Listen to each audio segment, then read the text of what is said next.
Welcome back to the course, everybody.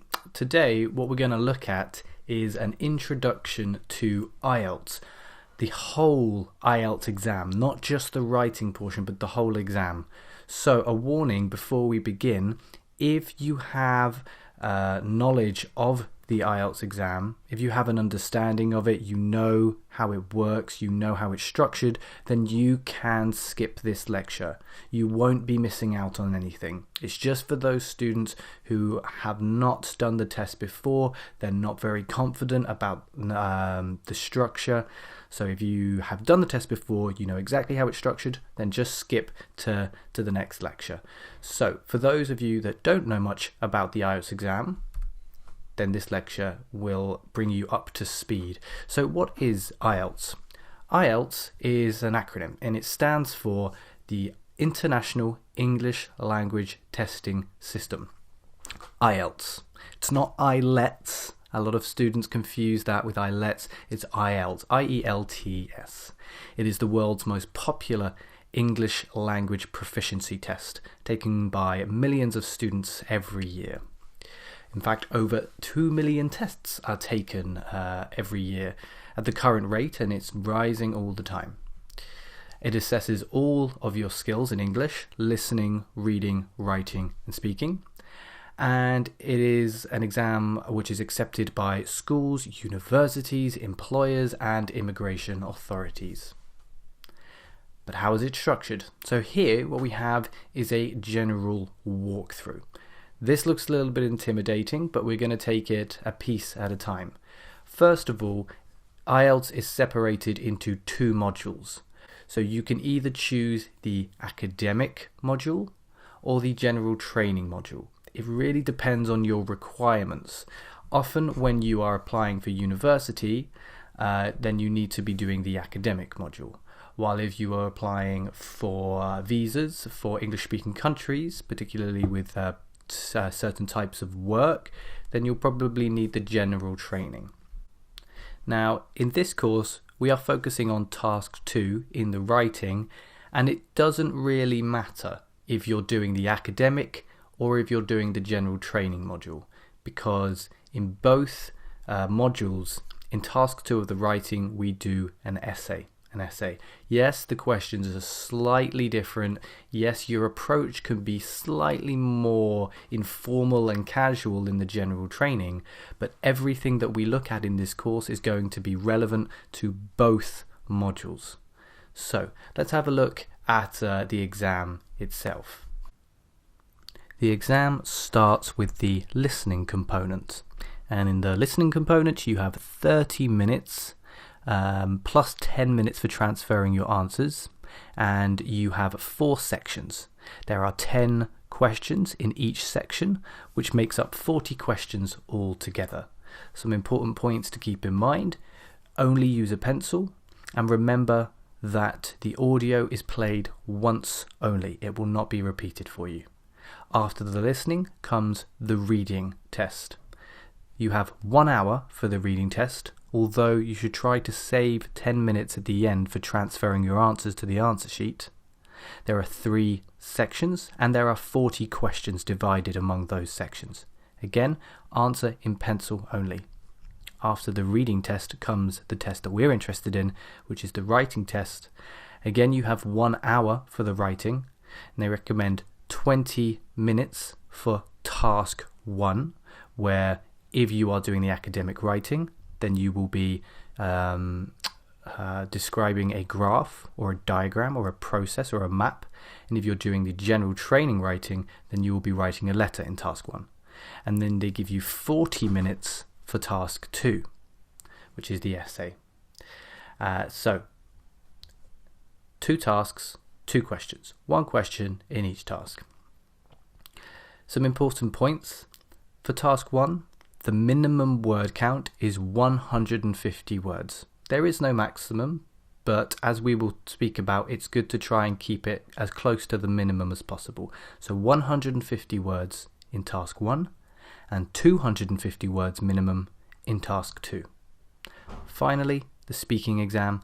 This takes roughly 11 to 14 minutes depending on your answers and depending on the examiner.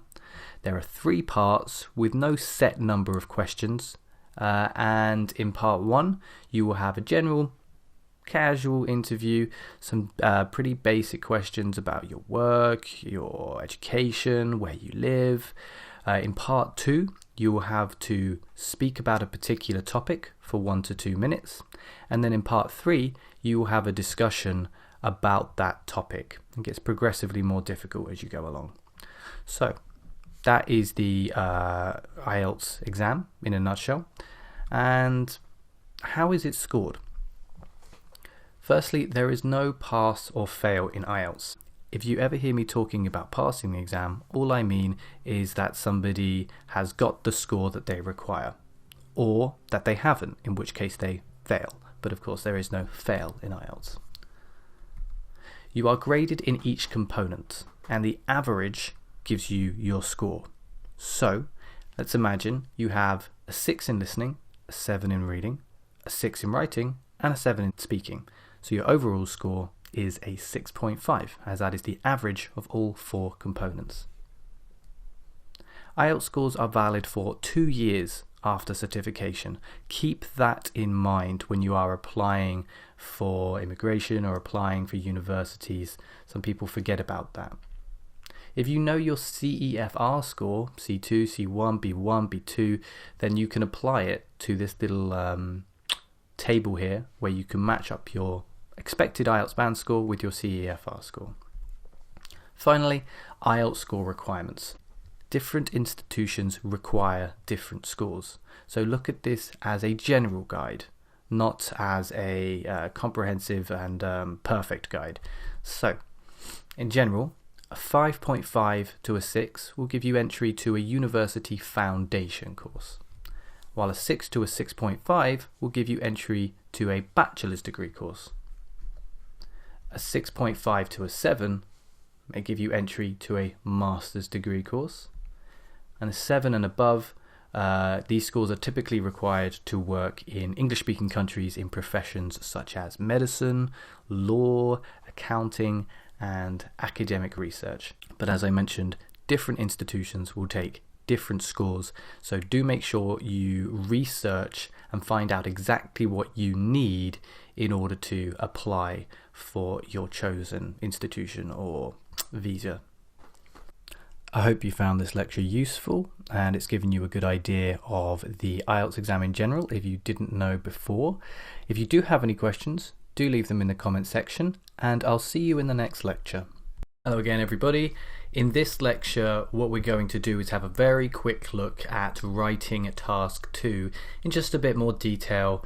Again, if you are comfortable that you know how task 2 is structured, just the general rules for this part of the exam, then you can skip this lecture and move on to the next one. But for those of you who haven't seen a task 2 question before, you don't know how this part of the exam is organized, then this lecture might be quite helpful.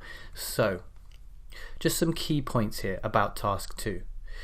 There is a minimum word count of 250 words. There is no maximum word count, so you can write as many words as you like over 250, but bear in mind that there is a 40-minute time limit.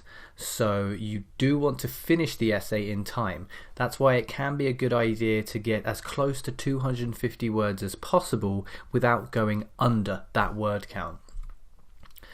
Task 2 is worth twice as many points as task 1, so it's much more important that you focus your effort and attention on task 2. This is why they say you should work for 40 minutes on task 2 and 20 minutes on task 1 to make up the full hour.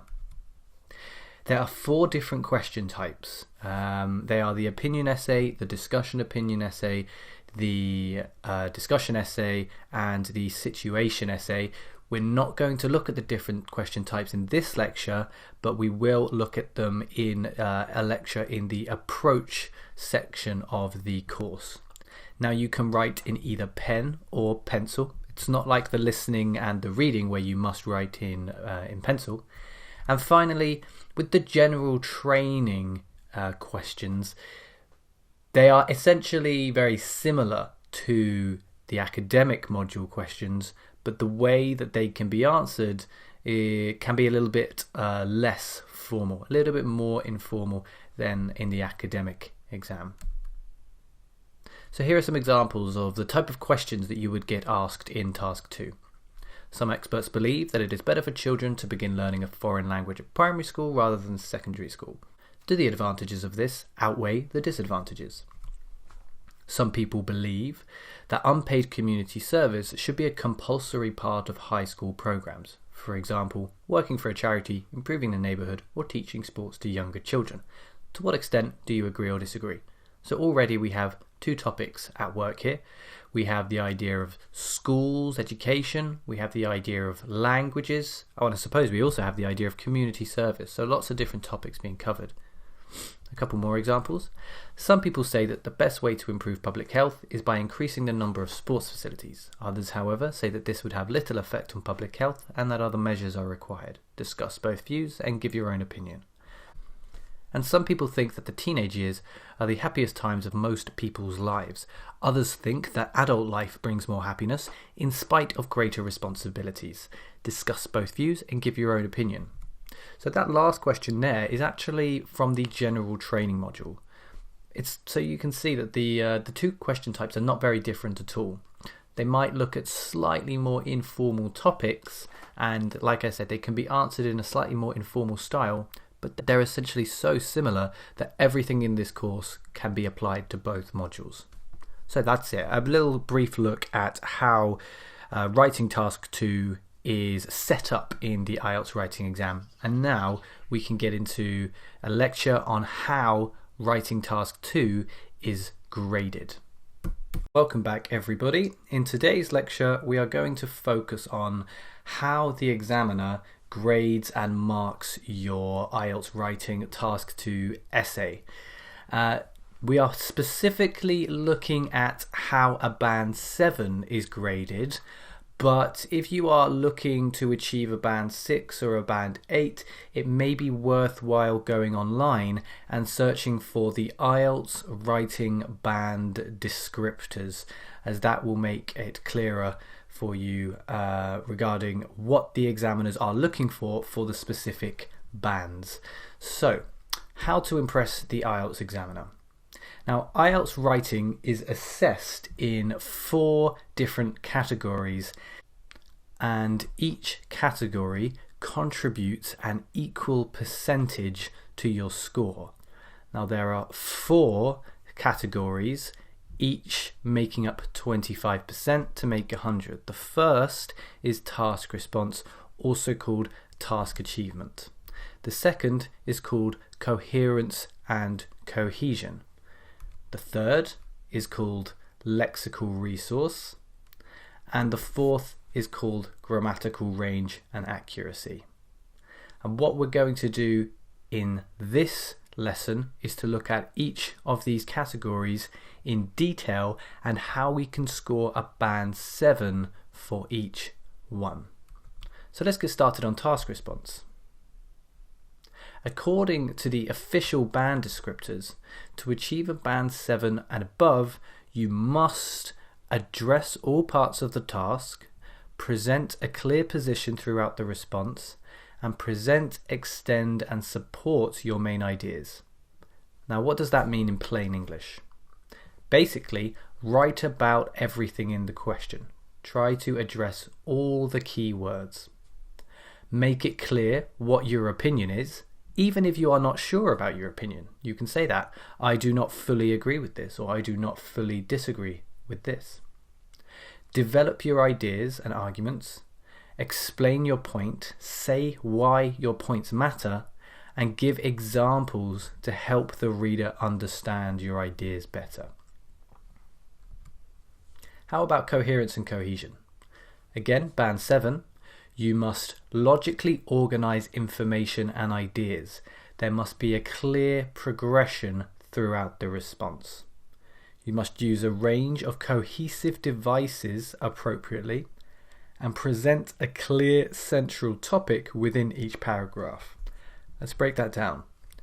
Your essay should be in a logical order. It should start with an introduction. If you're in a discussion question, you should start with the pros, move on to the cons, and then finish with a conclusion. It's different for different question types. We'll come on to that later. But this also applies to sentences within paragraphs. Always start with a topic sentence, for example. With cohesive devices, this essentially means link sentences and paragraphs and ideas with words like however, therefore, furthermore, in addition, in contrast, those sort of expressions. And one topic per paragraph. Stay focused on your idea. Try not to put in too many different ideas into a single paragraph. There should be one idea and it should be well developed. How about lexical resource? Now, what lexical resource means is basically vocabulary. So you need to use a sufficient range of vocabulary to allow some flexibility and precision. Use less common lexical items with some awareness of style and collocation. You may produce occasional errors in word choice, spelling, and word formation. Again, plain English here. Show a wide or flexible range of vocabulary. Essentially, use synonyms. Show your ability to paraphrase. And be precise. Try to avoid words like nice or good. Good in what way? Good as in effective or good as in morally sound. Use less common words and phrases. So less common lexical items is just less common words and phrases. And show that you know how these words fit together. This is called collocation, something that we look at later in the course. And as you can see, you can make a few mistakes with your vocabulary and still score a band 7, but do try your best to be accurate. Finally, let's look at grammar, grammatical range and accuracy. The range is very important. You must use a variety of complex structures. You must produce frequent error-free sentences, and you must show a good control of grammar and punctuation, but you may make a few errors. Again, plain English here. Use a range of sentence types and word orders. You can use simple sentences too, but do use a range of sentence types. We'll be looking at this later in the course, of course. Avoid making mistakes in the majority of your sentences. You need to be producing a 50% or higher rate of sentence accuracy if you want to achieve a band 7. This is where most candidates fail in this regard. Finally, use commas, colons, and full stops, and semicolons, and question marks, and apostrophes appropriately. Demonstrate that you are comfortable with grammar and punctuation. And yes, you can make a few mistakes, but again, do try your best to be accurate. So, a quick summary. What are the 4 band descriptor categories? Task response, coherence and cohesion, lexical resource or vocabulary, and grammatical range and accuracy. And what are we trying to do for each band descriptor category in order to achieve a band 7? Well, with the first one, the task response, address all parts of the task, clearly show your opinion, develop your ideas, explain and support these ideas, and use examples to help the reader understand. As for coherence and cohesion, you need to order your essay logically. Link sentences and paragraphs together with cohesive devices or transitional words. Write about one topic only in each paragraph and stay focused on the task. With regards to lexical resource, you need to show a wide range of vocabulary. You need to be precise with your language. Try to use less common words and phrases and show your understanding of collocation, and aim for accurate spelling and word formation. Finally, we come to grammar. We need to show a range of grammar, both simple and complex. Avoid making too many grammatical mistakes. Use punctuation accurately and try to aim for a 50% or above rate of grammatical sentence accuracy. The aim of this course then is to help you to achieve each of these criteria. Many of the lessons in this course will be looking at individual criteria points. For example, how to paraphrase or how to use collocations. So each of the lessons in this course is designed to help you achieve Band 7 according to the band descriptors. And we will be looking at some skills which are not mentioned in the band descriptors but will inevitably help you as well. So let's continue with the course and find out exactly how we can achieve Band 7. Welcome back everybody. Today we are moving into section 2 of Mastering IELTS Writing Task 2 with the IELTS teacher. This section is all about approaching the essay, and the first lecture we're looking at in this section is about the 4 different question types in IELTS Writing Task 2. So, 4 different question types. What are they? In IELTS Writing Task 2, you may be presented with a question which falls into one of 4 categories: an opinion question, a discussion question, an opinion and discussion question, and a situation question. You won't be told which question type you have. You have to identify the question type by the language given to you in the task. Now, some questions are going to appear on the screen here which you may recognize if you are familiar with the IELTS test. To what extent do you agree or disagree? Discuss both views and give your own opinion. What are the problems? What solutions can you suggest? What are the benefits and drawbacks? Is this a positive or negative development? Which factors contribute to this? Is it realistic to expect these factors? Discuss the advantages and disadvantages. Do the advantages outweigh the disadvantages? Now, what I want you to do is to pause the video here and see if you can match up each question to its respective question type. There will be 2 questions to each question type. And once you've done that, press the play button and we'll see if you got the answers correct.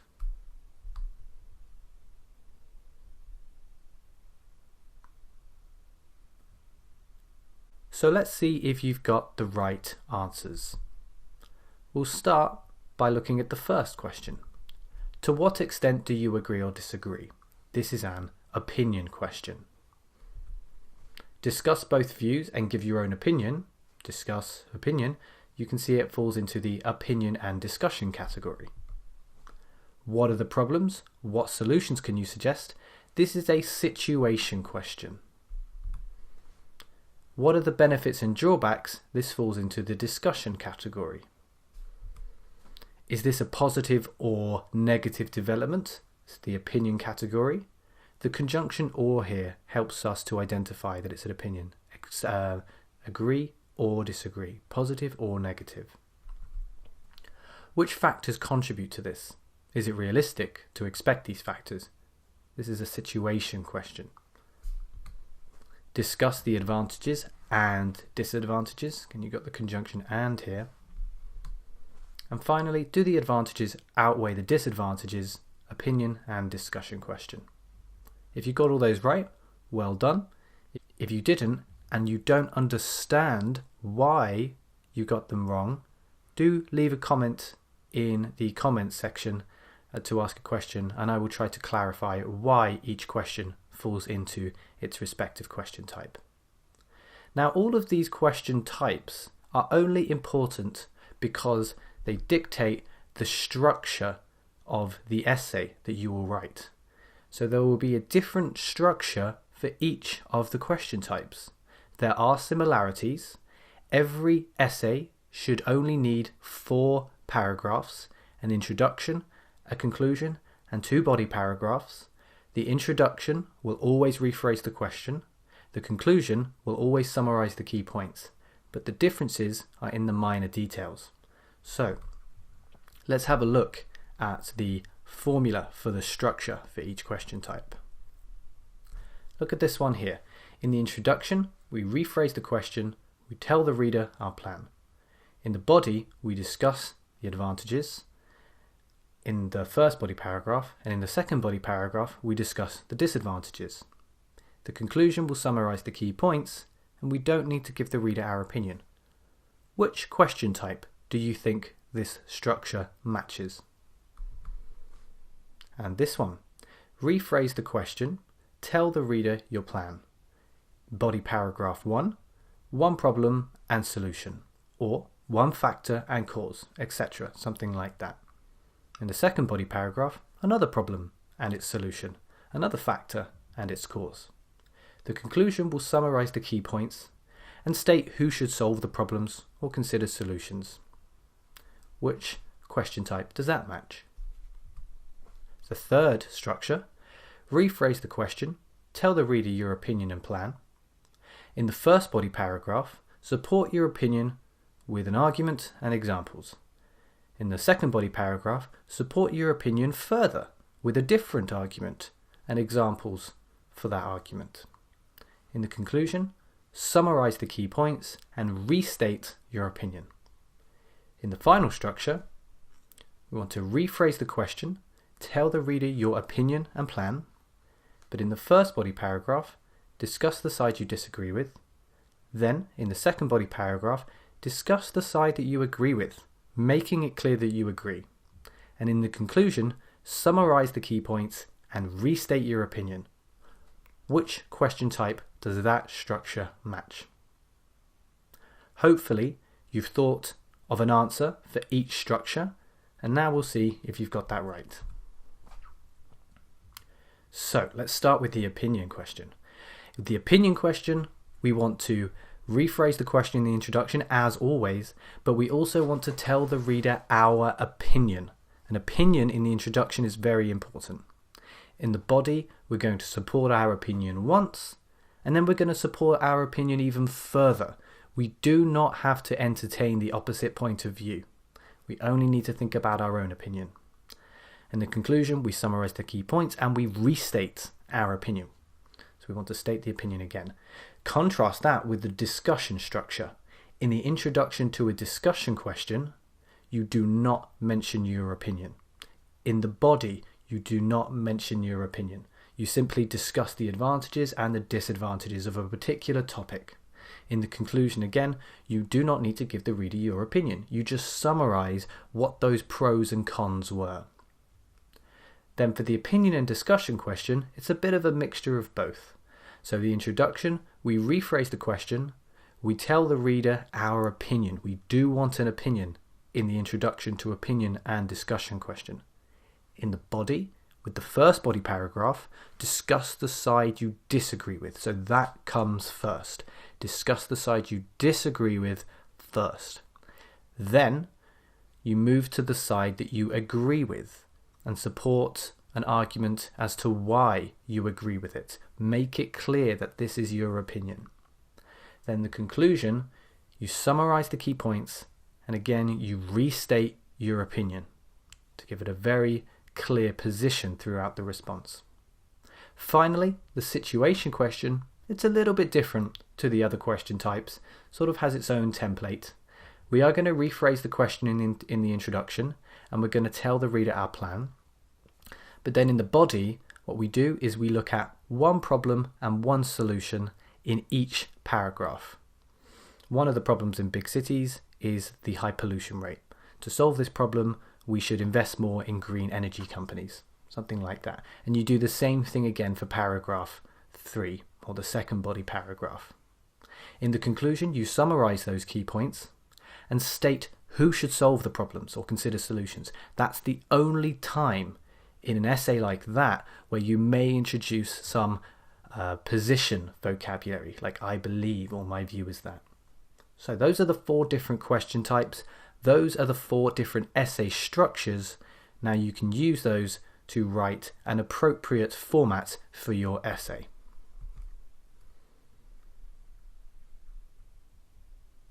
Welcome back, everybody. Now, in today's lecture, we're going to look at what a Band 9 answer looks like. Of course, you are probably not aiming to achieve a Band 9 in your writing. You might be, but you're probably not.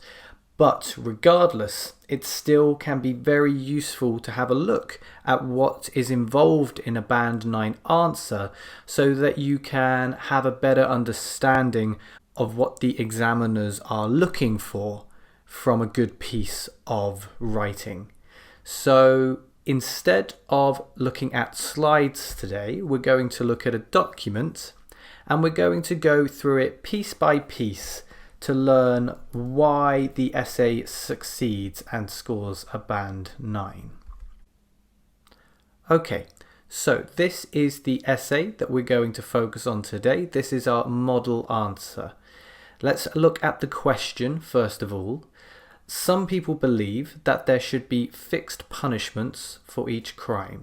Others, however, argue that the circumstances of an individual crime and the motivation for committing it should always be taken into account when deciding on the punishment.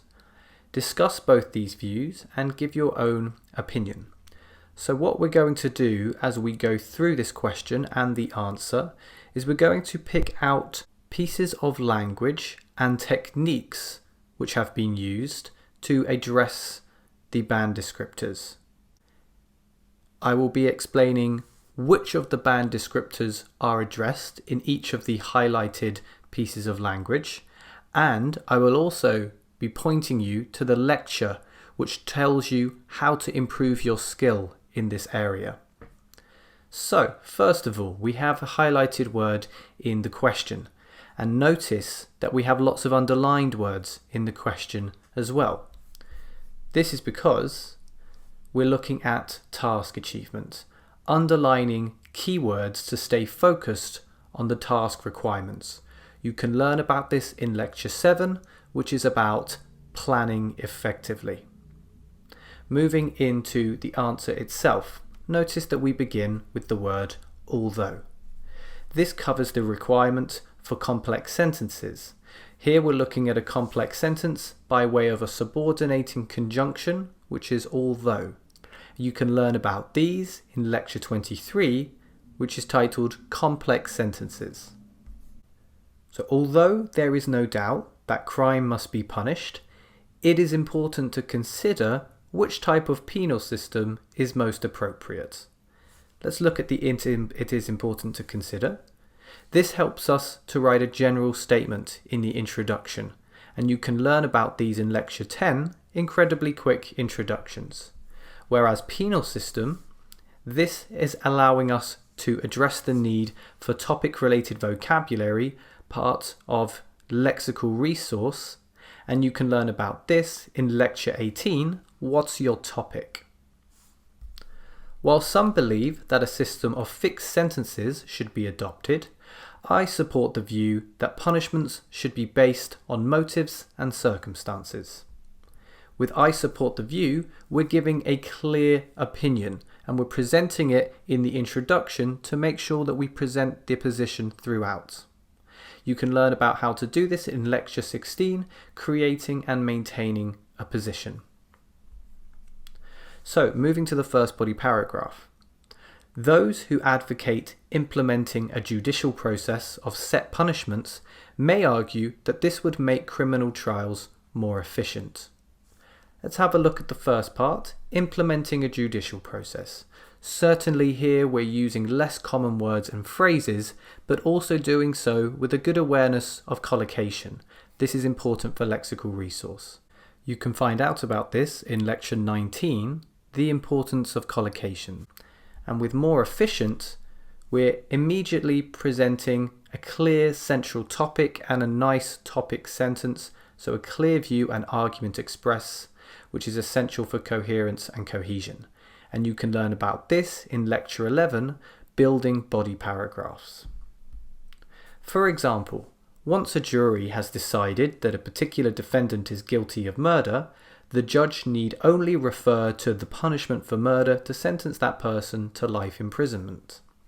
Let's have a look at the article here, the article the, which is a definite article.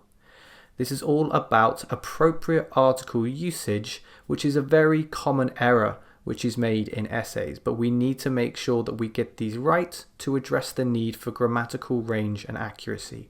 And you can learn about articles and how to use them in Lecture 22, Simple Sentences and Common Errors. The benefit of this is that a huge amount of time would be saved in court, thus leading to significant financial savings. As a result, more money could be spent on healthcare, education, and welfare. So as a result here is a very, very useful cohesive device that helps to link the previous sentence with that sentence.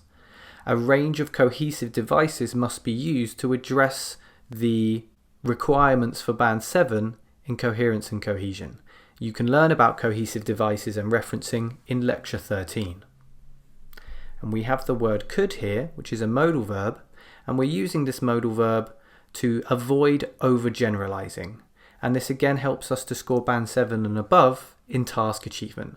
And you can learn about this in Lecture 17, how to stop overgeneralizing. Let's move to the second body paragraph. However, I would argue that the above system is too rigid and a process of flexible punishments is much fairer. I would argue is being used here so that we can present an opinion in the second body paragraph, and this is appropriate for the question type, which is a discussion opinion question. And you'll learn about these in Lecture 5, the 4 different question types.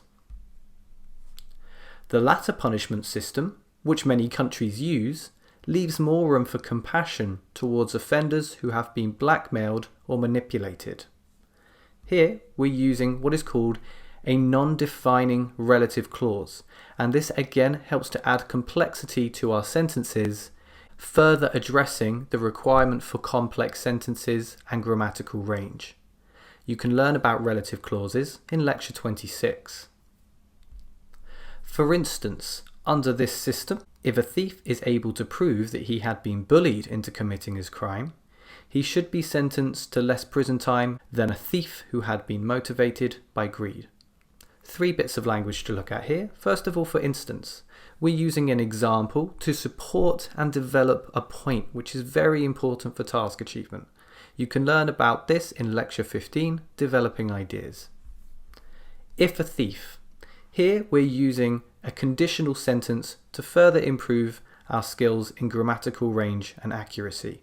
And you can learn about conditional sentences, which are very, very useful in Lecture 25. And finally, motivated by greed. Here we're trying to paraphrase the language in the task, which talked about motivation, paraphrasing by way of different word class. So you can learn about paraphrasing and synonyms in Lecture 21, which will help us to address the requirements for lexical resource. Finally, if instead fixed punishments were implemented, this sense of fairness and morality would be lost. You can see another conditional being used there. Let's look at the conclusion. In conclusion, while a legal system of fixed punishments might be more cost-effective and efficient, a procedure of assessing crimes based on circumstances and motives is more just, and justice, in my view, is paramount. So a few bits of language to go through here. Cost-effective. This demonstrates our ability to form words accurately and effectively. And you can learn about word formation in Lecture 20, which is important for lexical resource. More just, comma. Notice the comma here, that's what we want to focus on. Punctuation is a very important aspect of grammatical range and accuracy, and you can learn about punctuation and how to use it accurately and effectively in Lecture 24. Justice, in my view, is paramount. Again, we are very clearly presenting an opinion with the language in my view. This helps us to address the need for a clear position presented throughout the response, a requirement of task achievement in Band 7. And you can learn about how to do this in Lecture 12, quick conclusions. Finally, we've highlighted the word count here, 264. This word count addresses the task requirements for 250 words, but doesn't go far over that. So we know that we will finish in time. So we're addressing all the task requirements by finishing the essay in time, therefore addressing task achievement. And you can learn about how to keep your word count down in Lecture 8, Time Constraints and Word Counts. I hope you found this model answer helpful. In the next lecture, we're going to look at how to plan the essay, which is the first step on the path to creating an answer just like this one. See you there. Hey guys, welcome back. In today's lecture, we're going to talk about planning your essay, an absolutely essential part of the process of writing your essay in IELTS Writing Task 2. Why is it so important? Well, there are a number of reasons why it's so important. First of all, it can help you to reduce the anxiety you feel, makes you feel more confident about how you go about the writing. It can help you to stay focused on the task requirements so that you get a better score in task achievement. Helps to save time. Although it takes time to write a plan, in the long run we're aiming to actually reduce the amount of time it takes to write the essay. Helps you to think about topic-related vocabulary, thus boosting your score in lexical resource. Can help you to organize your thoughts logically and coherently, thus boosting your score in coherence and cohesion. It can improve your general sense of coherence, again boosting that same score. It can also boost that cohesion. A third point to make here, we will be able to link our ideas much more cohesively if we plan our work. And finally, it helps us to spot little errors. Maybe we make an error in the plan, but when we come to the writing, we will notice that error and be able to correct it. So how do we go about planning? There should be a 3-part process to planning.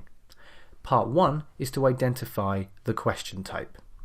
We looked at this 2 lectures back, the 4 different question types. So let's see if we can do that here, identify the question types.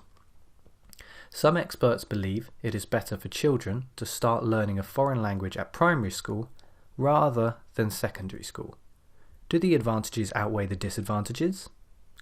Remember the 4 different question types: opinion, opinion discussion, discussion, and situation. Which one do you think this is? Well, let's underline the most important language here. Do the advantages outweigh the disadvantages? That is what gives away what type of question we're looking at, which is a discussion opinion question. So now we know the structure of the essay that we need. The second part of the process of planning is to underline the key words so that we stay focused on the task requirements. In this case, I would say that the keywords are better, so we're thinking of comparatives, whether to start learning a foreign language at primary school rather than secondary school. So better, start learning a foreign language, primary school, secondary school. These are the key themes to think about in an essay like this. Helps us to stay focused on those ideas if we underline them. Of course, our advantages outweigh the disadvantages. Very key part. I trust that you'll be able to work out that that is important without underlining it, but we're underlining it here just to emphasize the point. And you can see all of these keywords here. So, this will help us to address all parts of the task, which is an absolutely essential criteria point for achieving Band 7 in task achievement. If you want to score Band 8, the only thing that changes is the word sufficiently. Sufficiently addresses all parts of the task, will allow you to achieve a Band 8. So basically just properly addressing everything. The final part of the planning process can be done in two different methods, and it's essentially the planning part. So the first method looks a little bit like this. You think about your body paragraphs only. You do not want to plan the introduction and the conclusion because they shouldn't need any planning. You should know exactly what you're going to do. We know we're going to rephrase the question. We know what our opinion is. We're going to state a plan. You don't really need to plan that part. You would want to plan the body though. So let's think about what we want here. Start with the side you disagree with. Maybe you think it is better to start learning a foreign language at primary school. If that's the case, then you can begin by looking at the disadvantages, the opposite side of beginning to learn a foreign language at primary school. So we'll just quickly do a few notes about what those are. Still learning your own language, there's too much pressure, other subjects are more important, like math, science and sport, maybe a bit more support needed there. And then we move to the side that we agree with, so we can look at the advantages in this case. It's a critical learning period. The child's brain is forming connections. The earlier start gives us more vocabulary, become fluent even more quickly, and would lead to a successful future. Again, we don't really need to write a conclusion, plan. We know what we're going to do here. Now, this is one method. And to be honest, I think this is the inferior method. I think there is a superior method for planning the essay, which we're going to look at now. And as I said, we only want to care about the body paragraphs. We're going to focus on those. In paragraph 1, as before, we're going to look at the disadvantages. But the difference with this kind of plan is that we actually plan every individual sentence. That sounds like it would take a long time, but over time, with a lot of practice, it can be done very quickly. So what we do is we look at each individual sentence and we give it a purpose. Now, we're sort of moving forward a bit too quickly here. If you want to know what these letters stand for in a bit more detail, then please go to the coherence and cohesion section of the course and look at building body paragraphs. I'm going to go through this quite quickly here. T essentially is a topic sentence where we just give our main arguments. S is support sentence where we just support the idea. Example for E, second supporting sentence here, a second example. Same down below in the second body paragraph. T, S, S2, E2 and R, which stands for result. What is the result? Essentially what we want though is about 5 sentences for each body paragraph. As I said, when we get to the coherence and cohesion section, we'll be able to look at this in a bit more detail. Today, just showing you the basic steps involved in planning your essay. Part 1, identify the question type. Part 2, highlight the key words. And part 3, actually plan the content of your essay. This entire planning process should be completed within 5 minutes to give yourself 35 minutes for the rest of the essay. Now, the next lecture is going to go into a bit more detail about these time guidelines. Hi again, welcome back. As mentioned, in today's lecture we're going to look at time constraints and word counts. So managing the time limit and the minimum word limit in IELTS writing task 2. So let's get started by looking at the time factor of the exam. Now in IELTS writing task 2, they say that you should spend about 40 minutes on completing the task. But what is the best way to divide your time between the paragraphs? That's what we're going to look at here. In my view, the best way to divide your time is to start by just spending 5 minutes on the plan. For some people that seems like a lot of time, but 5 minutes on the plan can save you many more minutes later on. The introduction also should just take 5 minutes. This is because the body paragraphs are more important. This is where the majority of your points for your band score come from. They come from the body. So each body paragraph is going to take 10 minutes, making 20 minutes for the body altogether. The conclusion, 5 minutes again. Shouldn't take any more than 5 minutes. Now if you add up all of those minutes, what you have is 35 minutes. So what do you think we should spend the last 5 minutes doing? Of course, checking our work. This can be the difference between a band 6.5 and a 7 and a 7.5. So 5 plus 5 plus 10 plus 10 plus 5 plus 5 gives us our 40-minute limit.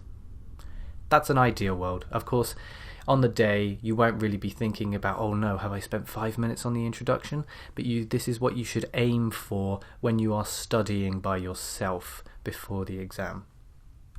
Let's think about the word count then.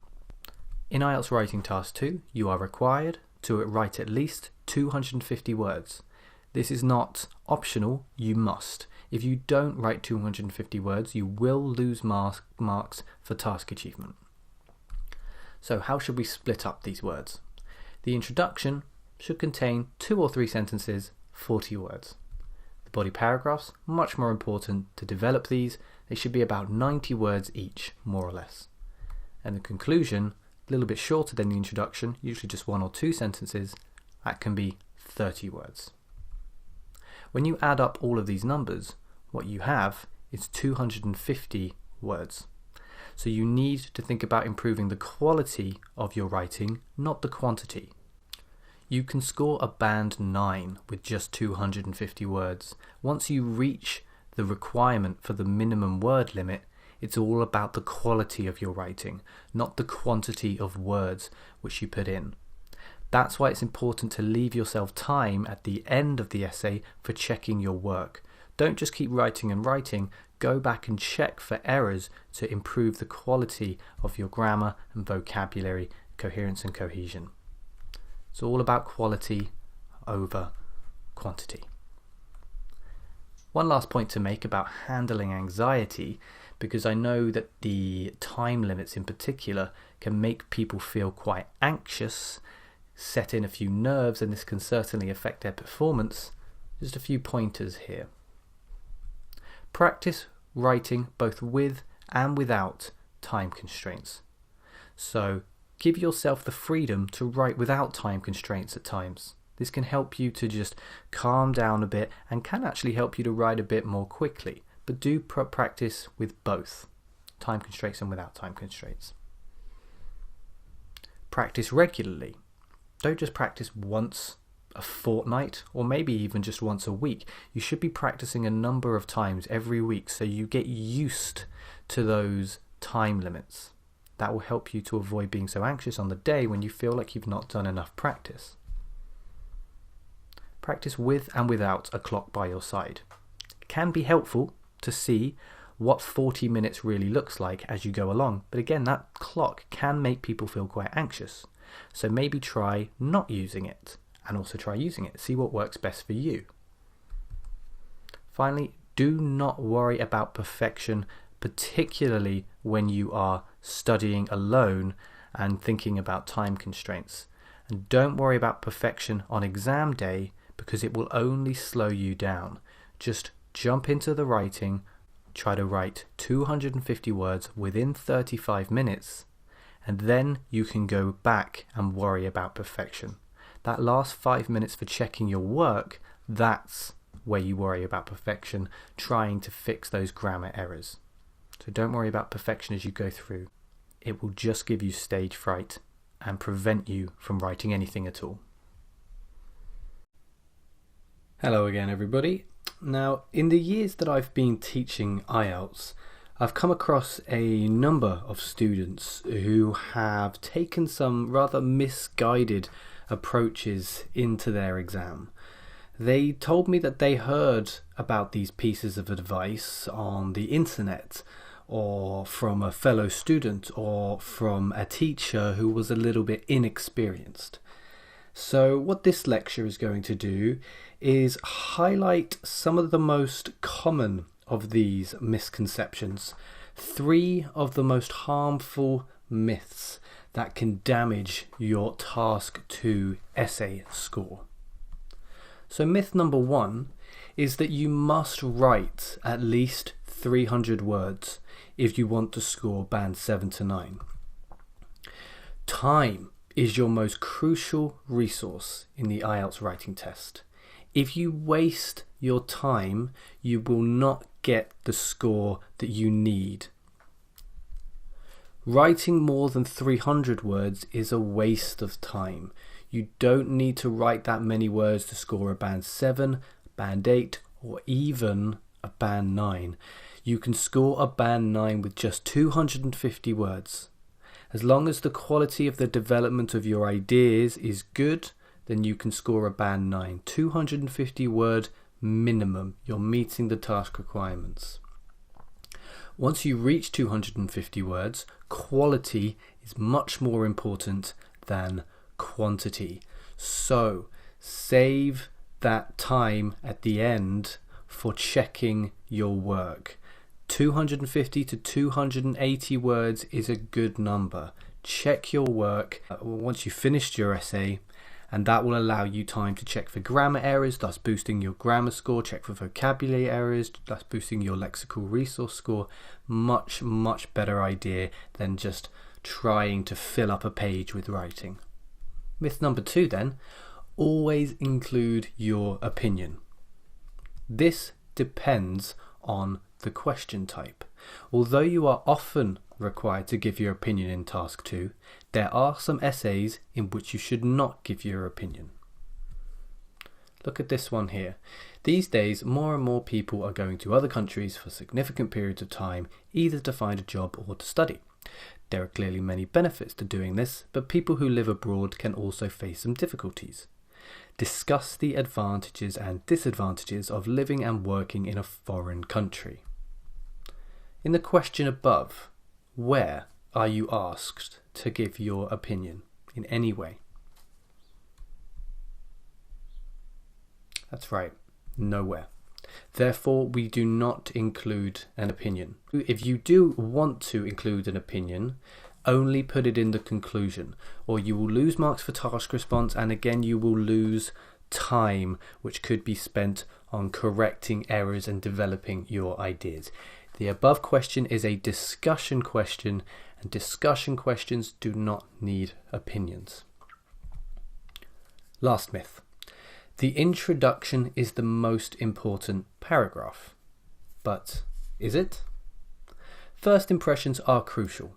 Of course, if you give a strong start, you'll have an impressed examiner, and that will make an impression on the rest of the essay. But the introduction is not the most important paragraph, and you must not waste time trying to create the perfect introduction. As we mentioned in a previous lecture, looking at timing, 5 minutes maximum for the introduction. It should not be any more than that, because the body paragraphs are far more important. So later on in this course, in lecture 10, we will learn how to write incredibly fast introductions. And actually that follows this lecture here. This is lecture 9. In lecture 10, we'll learn how to write very quick introductions, which does not mean sloppy or inaccurate or untidy. They will be good introductions as well. Now we learn how to write introductions very quickly and very accurately because the body of the essay, with the place where you develop your ideas, is far more important. The majority of your marks are going to come from the body of your essay. That's why we need to spend 10 minutes on each body paragraph to make 20 minutes altogether. That's 4 times as long as you spend on your introduction. So those are the 3 myths to remember and to avoid. Number 1, you need to write 300 words. You do not. You only need to write 250. Number 2, you need to always include your opinion. You do not. You would not include your opinion in a discussion essay. And number 3, the introduction is the most important paragraph. No, it isn't. The body of the essay is the most important area. So, thinking about those introductions, That's what we're going to look at in the next lecture, so I'll see you there. Welcome back everybody. Now in the previous lecture we spoke about some common misconceptions about IELTS, and one of those was that the introduction is the most important paragraph. This is a myth. It's not the most important paragraph. The body is more important. However, that does not mean that the introduction is not important. The introduction is still very important, and in this lecture we are going to learn how to write very quick but also very high quality introductions so that we save plenty of time for the body of the essay without compromising quality. Now, let's begin by looking at a typical question in task 2. Some people think that climate change is happening because of the way humans live their lives. Others think that these changes are natural and that human activity does not have an influence. Discuss both views and give your own opinion. Quick check. What would we do in this situation? Well, first of all, we would plan. And hopefully you remember the 3-part process to planning. First of all, identify the question type. Here we have a discussion opinion question. Secondly, we highlight the keywords. I would trust you to highlight the keywords here, and then we would write a plan for the body paragraphs. No need to plan the introduction, because after this lecture we will know exactly how to write that introduction. Now here is a model introduction. There is no doubt that the Earth's climate is changing. While some people believe that these changes are due to human activity, others argue that they are the result of natural processes. In this essay, I will discuss both sides of the argument and explain my support for the latter view. So, what we have here is a 3-sentence introduction where each sentence has a specific purpose, but which sentence matches up with which purpose. You can pause the video here while you work out which number matches up with which letter. Okay, let's check the answers. There is no doubt that the Earth's climate is changing. This is a general statement about the topic. Some people struggle with thinking about how to word a general statement. A good idea is to ask yourself a question. What is undeniably true?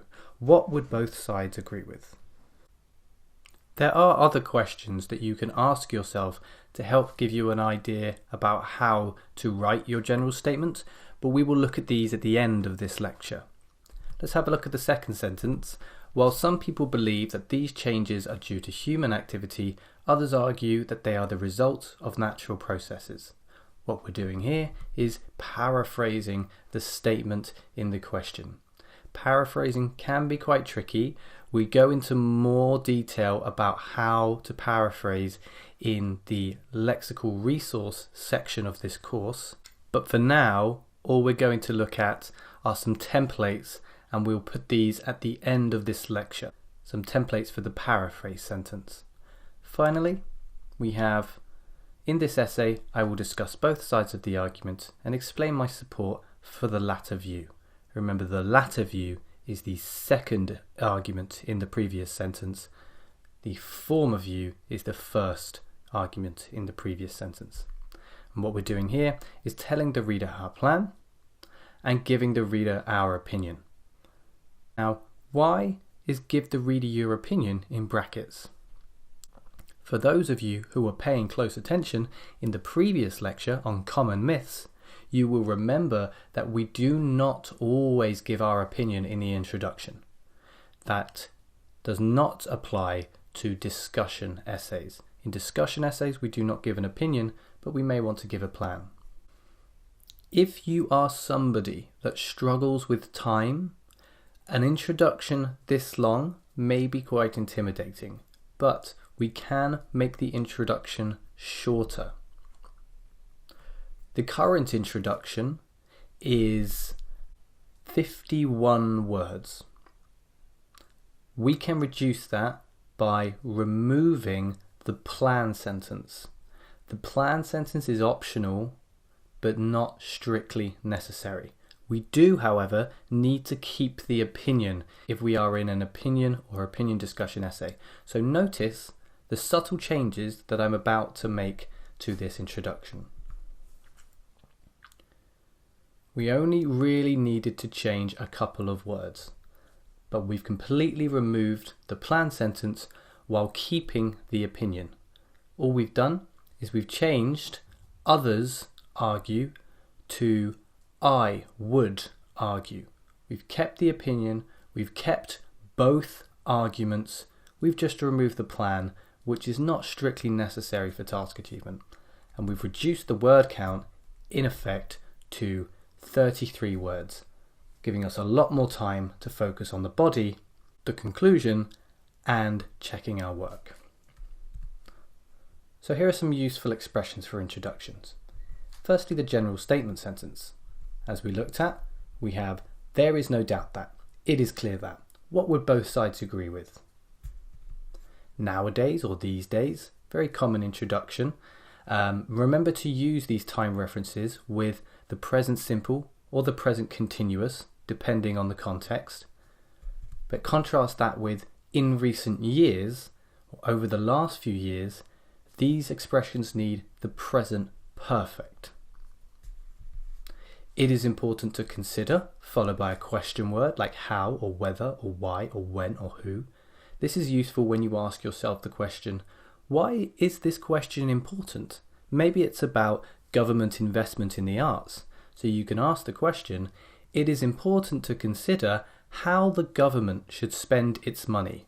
While some people think this, others argue this. Now that comes to the paraphrase sentence. And you can see this here. While some people believe this, others argue that this. You just fill in the gaps there with what the topic is about. There are many people who think. That might be quite useful for an opinion essay where you're not given two sides. While there are many benefits to whatever we're talking about, there are also some drawbacks to consider. This could be useful for discussion essays. And finally, the opinion and plan sentence. I completely agree or disagree with this statement. Band 7 requirements state that you must present a clear position throughout the response. So the opinion must be clear from the very beginning of your essay. It must be very clear from the introduction. Even if you don't fully agree with a statement, you can say, I tend to agree, or I partly agree or disagree with the former or latter argument, as long as your opinion is clear. And in this essay, I will support my view with examples. That's where the plan comes in. This essay will, or in this essay I will. And you can see this here as well. In this essay, I will discuss both sides of the argument or topic. This is probably more for a discussion essay where we don't want to give our opinion. Finally, in this essay, I will explore or discuss some of the problems associated with the topic and propose or suggest some solutions. So this final template is very useful when talking about problem and solution essays or situation essays, as we looked at earlier in the course. Now remember that this final sentence is optional. You can put the opinion in the paraphrase sentence and drop the plan completely to give yourself more time. Try it with both and see what works best for you. So, a quick recap. The formula for introductions is A. Give a general statement about the topic. B. Paraphrase the language in the task and maybe write an opinion if you don't choose to use the third sentence. But if you do choose to use the third sentence, it's C. Give an opinion and state your plan. Now I want you to try practicing this yourself and see how you get along with writing an introduction with this formula. See if it helps to speed up your writing a little bit. Use the templates to help you, because the whole idea here is to speed up your introduction so that we have more time for the body of the essay, because that's much more important, and that's what we're going to look at in our next lecture. See you there. Welcome back, everybody. In today's lecture, we're going to look for the first time at what I keep referring to as the most important part of the Task 2 essay, and that is the body of the essay. So by the end of this lecture, you should have a good understanding of how a quality body paragraph is structured and how it is developed, and you should be able to use this knowledge to go away and create similar paragraphs yourselves. So let's begin by talking about why the body paragraphs are so important.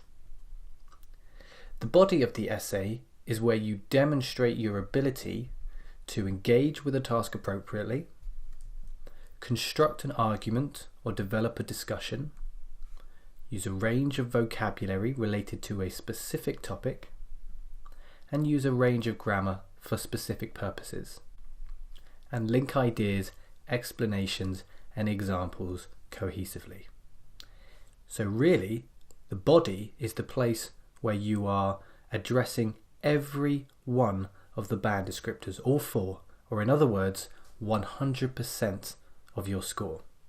So we are looking at task response, constructing an argument, lexical resource, a range of vocabulary, grammatical range and accuracy, a range of grammar, and coherence and cohesion, linking ideas and explanations cohesively. Or in other words, we are looking at all of the band descriptor categories within the body. That's why it's so important, and that's why, whereas we only spend 5 minutes on the introduction and 5 minutes on the conclusion, we dedicate 10 minutes each to the body paragraphs, 20 minutes altogether. Now that we know why the body paragraphs are so important, we can look into how to construct very high quality paragraphs so that we can go much further to achieving band 7 or above in the exam.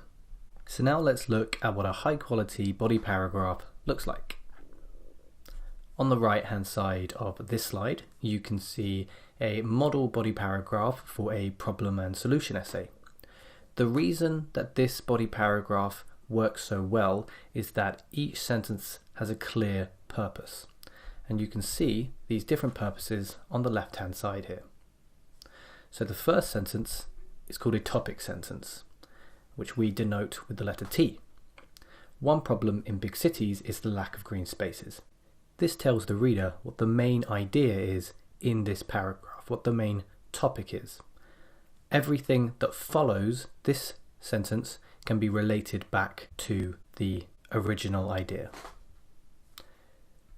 Now in this paragraph, we are following the topic sentence with an example. For example, in the city where I live, we only have one small park, which is itself surrounded by concrete buildings. The example is used here to support the idea that there is a lack of green spaces in big cities. Everything must be related. We follow that up with a supporting sentence where we're asking how or why. This is an issue because, so why is it an issue? This is an issue because city citizens need green areas in order to relax, and the plants and trees also help to filter the air. Now because this is a problem and solution essay, this is followed by a solution sentence. To solve this problem, city authorities must invest more in building parks and gardens. Then finally, we look at a result sentence, which we denote with the letter R. As a result, the people who live in cities will suffer from less stress and breathe cleaner and safer air. So everything in this paragraph has a purpose. And notice how every sentence here logically links on to the next sentence and also logically links back to its preceding sentence. Now this is quite a lot to take in, so what we're going to do is look at 2 more model paragraphs looking at different question types. So here we have a body paragraph for a discussion essay where we're not giving any opinions, but we just want to point out what the advantages are of a particular topic, in this case, travelling by aeroplane. Notice that the structure of the body paragraph here is slightly different to the previous paragraph. This is an important point to make. Your body paragraphs do not need to follow all the same structures. In fact, you should try to mix it up so that you don't sound too repetitive in your structure. Variety is essential. So rather than T, E, S, Sol, R, as we looked at in the previous paragraph, this paragraph follows a different structure, which we'll look at now. So first of all, you have a very clear topic sentence. One of the most significant benefits of air travel is speed. We're covering both the task language, air travel, traveling by aeroplane, and giving a very clear idea about what the argument here is, speed. We follow that up in this paragraph with a supporting sentence. So saying why, or how, or just giving a little bit more information about the main idea. Most aircraft nowadays are able to travel faster than any other mode of transport, and they do not have to deal with the same obstacles as on land. How can we further support this idea? Well, we can use an example. To illustrate this speed, a journey from London to New York by air takes just 10 hours. Now here we come to the letter A, which represents an alternative or an alternative situation, where we look at an alternative to further support the strength of our argument. In this case, in contrast, travelling across the Atlantic by sea takes several days. An extra supporting sentence at the end, evidently, travelling by plane is far more convenient than travelling by any other means. Let's look at another example. So, here we are looking at the other body paragraph in this discussion essay, where we're looking at the drawbacks. So try experimenting with lots of different combinations, but remember to always put the topic sentence first. In this case, we've gone topic sentence, support, example, second topic, second example. However, air travel does have a drawback in air pollution. The power required for a plane to take off and fly to its destination causes a huge amount of fuel to be burnt. It is believed that 13 million flights are taken each year, and this creates a huge strain on the environment. Furthermore, aeroplanes require airports, and airports often cause a lot of stress for locals. For example, the sound pollution airports leak can prevent local families from sleeping properly. So what we've done in this case is looked at an extra argument and supported it with an extra example. So let's finish up with some general tips for body paragraphs. So first of all, make sure all body paragraphs begin with a topic sentence. How you choose to follow that topic sentence is up to you. There's no strict rules. Just make sure that it follows in a clear and logical progression, whether you use support sentences or example sentences or alternative solution sentences or result sentences. Topic sentences should be relevant to both the task itself and the paragraph idea. There should be two halves to a topic sentence. One of the main disadvantages of travelling abroad, that relates back to the task, is that it can cause homesickness. That is related to the paragraph. Your topic sentence should contain two halves. Keep paragraphs 4 to 5 sentences long. Any more than 5 sentences can seem a little bit drawn out, can also waste your time, remembering that time is very important in the exam, or anything less than 4 sentences may seem underdeveloped unless your sentences are very complex and are filled with many clauses. In discussion and opinion essays, remember to begin your body with the side that you disagree with. This is much more logical as it allows us to refute that previous argument and leads much more naturally onto the conclusion. For problem and solution essays, remember to use the same body paragraph formula twice. 3 sentences about the problem, then 2 sentences about the solution. Keep paragraphs based on one central topic. Try not to think about too many different ideas, as this can run the risk of diverging from the Band 7 requirement for one central topic per paragraph in coherence and cohesion. So now you know how to construct a high quality body paragraph. I want you to go away and try creating one of these yourself, looking at a new IELTS writing question, see how the formula works for you, see how the planning process now works for you, and see if it gives you a bit more confidence in your writing. and I will see you in the next lecture where we're going to look at the end of the essay, which is the conclusion. Welcome back to the course, everybody. Now, in today's lecture, we're going to talk about a paragraph where many students do make a few mistakes. Having marked and corrected hundreds of essays myself, I have noticed a pattern wherein students, having worked so hard at the introduction and the body, they've usually run out of time by the time they get to the conclusion, and the conclusion comes across as a little bit rushed. So in today's lecture, we're going to learn how to write conclusions quickly, but also accurately, so that you can finish in style and leave the examiner with a very strong impression. So let's start by having a look at an example conclusion. Now, we have an exercise here, very short one. I just want you to read this conclusion to a task 2 writing question and match each sentence 1 to 2 to its purpose A to B. So, in conclusion, although renting can be useful for people who need a home on a short-term basis, this convenience comes at a high cost. In my opinion, the benefits of renting are outweighed by the drawbacks, and I would prefer to buy a property rather than to rent one. So we've got 2 purposes here, and can you match them up? Either we're summarising the key points or we're giving our opinion. Not too difficult on this one. A matches up to 1, summarising the key points, while B matches up to 2, giving your own opinion. It's a little bit more logical to structure the conclusion this way, as it makes sense to leave the reader with a clear understanding of what your viewpoint is. Remember, this is only for discussion opinion essays or opinion essays. This one here looks like a discussion opinion essay because we have looked at the drawbacks. Now, there are some very important words and phrases in this conclusion which we're going to focus on in a moment. In conclusion, very clear introduction to the type of paragraph that we're writing. Although, which allows us to introduce a sense of contrast and complexity to the sentence.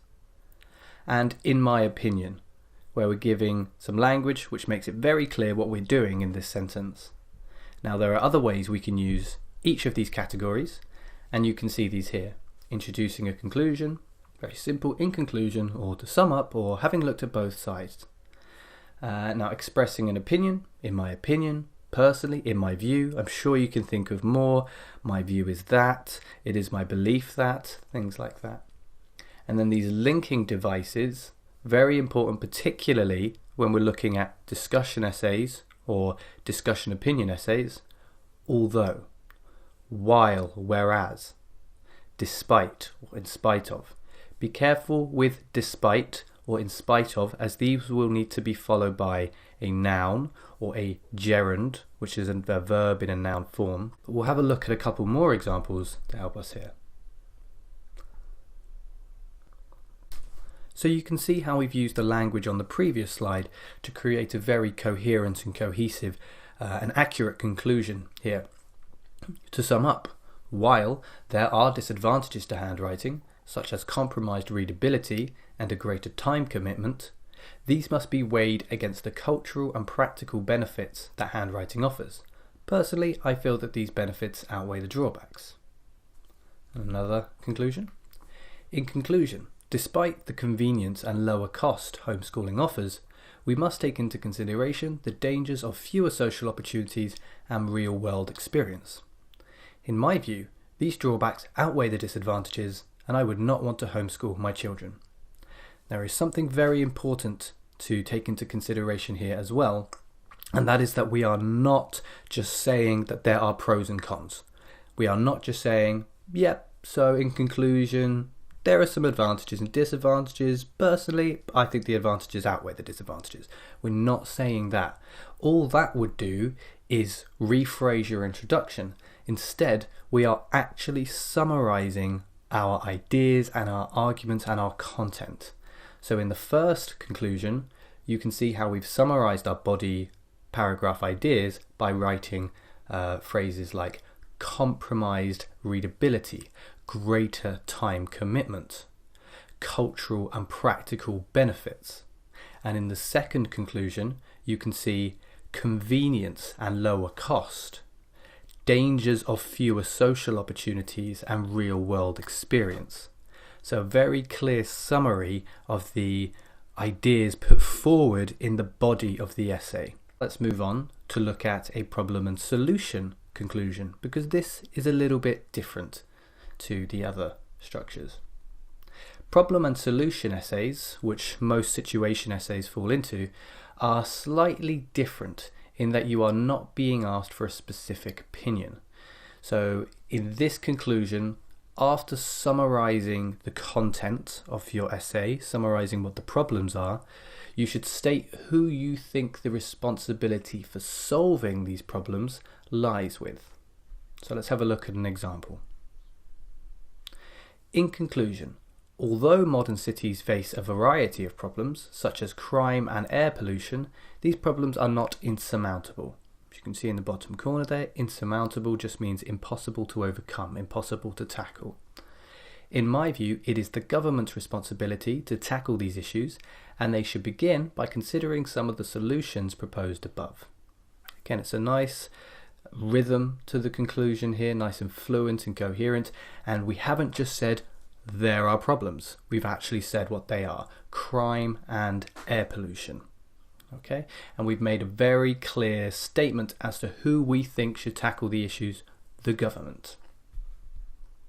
So we summarize the key points, and then we state who the responsibility lies with for problem and solution essays.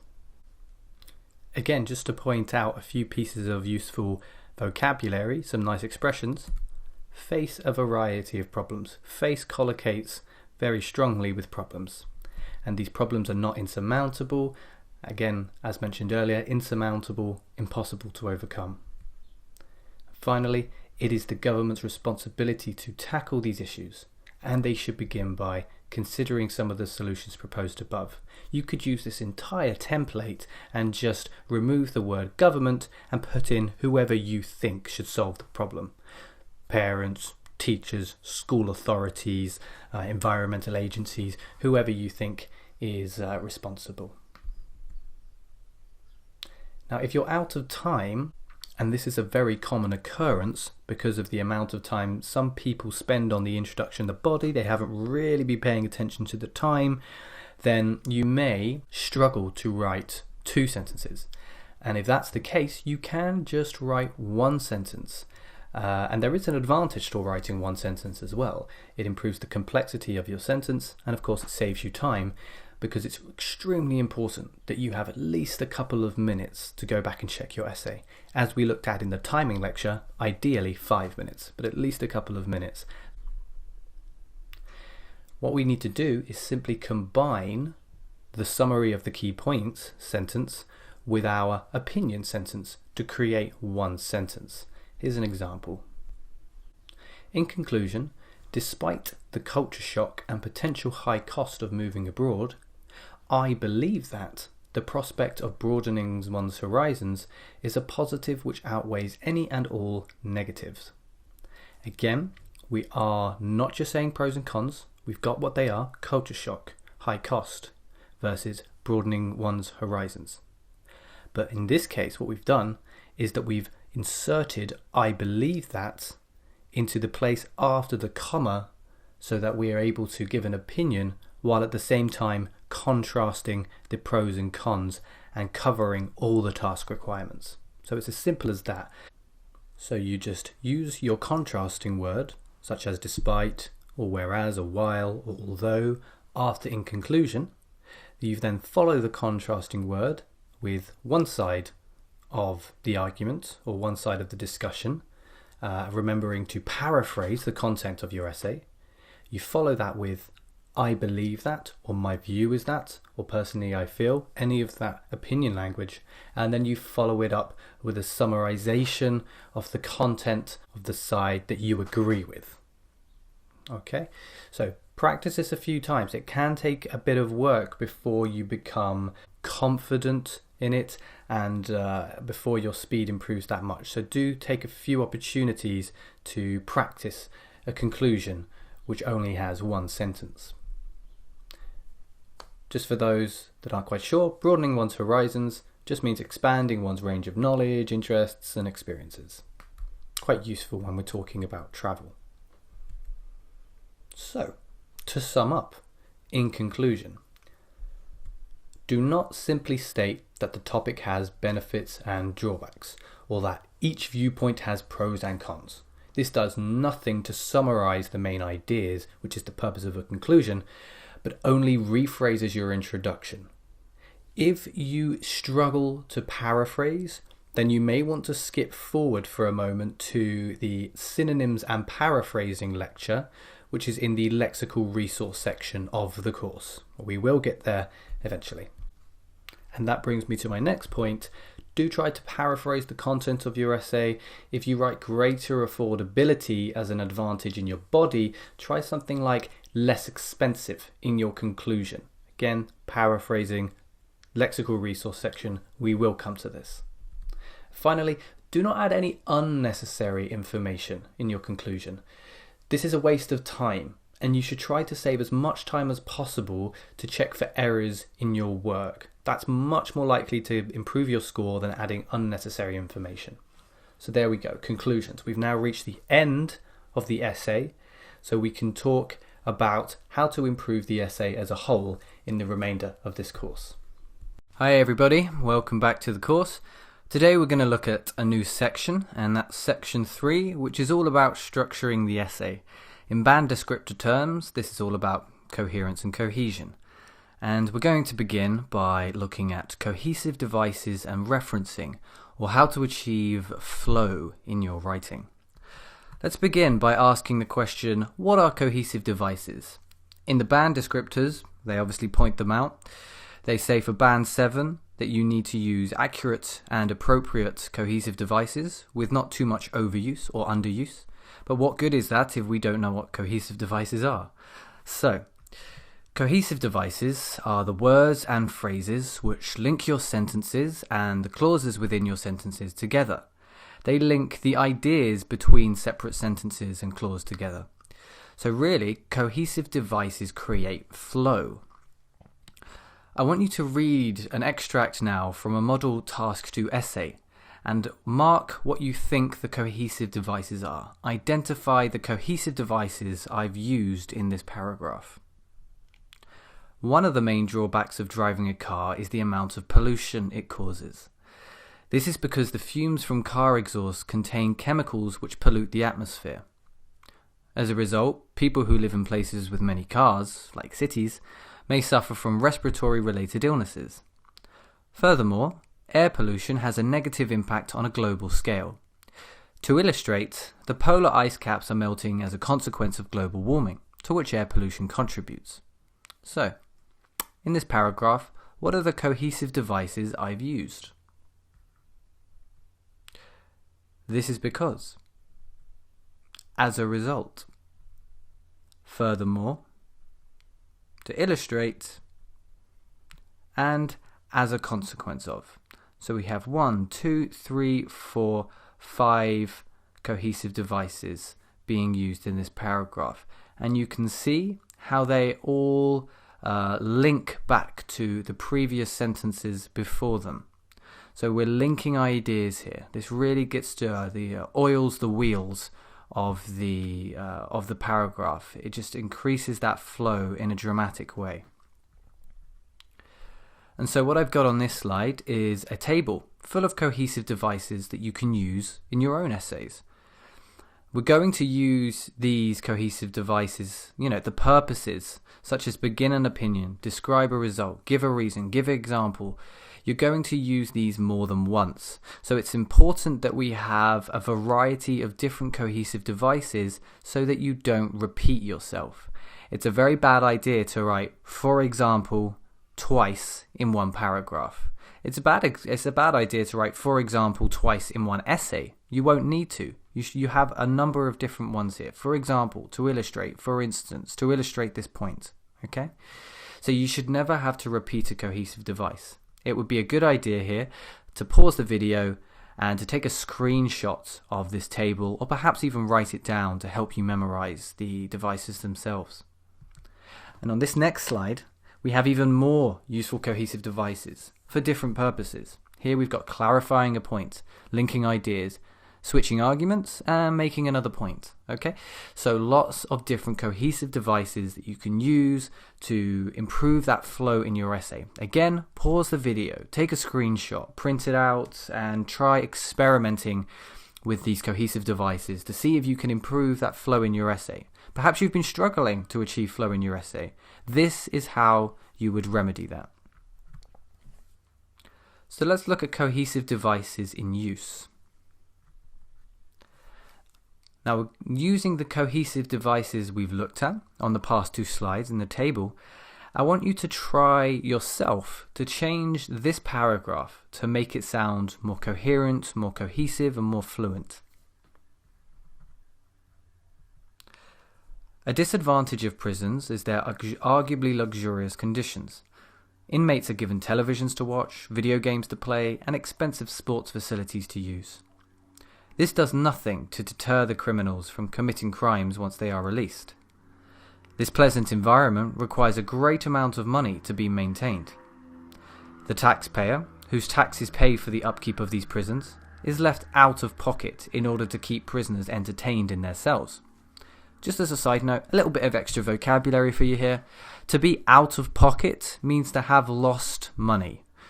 So that might be something you can include, especially if you're doing the general training module, as it's a quite idiomatic language. So what I want you to do then is to see if you can use the cohesive devices we've looked at on the past 2 slides to modify this paragraph to make it more fluent, to make it more cohesive. You can remove words and add words, expressions, phrases, but what we're trying to do here is just improve the coherence and cohesion of the paragraph itself. Okay, so pause the video now and see if you can have a go at this exercise. Okay, if you're ready, let's have a look at how I've modified this paragraph.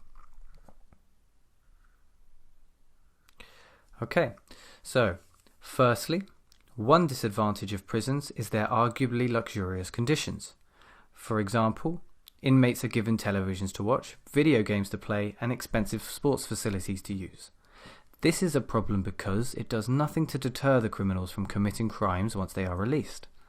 Moreover, this pleasant environment requires a great amount of money to be maintained. As a consequence, the taxpayer, whose taxes pay for the upkeep of these prisons, is left out of pocket in order to keep prisoners entertained in their cells. As you can see, every cohesive device that's been used here has a purpose. It either introduces a point, it introduces an example, it explains a reason for your previous idea, introduces another point, it introduces a result of the previous idea. They're all referring back to previous sentences, okay, previous ideas. And that really creates a well-developed argument that is also very fluent and cohesive. One side point to make here is you should not overuse cohesive devices.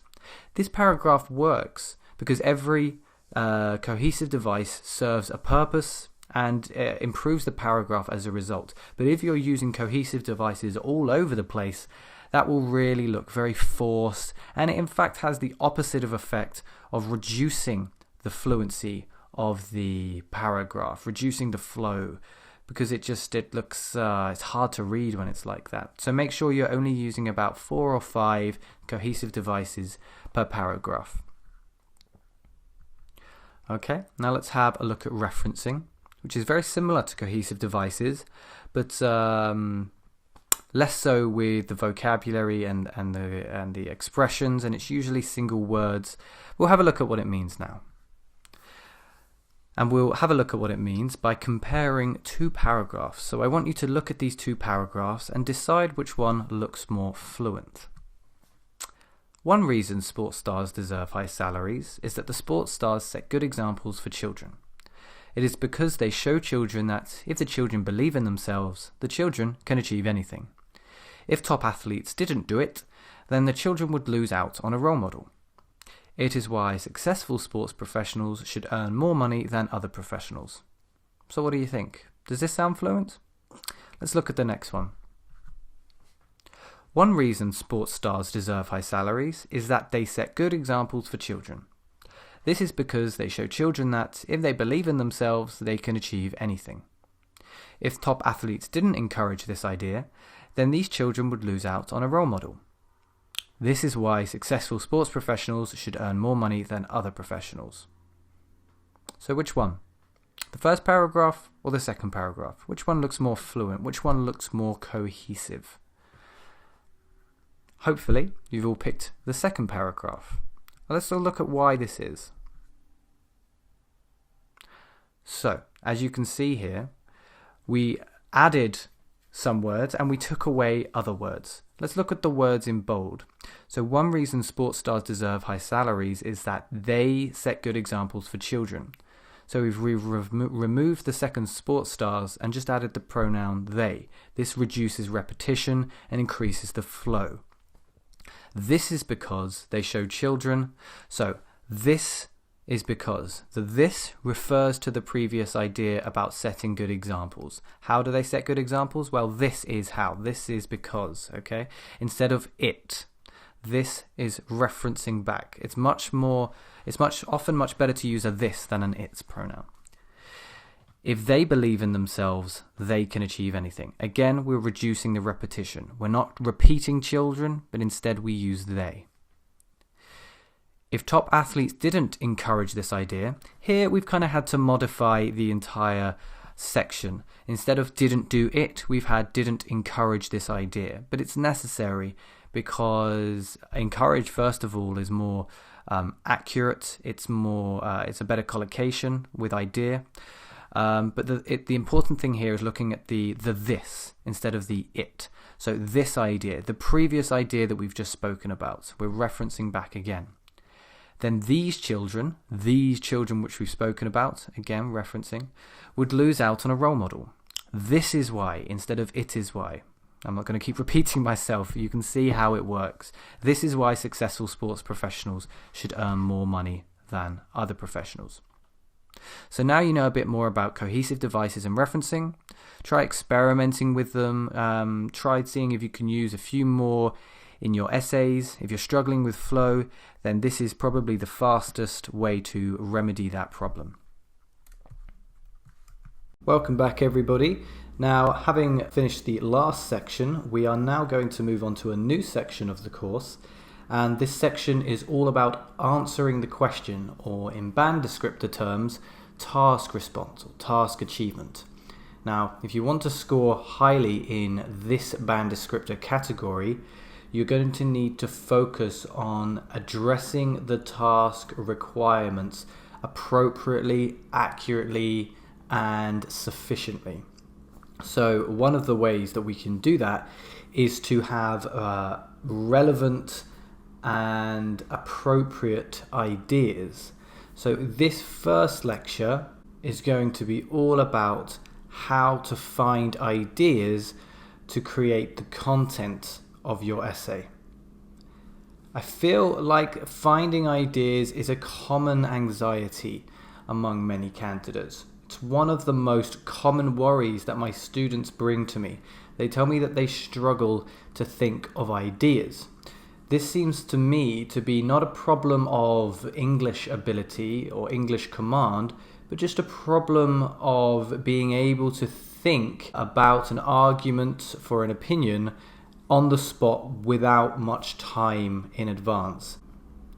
However, there are two important things to remember when it comes to thinking of ideas.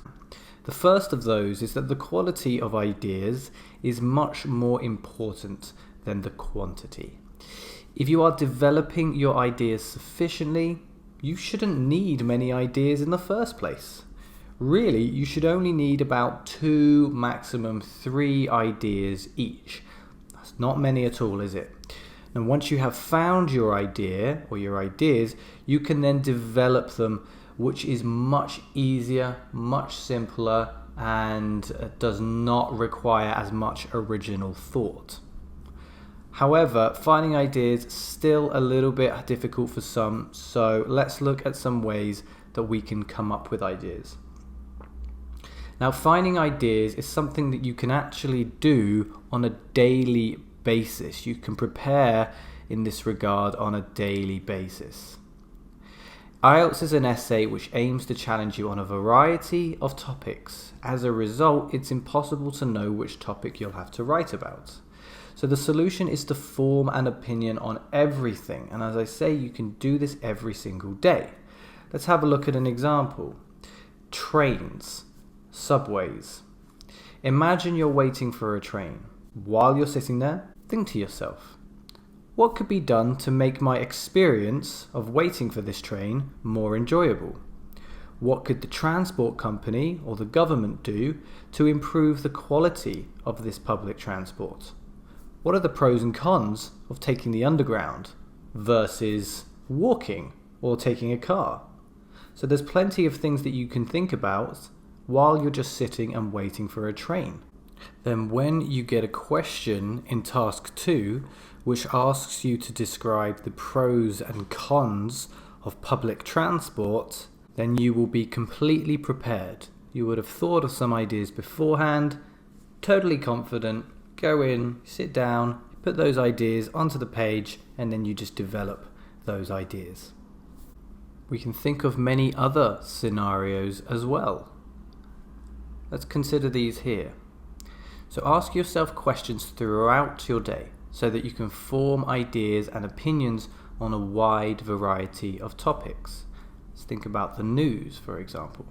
You sit down in the morning, you read the news, it's over your morning coffee. Instead of just sitting there and reading, ask yourself some questions. Are you using the internet right now? Or newspapers themselves? Or television? Why? Why are you choosing this medium over another medium? What are the pros and cons of each of these different formats?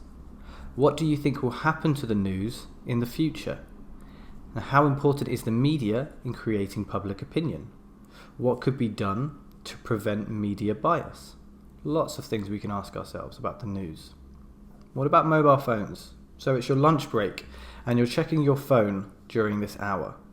Instead of just scrolling through Facebook, you can ask yourself some questions.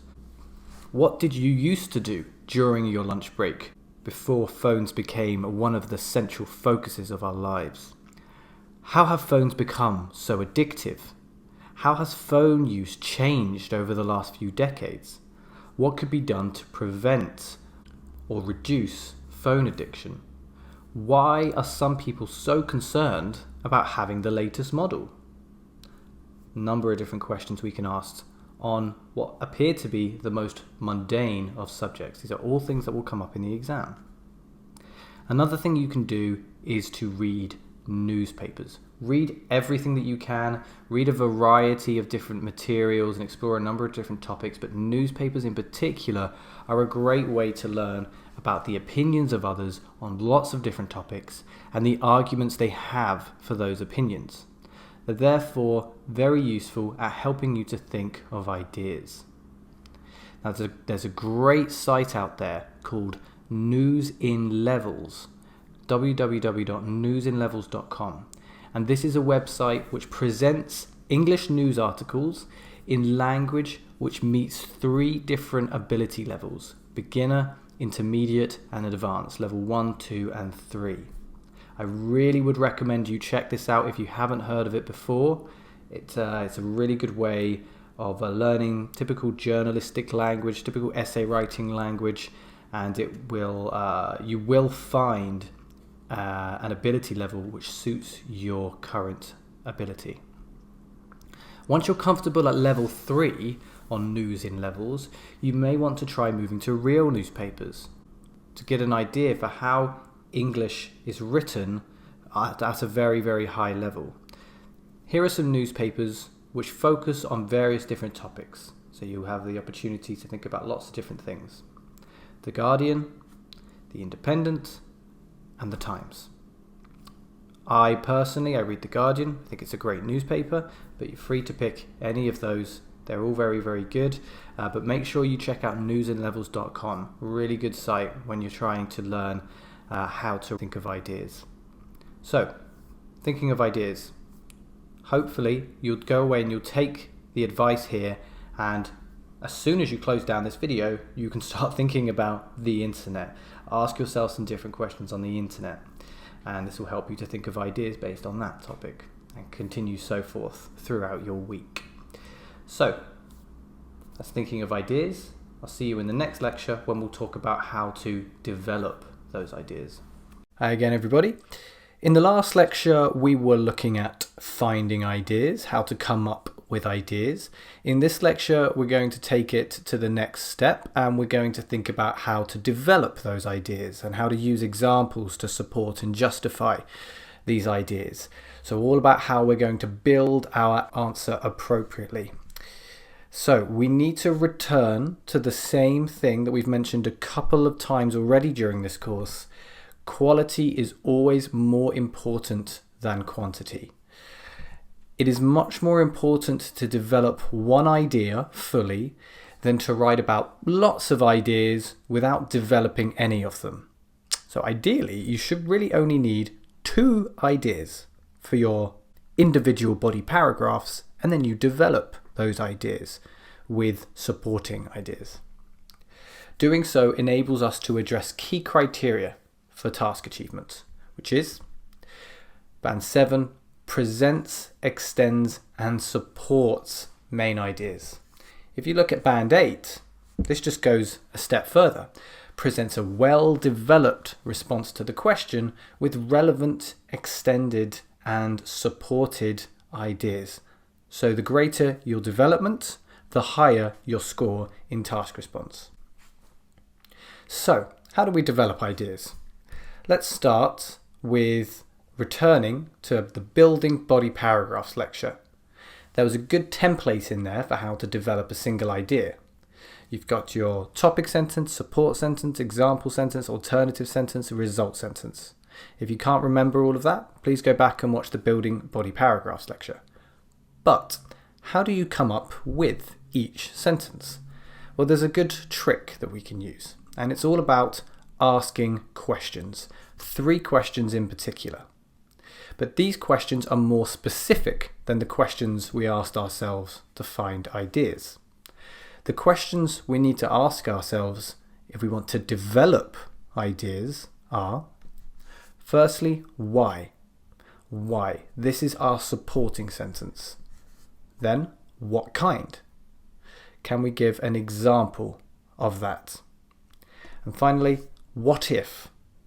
And this will help us to think of an alternative situation. Let's look at that in practice.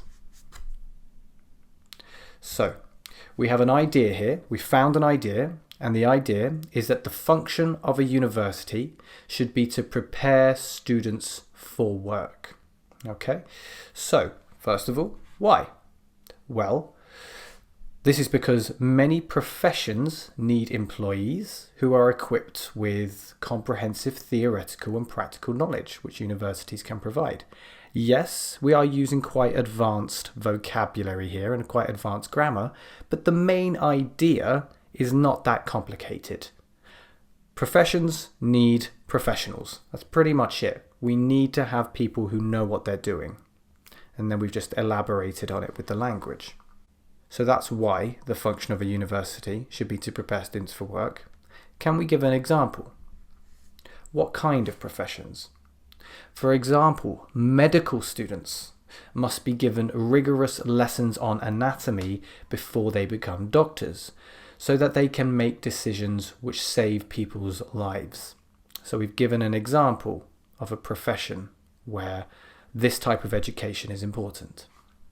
And finally, the what if. What if this weren't the function of universities? So, if universities were more concerned with education for its own sake instead, rather than giving students the necessary training to become competent professionals, there will be a serious shortage of doctors, lawyers, and other essential professionals in society. Again, this is advanced grammar, it's advanced vocabulary, there's an advanced sense of cohesion. But the idea is fairly simple. If we didn't have universities that helped people get into work, then we would suffer from a lack of these important professions. Okay? And there's something very much worth noticing. All of this here, 94 words. 94 words for the entire paragraph.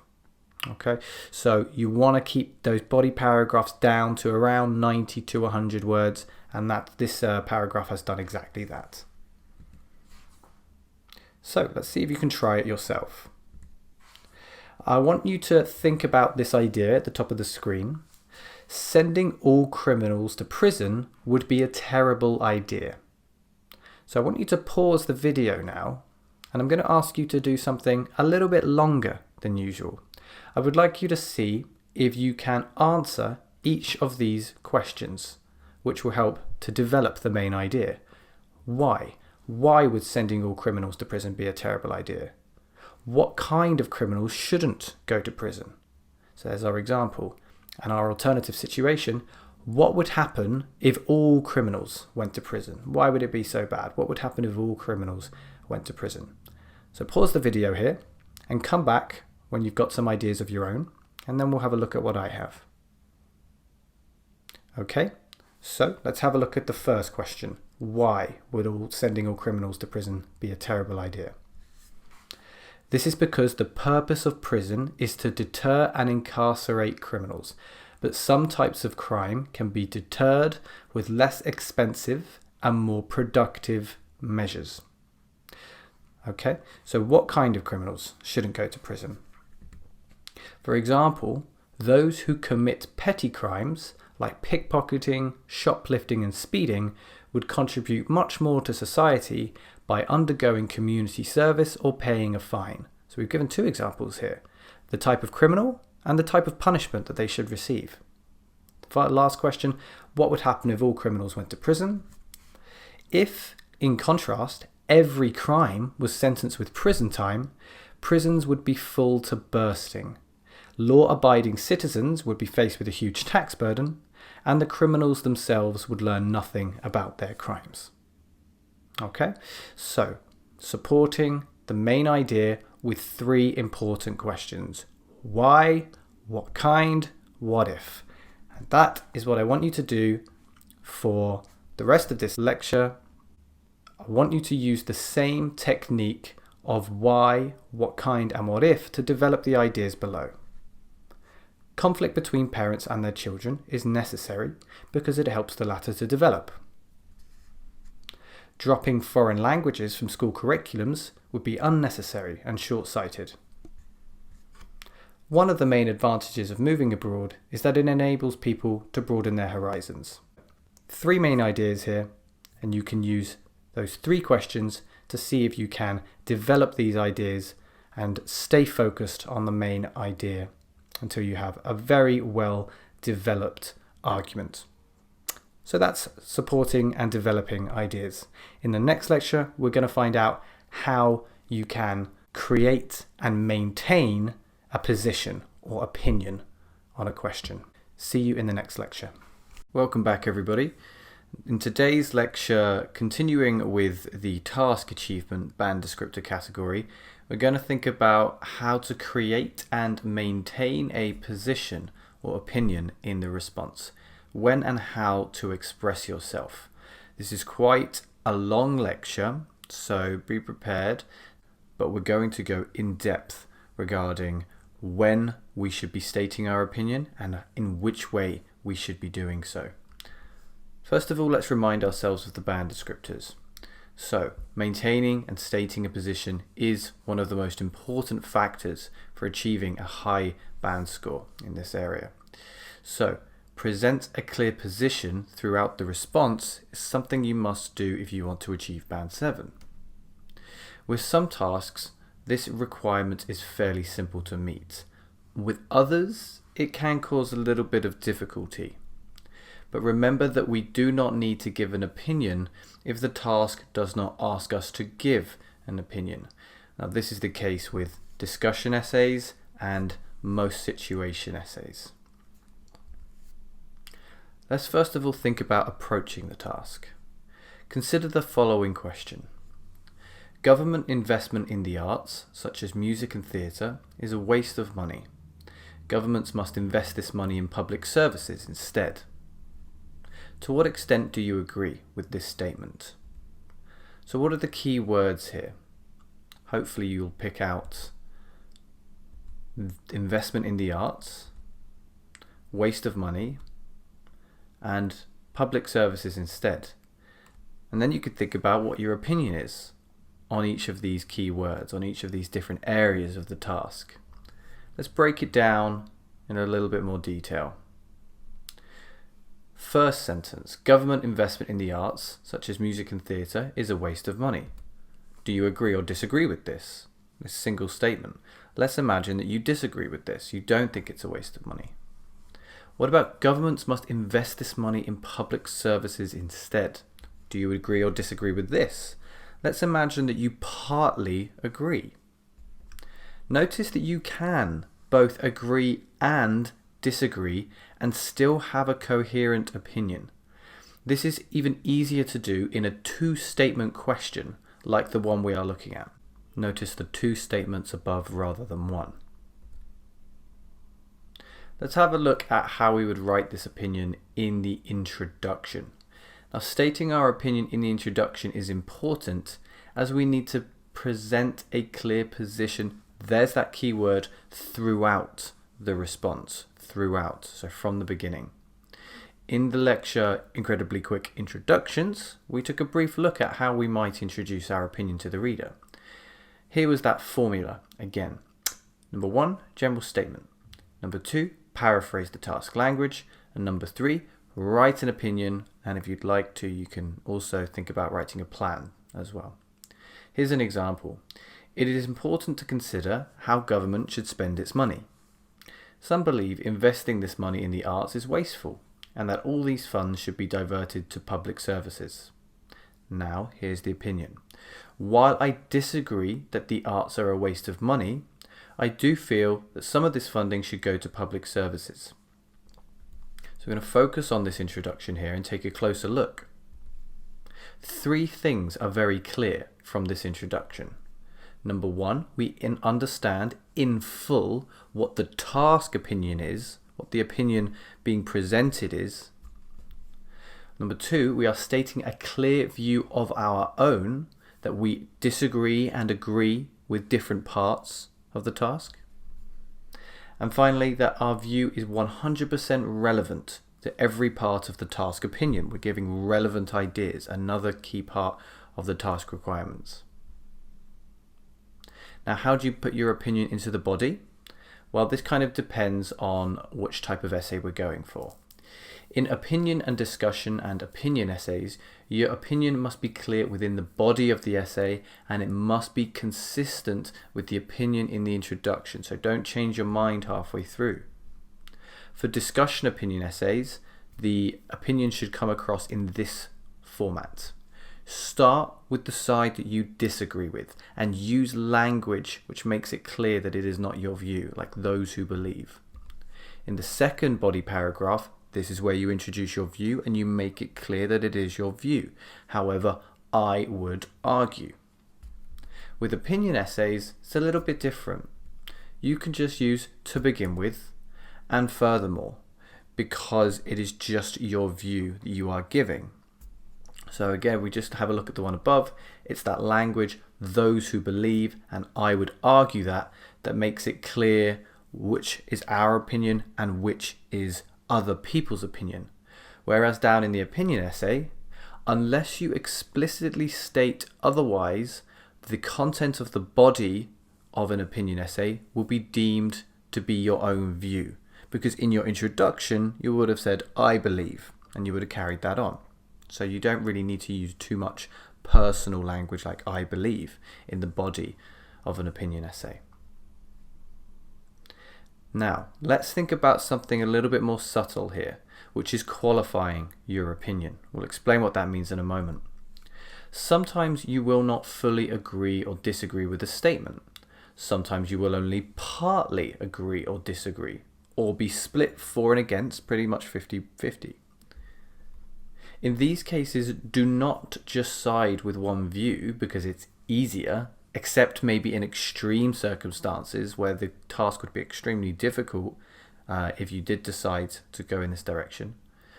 You need to be developing your English for genuine purposes, not just for IELTS. So it's good to learn language that we can use to help us when we partly agree or partly disagree with something. And this is what qualifying is. So we can use qualifying language, certain phrases and expressions, which we're going to look at here. So, qualifying your opinion, these phrases will do that. It depends on, or it is dependent on. Make an exception for, or the passive, an exception should be made for. Only to an extent, or only up to a point. Only in some cases. Should take into account. Should be taken into account. So expressions like these can help us to qualify our opinions, but they do so in slightly different ways. And here is an exercise that I want us to complete now. I want you to have a look at these sentences here and see if you can use the expressions from the previous slide and put each one into the correct gap on this slide. So you can pause the video here, you can slide backwards in the video to look at those expressions again and see if you can put them into the correct gaps here. And when you're ready, hit the play button and you can continue. Okay, let's see what we have here. So number 1, however, I believe the arts should only be funded up to a point or to an extent because there needs to be enough money to support public services. So up to a point basically means like, yes, do it, just don't do it too much. There should be a limit. Up to a point, to an extent. Number 2, while it is important for university students to receive financial assistance, I believe their family background should be taken into account. Here, should be taken into account, just should be considered. Take into account equals consider. Number 3, although I am mostly against taxing unhealthy foods, I believe an exception should be made for foods which contain artificial preservatives. And then we support that. An exception should be made for, make an exception for, do it differently for a small number of things or a small number of people, just a small number. Number 4, I believe the government should offer financial incentives to the public for recycling, but it depends on what is being recycled. So it depends on sort of on the condition that, it depends on. This is probably the one that you would be most comfortable with and that you've seen many times and used many times in the past. It's still very, very useful for qualifying our opinion. And finally, number 5, the argument for requiring all criminals to undergo community service is one I am in favour of, but only in some cases.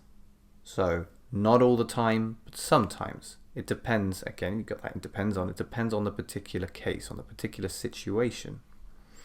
So a lot of these are quite similar to one another, but you do need to be using them at the correct times.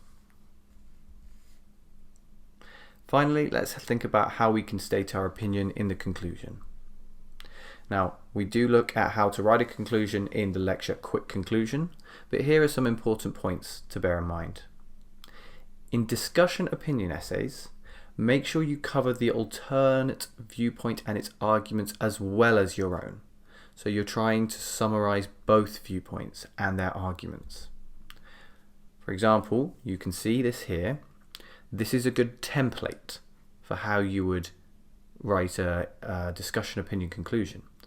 In conclusion, although, as, so there's your viewpoint and argument, although viewpoint as argument, I believe this viewpoint because second argument.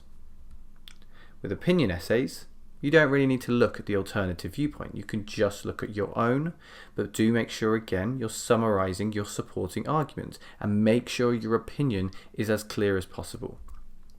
So here's a template here. In conclusion, due to this argument and this argument, I believe that this viewpoint. Let's have a look at how that looks filled in. First one, in conclusion, although building accommodation is important as it combats homelessness, I believe we should invest more in green spaces because doing so provides a better quality of life for citizens. So you've got the alternate viewpoint, building accommodation is important, and the argument, it combats homelessness, and then our viewpoint, we should invest more in green spaces, and the argument because it provides a better quality of life. Now with the opinion essay, due to the importance of individual cultures and the danger of war, those are our two arguments that we would have put in our two body paragraphs. And then the viewpoint, I believe that under no circumstances, nice expressive language here, should minority languages be allowed to perish. Okay, so that's the type of language we want to see in a conclusion. And just to finish up here, I'm going to leave you with some strong opinion language. If you ever want to put across your opinion with a little bit more strength and enthusiasm, you might want to think about using expressions like these, experimenting with expressions like these. So, long lecture today, but hopefully a comprehensive and thorough look at how you can use, create and maintain an opinion in your Task 2 essay. See you in the next lecture. Hello everybody.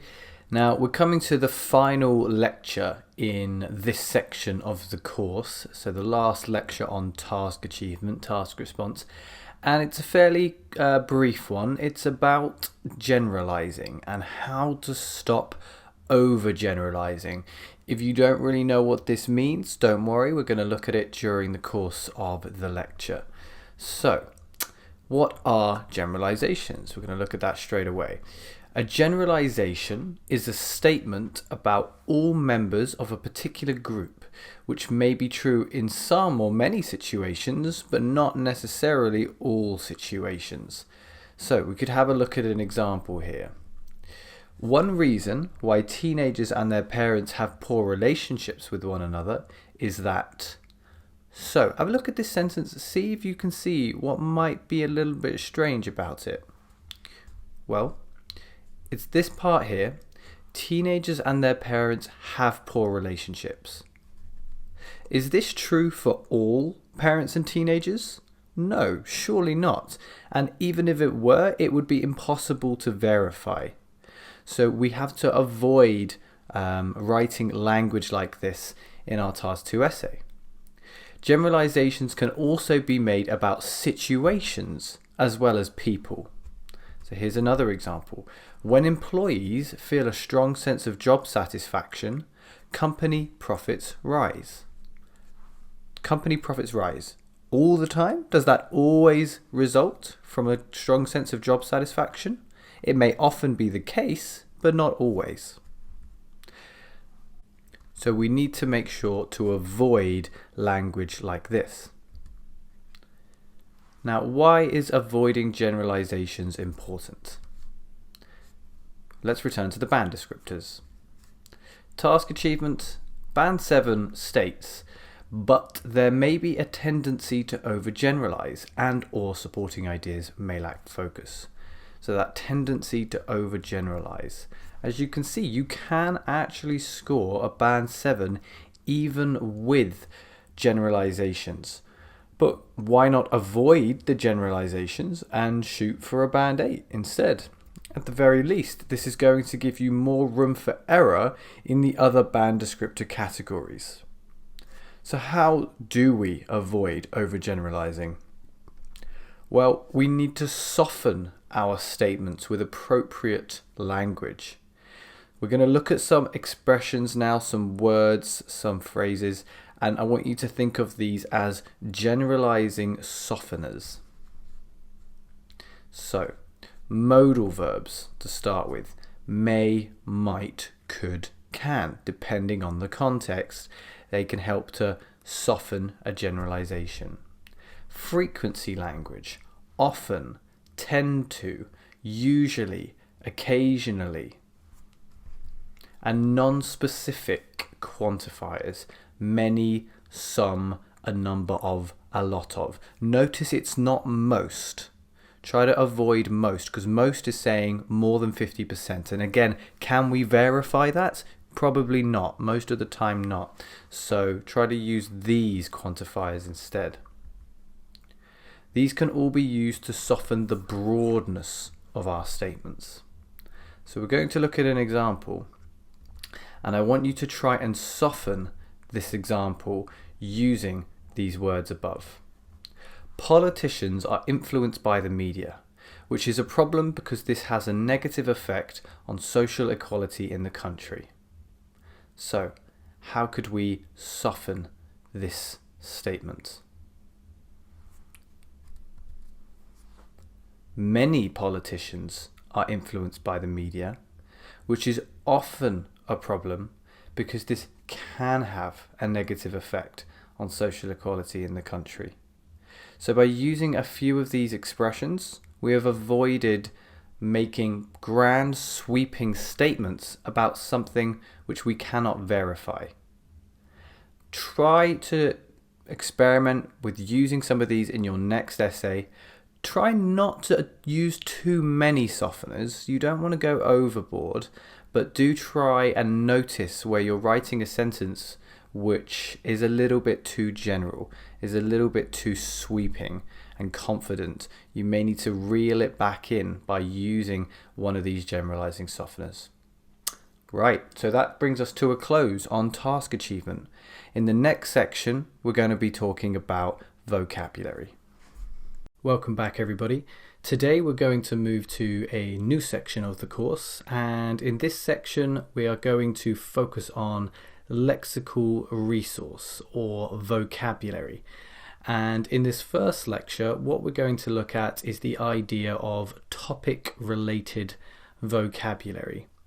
By the end of this lecture, you should understand why topic-related vocabulary is so important and how you can use it to your advantage to get a higher score in the lexical resource category of the band descriptors. So let's get started by thinking about two topics, museums and schools. These are just two topics I've picked at random, as they are two typical topics which may appear in your task 2 question, but of course there are many other topics which might appear instead. Now, what's obvious is that these two topics are very different, but that they have similarities. What might not be so obvious is that each of these topics has a specific set of vocabulary which relates to them individually. For example, you would see the word curators when talking about museums, you would see the word teachers when talking about schools, but you wouldn't see curators when talking about schools, and you're not likely to see teachers when talking about museums. So your task with vocabulary in this regard is to demonstrate to the examiner your knowledge of these sets of vocabulary. Try to limit your use of very general and vague language which could be used for more than one topic. For example, the word staff, that could relate to a number of different fields. So to illustrate the importance of this topic-related vocabulary, we're going to look at 2 sentences. Now, I want you to read this pair of sentences and decide for yourself which sentence in the pair is better. So the first sentence here: museums, most people would agree, are great places of education thanks to the knowledge of their curators, their well-preserved artifacts from previous time eras, and their enlightening exhibitions and galleries. Contrast that with the second sentence: museums, most people would agree, are great places of education thanks to the knowledge of their staff, their well-cared-for things, and their rooms full of interesting items and pictures. Hopefully, you chose the first option. Why does the first option make more sense? Why is it more accurate? Why does it meet the band descriptor requirements more directly? Well, just have a look at this. If I change the word museums for schools, the sentence still makes sense. Schools are great places of education thanks to the knowledge of their staff, their well cared for things, and their rooms full of interesting items and pictures. So because of the vagueness of the language here, you can directly substitute the main topic for a completely different topic and it still makes sense. It should not be this way. So have a look at the language in the top paragraph and you can see why that sentence works much better.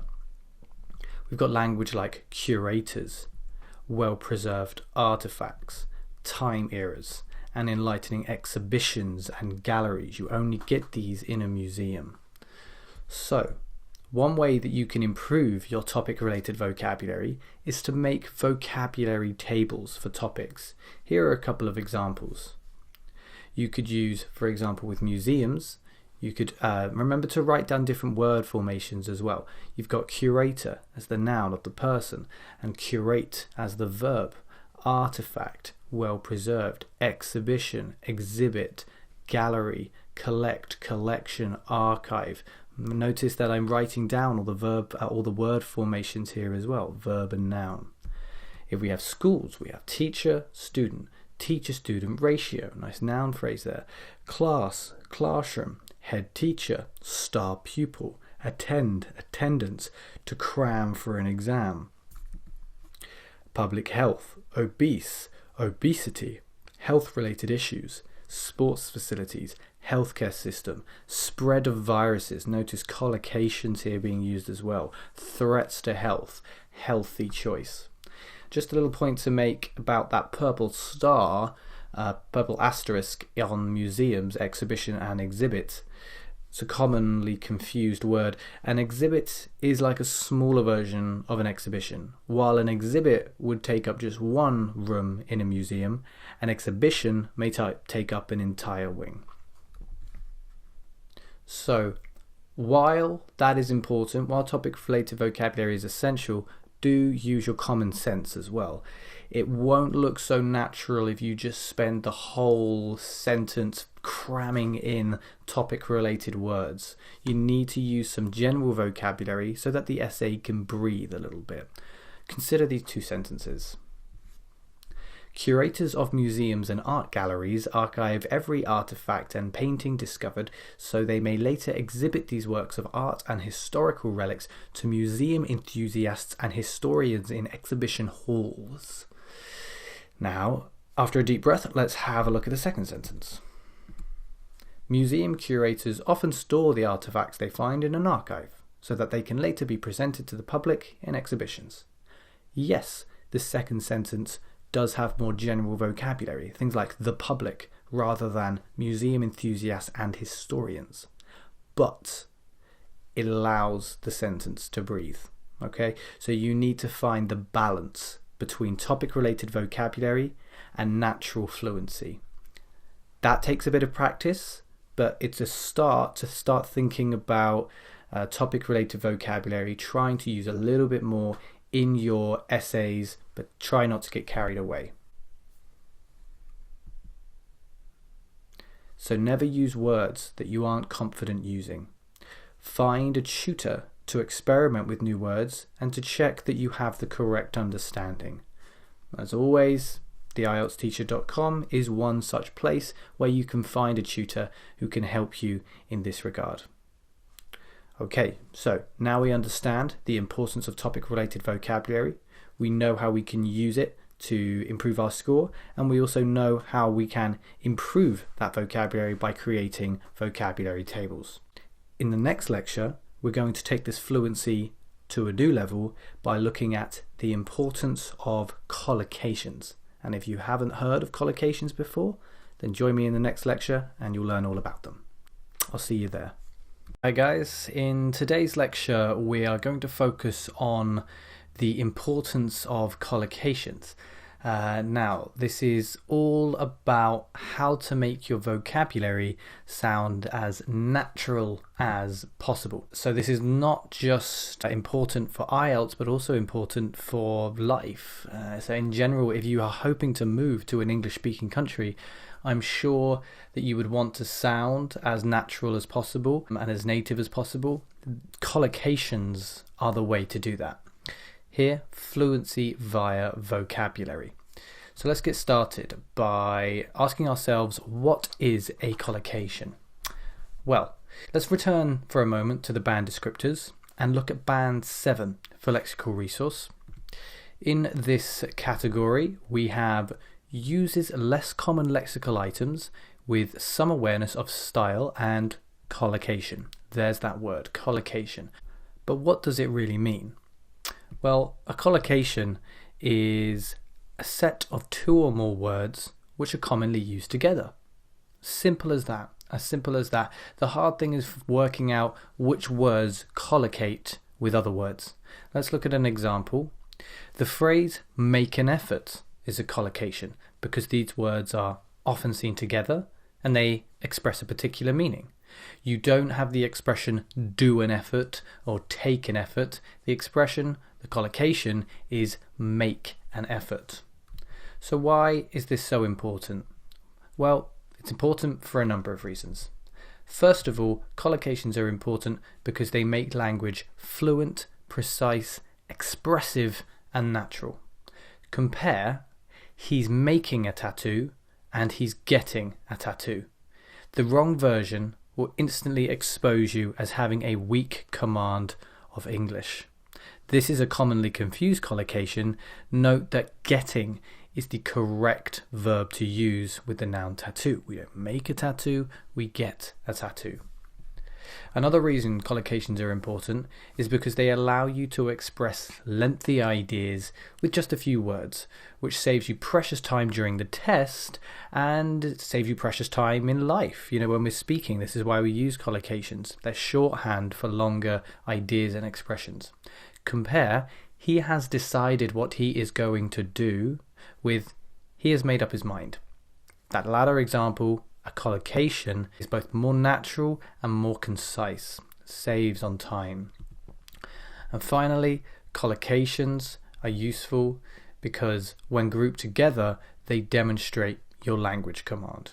That is what you are trying to do when you achieve Band 7 in IELTS. So let's focus on that idea here. When grouped together, collocations demonstrate your language command. What we're going to do is look at two paragraphs. One of them shows a strong command of English and the other one shows a weak command of English. See if you can work out which one is which. So first of all, one of the heavy problems about transport in public places is the expensive prices of tickets which people pay. This might happen due to the absence of competition between bus and train companies, which means that solitary companies can control the transport choices in an entire area and can therefore put their fees to be as expensive as they want. Now let's have a look at the second paragraph. One of the most pressing problems with public transport is the extortionate ticket prices which customers are required to pay. This might happen due to the lack of competition within the public transport industry, allowing one company to have a monopoly over transport options and charges in a particular town or city. Now, if your English command is strong and your comprehension is strong and you have immersed yourself in English enough, you should instantly realize that the top paragraph displays a weak command and the second paragraph displays a strong command. Why does it display a strong command? Because of language like this: pressing problems, public transport, extortionate ticket prices, required to pay, lack of competition, public transport industry, have a monopoly over, transport options.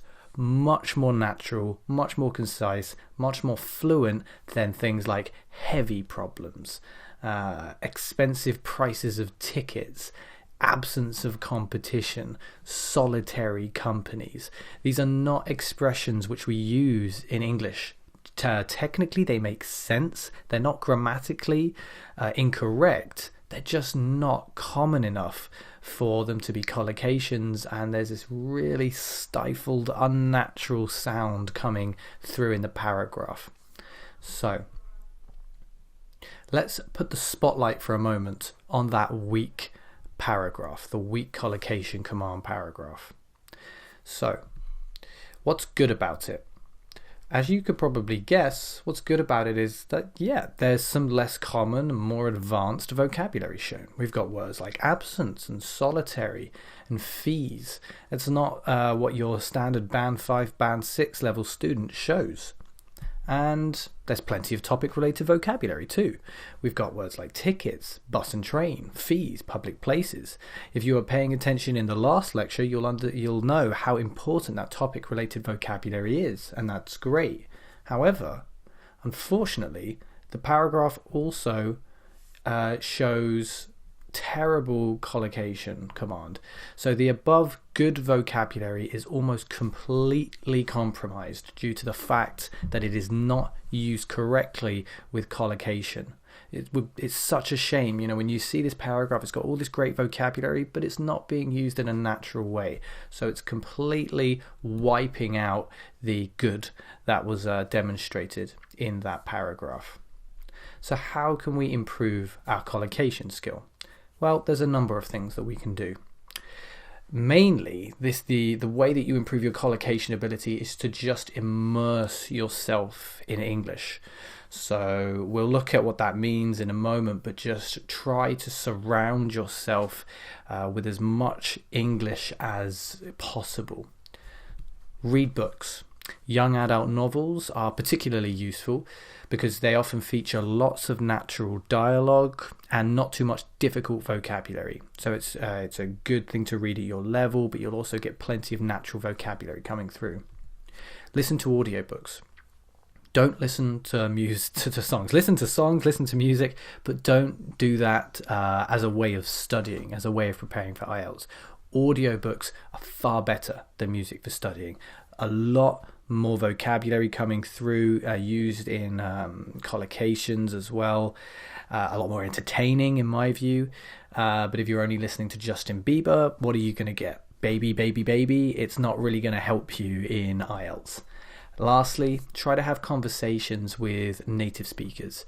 There are websites online which offer you the possibility to speak to natives for free. I believe there was a site called italki, italki.com, which used to offer conversations with natives for free in a sort of language exchange. Not sure if it's still doing that, but I'm sure that these websites still exist. And by speaking to natives, you can learn new expressions, ask what those expressions mean, and then practice those expressions yourself. Of course, you also have the opportunity to use paid tuition as well to help, to speak to native speakers, to speak to native teachers, in fact. And again, the IELTSteacher.com, a great place to go if you want to have conversations with IELTS tutors who will specifically work on your collocations ability to help you get a great score in the IELTS exam. So, collocations. Very important.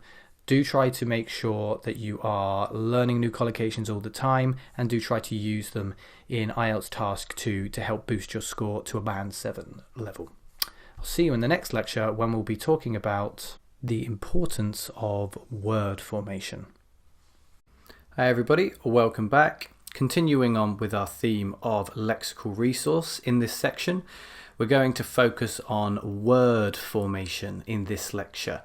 So as you can see there, success, successful, successfully, succeed. And those are the words we're going to focus on as an example to help us move into this lecture. So, first of all, word classes. Word classes. Let's look at those words again. Success, successful, successfully, succeed. What do you notice about these words? Well, hopefully you realize that each of these words has their root, which is success, in common, but they all vary in their form, in their class. So each of these words is a different class of word. Which one is which? Well, we have success, which is a noun. We have successful, which is an adjective. We have successfully, which is an adverb. And we have succeed, which is the verb. If you want to succeed in IELTS, it's very important that you are capable and competent with word classes first and foremost, and word formation secondly. And that's what this lecture is going to focus on. So to use all of those words together, in order to be successful in IELTS, you need to succeed in using word formation. Only then will you find success. So, can you successfully modify these words? That's what we're going to look at. We can modify all of these words by way of word formation. And word formation can come in three different kinds. It's all about the modification of base words by way of prefixes, suffixes, and compounds. And we're going to look at these things in turn, starting with prefixes. So prefixes, what are these? Prefixes are bits of language which are added before the base or stem of the word. You should recognize a couple of these examples here. Unsuccessful. Here, un represents remove, reverse, or not. Underperform. Under here means less than or beneath. Overestimate. So over here meaning too much. You've estimated too highly in this example. So you can research prefixes and use these to boost your score in lexical resource. Let's give you an example about a decent enough sentence, but one which we can improve by way of prefixes. Teenagers who do not agree with their parents, beginning of a sentence. How could we improve that? Teenagers who disagree with their parents. You may think this looks quite simple, but that's a good thing. If you think it looks simple, then just remember to apply it to your essay, and this will help you score highly in lexical resource.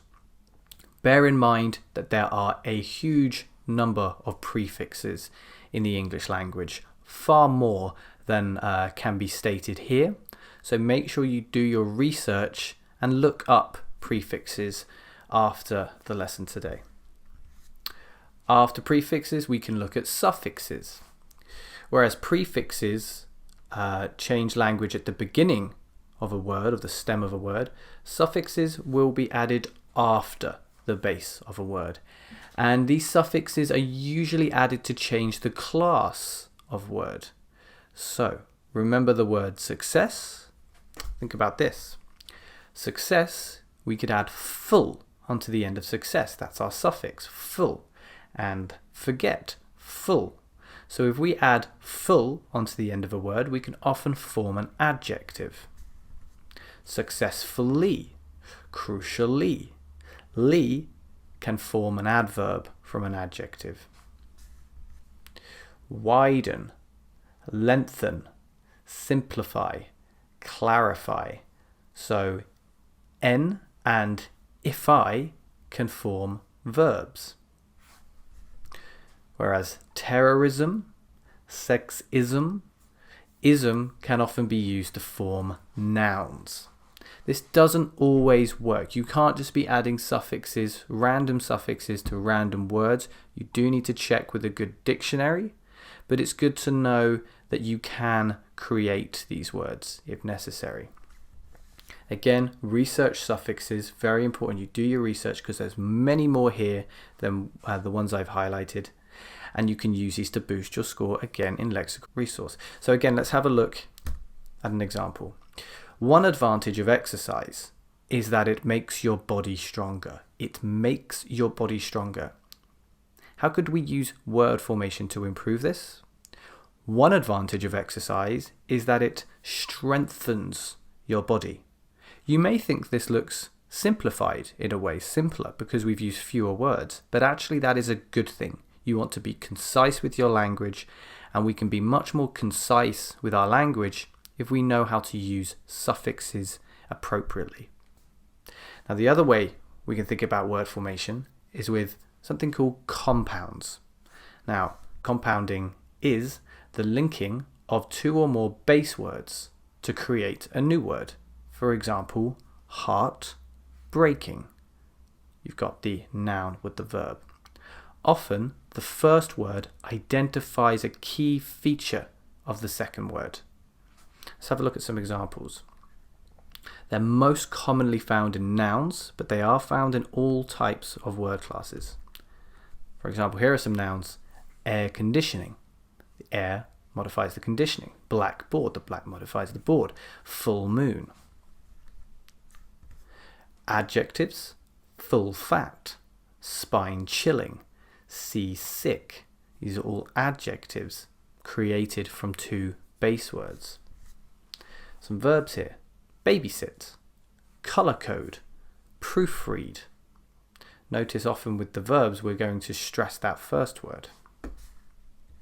And adverbs, you've seen these ones before, but these are also adverbs created from compounding words together. Nevertheless, thereby, good-naturedly. So lots of different words we can create from compounding. Unfortunately, I often get this question, there are no specific rules regarding when to use hyphens in words, when to use dashes. So when in doubt, you will need to consult a good learner's dictionary and just try to memorize that word. Memorize the words that use hyphens, memorize the words that don't use hyphens, and memorize the words that are just joined together without hyphens. Unfortunately, there are no rules there. So although this is not the longest lecture, it's still a very important lecture because it's such a simple way to improve your score in lexical resource. Hey everybody, welcome back to the course. Now, in today's lecture, we are going to look at something which I think a lot of students struggle with, or at least it's something that a lot of students think is very important in the exam, and they're right, and that is paraphrasing and synonyms, trying to avoid the repetition of vocabulary when writing our task 2 essay. So this lecture will talk about how to demonstrate a wide range of vocabulary to make sure that we're achieving band 7 or above in lexical resource. But this lecture will talk about 5 different ways that you can paraphrase. So not just synonyms, but lots of other ways that we can paraphrase as well, so that you should have a great number of different ways that you can paraphrase by the end of this lecture. So the first thing to talk about is the band descriptors. Just a quick reminder here of what the examiners are looking for. If you want to achieve a band 7 in lexical resource, you must use a sufficient range of vocabulary to allow some flexibility and precision. The key word there is range, a sufficient range, not an adequate range, which is band 6, but a sufficient range. So there must be enough range. So to achieve a band 8 in lexical resource, you must use a wide range. So not just enough, but actually more than enough. Show you have a wide range of vocabulary. Basically, the greater your range, the higher your score. So let's get started by looking at paraphrasing tip number 1. And of course, it's the most obvious one, synonyms. Synonyms are basically words which are very similar to other words. Sometimes they mean the same thing, sometimes they're just very similar. So it's important to remember, firstly, there are many ways that we can paraphrase language. Synonyms are very useful, and this is why a thesaurus can be very helpful when you are practicing. A thesaurus is like a dictionary, but instead of definitions, it just lists similar words or synonyms. Now, if you don't own a thesaurus, you can use an online one. So try it now. Look up the word range and then the word synonym. Range synonyms. What do you find coming up? Array, assortment, collection, diversity, mixture, and variety are just a few of the words that appear under the word range. Do make sure you are researching the appropriate context of the word. Range can have a couple of different definitions, so do make sure you're looking at the right context of the word. So how can we use this when paraphrasing? Let's have a look at an introduction here. Synonyms particularly important in the introduction. We know that we need to paraphrase when we write our introduction to the task. Here is a question. A task 2 question. Some people believe that visitors to other countries should follow local customs and behaviours. Others disagree and think that the host country should welcome cultural differences. Plenty of words here that we can paraphrase. Let's see how we've done so. Some people think, not believe, but think that tourists, not visitors, but tourists to other countries should abide by, rather than follow, local rules rather than customs and behaviour. Others dispute this instead of disagree and think that the host country should embrace rather than welcome cultural diversity rather than differences. Loads of different synonyms coming through here. Now, you do need to be careful because sometimes you can't just insert a synonym directly into the sentence. You do need to check that it makes sense. Certainly, finding someone to correct your work, a tutor or a native speaker, can be the best way to do this. Also, the above introduction is okay, but it's clearly very reliant on a thesaurus. This can easily make language sound a bit unnatural. Now, check out Joey from Friends' letter. There's a link in the resources to get an idea of how a thesaurus can be misused. Very funny video. It really does highlight why you shouldn't be too dependent on a thesaurus. Now, paraphrasing tip number 2. Change up the word order. So the best way to paraphrase is to mix different paraphrasing skills together. Don't overuse or only use synonyms, but mix them with other techniques. One of those being changing the word order. Let's look at that task sentence again, just the first sentence here. Some people believe that visitors to other countries should follow local customs and behaviour. How have we mixed up the word order? Well, let's have a look. Some people think that local customs and characteristics, still using those synonyms, should be followed by tourists when they go to other countries. So what have we done here? Well, we've used a mix of synonyms, think, characteristics, tourists, and different word order. In this case, we've moved part of the sentence into the passive voice. So instead of the active, other countries should follow, we've turned it into the passive, characteristics should be followed by tourists. That's one way that you can change word order. English is fairly flexible, not entirely flexible, but fairly flexible. So think about how you can change word order when you're looking at your tasks. Right, paraphrasing tip number 3, word formation. Another way we can find greater range is to modify word formation. Discussed in a previous lecture, in fact the previous lecture to this one, there are often a number of different word formations for a single word. Let's have a look at the task again. Second sentence here. Others disagree and think that the host country should welcome cultural differences. Others dispute this, still got those synonyms. Others dispute this and think that a variety of cultures should be welcomed by host countries. Now what you can see here is, yes, again we've got those synonyms, dispute and variety instead of disagree and differences, but there's also a change in word order. Again we've got the passive voice and a change in word formation. Instead of the adjective cultural, we've been able to modify that expression and turn it into the noun culture. Sometimes you'll need to change more than just the formation. That's probably all the time really, because if you're changing the word formation, you're likely to need to change the grammar too. So keep that in mind. But word formation, another great way to find paraphrases. Paraphrasing tip number 4, antonyms. What are antonyms? Well, again, if you can't think of a synonym or you're struggling to change the word order or formation, then you should consider the opposite of the word you're trying to change. The opposite of a word is called an antonym. A similar word is a synonym. The opposite is called an antonym. Let's look at that first sentence again, or second sentence. Others disagree and think that the host country should welcome cultural differences. Others dispute this and think that the host nation should not reject cultural variety. Once again, we have those synonyms, dispute and variety, but we also have an antonym, reject. It's the opposite of welcome, and that is preceded by a negation, not. To welcome is to not reject, in a sense, but remember this is not quite as precise as using a synonym.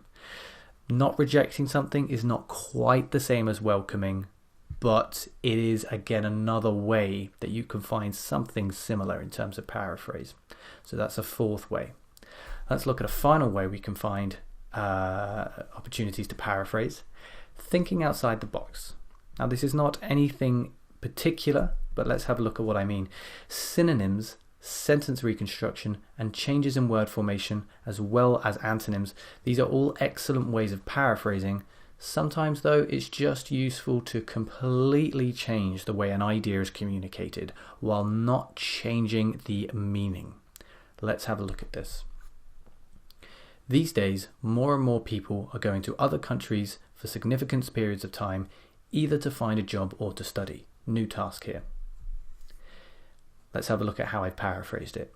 In recent years, the number of people choosing to move abroad, either for work or education, has increased substantially. So much is going on here. There's so much paraphrase, but in essence, more and more has been changed, not with a synonym, but with a change of the way that the idea is communicated has changed to the number of people has increased substantially. Then we've got a more general way of paraphrasing. These days we are going, and in recent years, instead moving the tenses has increased. These days with the present, in recent years with the perfect.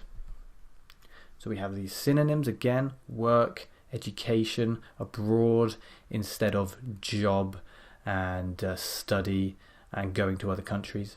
We also have a change in word order. We have a tense switch, present continuous to present perfect, and a complete change in the communication of an idea. More and more was changed to the number of something has increased. This is probably the hardest way to paraphrase, but it's definitely the most impressive as well. So if you're somebody that's shooting for a high 7 or an 8 or even a 9, this is what I would recommend that you practice. Now, having said all of that and talked about the importance of paraphrasing, I think it's important to just scale back a little bit and give a bit of advice on paraphrasing, which might seem a bit contradictory to what we've been discussing. And that is, although paraphrasing is an important part of achieving Band 7 or above, it is just one important part. Although it's important, don't overdo it and don't spend too long thinking about it. If you cannot think of a way to paraphrase within 10 to 20 seconds, just use the original wording. Then underline that expression, come back to it later if you have time. It's much more important to finish the essay and have time to check it than to run out of time for the sake of one paraphrased expression. Okay? So also read in English. Paraphrasing is not as easy as simply changing a few words around. As I mentioned earlier, Joey from Friends, you can see a great example of how using synonyms can be very problematic. If you read lots of English articles, books, novels, etc., you'll see how this natural paraphrasing works. You'll understand collocation a bit better, as we looked at earlier. So don't be like Joey, but do be careful with how you paraphrase. Finally, be selective with paraphrase. There are only so many ways to say parents, for instance. If you try to paraphrase a word like this too much, it's inevitable that you will lead to unnatural or inaccurate or inappropriate language. For example, guardians may be seen as a synonym of parents, but really it's not. A guardian is not the same as a parent, so be very careful and very selective with how you use paraphrase. So, those are 5 ways that we can find paraphrase: synonyms, word formation, word order, antonyms, and thinking outside the box. I hope that this lecture has given you a good idea and a bit more confidence about how to paraphrase. So I want you to go away and try to practice this skill with sentences that you see out and about in novels, in articles, etc., even in the in your practice, and see how it works for you with these 5 tips. And that brings this section to a close. If you do have any questions about lexical resource, about any of the skills that we've talked about, please feel free to leave them in the comments, and I'll join you in the next section, which will be on grammar. I'll see you there. Hello everybody, welcome back to the course. In today's lecture we're moving into a new section, and this section of the course is all about grammatical range and accuracy, the final band descriptor category. In the first lecture we're going to focus on simple sentences and common errors which are made Basically, achieving accuracy and avoiding typical mistakes. So, constructing simple sentences first of all. Now, if you're taking this course, you should already know how to construct a simple sentence in English. It's certainly a requirement even if you're going for like a band 5. Basically, a simple sentence is made up of the most basic sentence elements: a subject and a verb, and then often a completed thought or an object, however you want to put it. The police, there's our subject; catch, there's our verb; and criminals, there's our object. Teachers in some countries, there's our subject; are not, there's our verb; and paid very well, that's our completed thought. The government, there's our subject; should invest in, that's our verb or verb phrase; and the promotion of health education is our completed thought or object.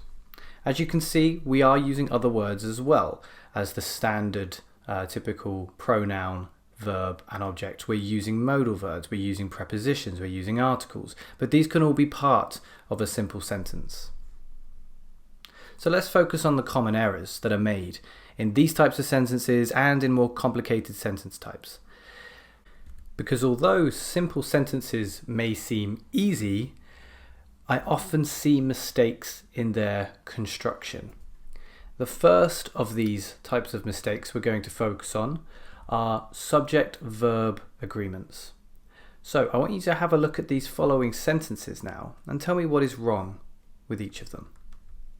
Teachers and parents has to work together to find a solution. Everyone know education is of vital importance. The number of people who live abroad are rising all the time. So what is wrong with each of these sentences? You can see that the verb has not agreed with the subject, and we have corrected it so that the verb does agree with the subject. Teachers and parents have, because we're looking at a plural, have to work together.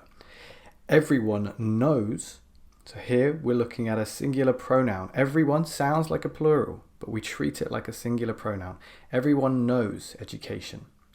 And the number of people who live abroad is, because we're focusing on the number, which is a singular. So the number of people who live abroad is rising all the time. So always check what your subject is and make sure that your verb agrees with that subject. The second common error is with article usage. Now there are a number of rules regarding articles, much more than can be quickly covered here. However, here are the most common mistakes I see and the most relevant for essay writing in task 2. Definite articles to begin with. The. We use this article when we believe the reader knows exactly to whom or what we are referring. We use them with superlative adjectives. The biggest problem in big cities.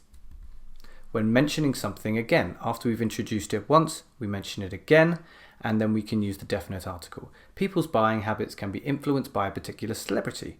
The celebrity has such an effect because. So when you introduce it again, then you can use the definite article. When saying something about all things referred to by a noun, the laptop was a major breakthrough. So that the laptop, the invention of that laptop, was a major breakthrough. When talking about groups of people, the elderly, the poor, the rich, the unemployed. So a lot of groups of people can begin with a definite article. And when the figure is the important part of the noun phrase, the number of people who smoke is worryingly high. Not a number of people who smoke, that would be more concerned with the people themselves. If we're more concerned about the figure, the actual number, then we'll use the article in front of number. The number of people who smoke is worryingly high. What about indefinite articles? A or an, if we're going before a vowel sound. We'll use this article with singular, countable nouns when the reader does not know exactly to whom or what we are referring. When showing someone or something is part of a group, so there is a reason why crime rates are continuing to rise. It's one reason out of several. It is not the only reason. So a reason. It's part of a group. when we want to say something about all things of that kind. So a student cannot be expected to be well behaved all the time. We're not looking at a specific student, just all things of that kind. We do not use articles when referring, we do not use indefinite articles when referring to plurals or uncountable nouns. There are many reasons why. Information on the internet can sometimes be unreliable, not an information on the internet. So we never use indefinite articles when referring to plurals or uncountable nouns. With all that in mind, let's see if you can find the article errors in these sentences here. Maybe you'd like to pause the video, go through this because there are a number of errors in these sentences, and come back when you're ready, when you think you found them all. Okay, hopefully you found them. Let's see if you've got them right. Some people argue that teenagers, not specific teenagers, just teenagers in general, teenagers spend too much time on the internet. We always put a definite article before the when we're looking at internet as a noun. This is a problem. It's not the only problem. It's a problem because if they do not get enough exercise, they can end up suffering from obesity. We do not use an article with an uncountable noun like obesity. As a result, not the only result, these children often struggle with health issues. Not any specific health issues, just health issues in general. And these issues can affect them throughout life. No article there either. As studies show, the reader doesn't know which studies we're talking about, so we can't use an article here. The rate of obesity, it's a specific rate, the rate of obesity, is rising all the time. Okay, hopefully all of those make sense. Let's look at the final common error, which is regarding tenses. The majority of your essay will need to be written in the present simple, as this tense is often used to give opinions. I think investment is good. Or facts and beliefs. Education leads to a competent workforce. However, you need to be careful to realize when other tenses are necessary. This is particularly the case in some more difficult task 2 questions, sometimes which ask you to talk about the future or the past. Can you spot the mistakes in these sentences? The best way to improve the economy will be to lower taxes. 3 years ago, the government has decided to invest in healthcare. This leads to a huge improvement in public health. Sports facilities would be important because they would offer people an opportunity to exercise. To solve this problem, the government should give teachers a pay rise. As a result, the levels of job satisfaction rise and work performance improves. Now the errors here are slightly more difficult to find than with articles and subject-verb agreements. A little bit trickier. That's why when we come to the checking the essay lecture, I advise against checking for tenses when you've finished. Check for easier errors. But for this lecture today, particularly when we're thinking about getting it right at the time when you are actually writing your essay, it's very important that you use the correct tense. So see if you can work out where the issues are and then play the video again when you're ready to continue. Okay, let's see how you got on. The best way to improve the economy is to lower taxes. So it's your view, it's your belief. When we give these beliefs, you only need to use the present simple. 3 years ago, the government decided to invest in healthcare. We have a specific time in the past, 3 years ago. Therefore, we use the past simple. This led to a huge improvement in public health. Again, it's something that happened in the past, so we use the past simple. Sports facilities are important because they offer people an opportunity to exercise. That's not some unlikely event in the future, it's something that is true today. To solve this problem, the government should give teachers a pay rise. As a result, the levels of job satisfaction would rise and work performance would improve. Here, we don't want to use the present simple because we are looking at a future result, and therefore we need to use language which represents that future result. In this case, would.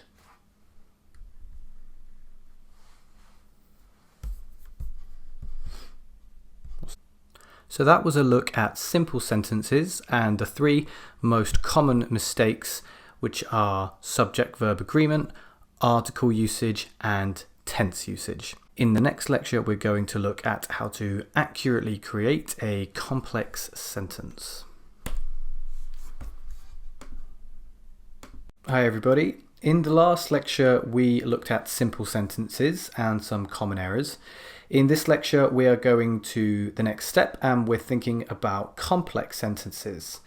So we're looking at how to use the type of sentences which will improve your score to a band 7 level and above. Without complex sentences, you're going to struggle to get that band 7. Why? Well, that's what we're going to look at first. We're going to think about the band descriptors again.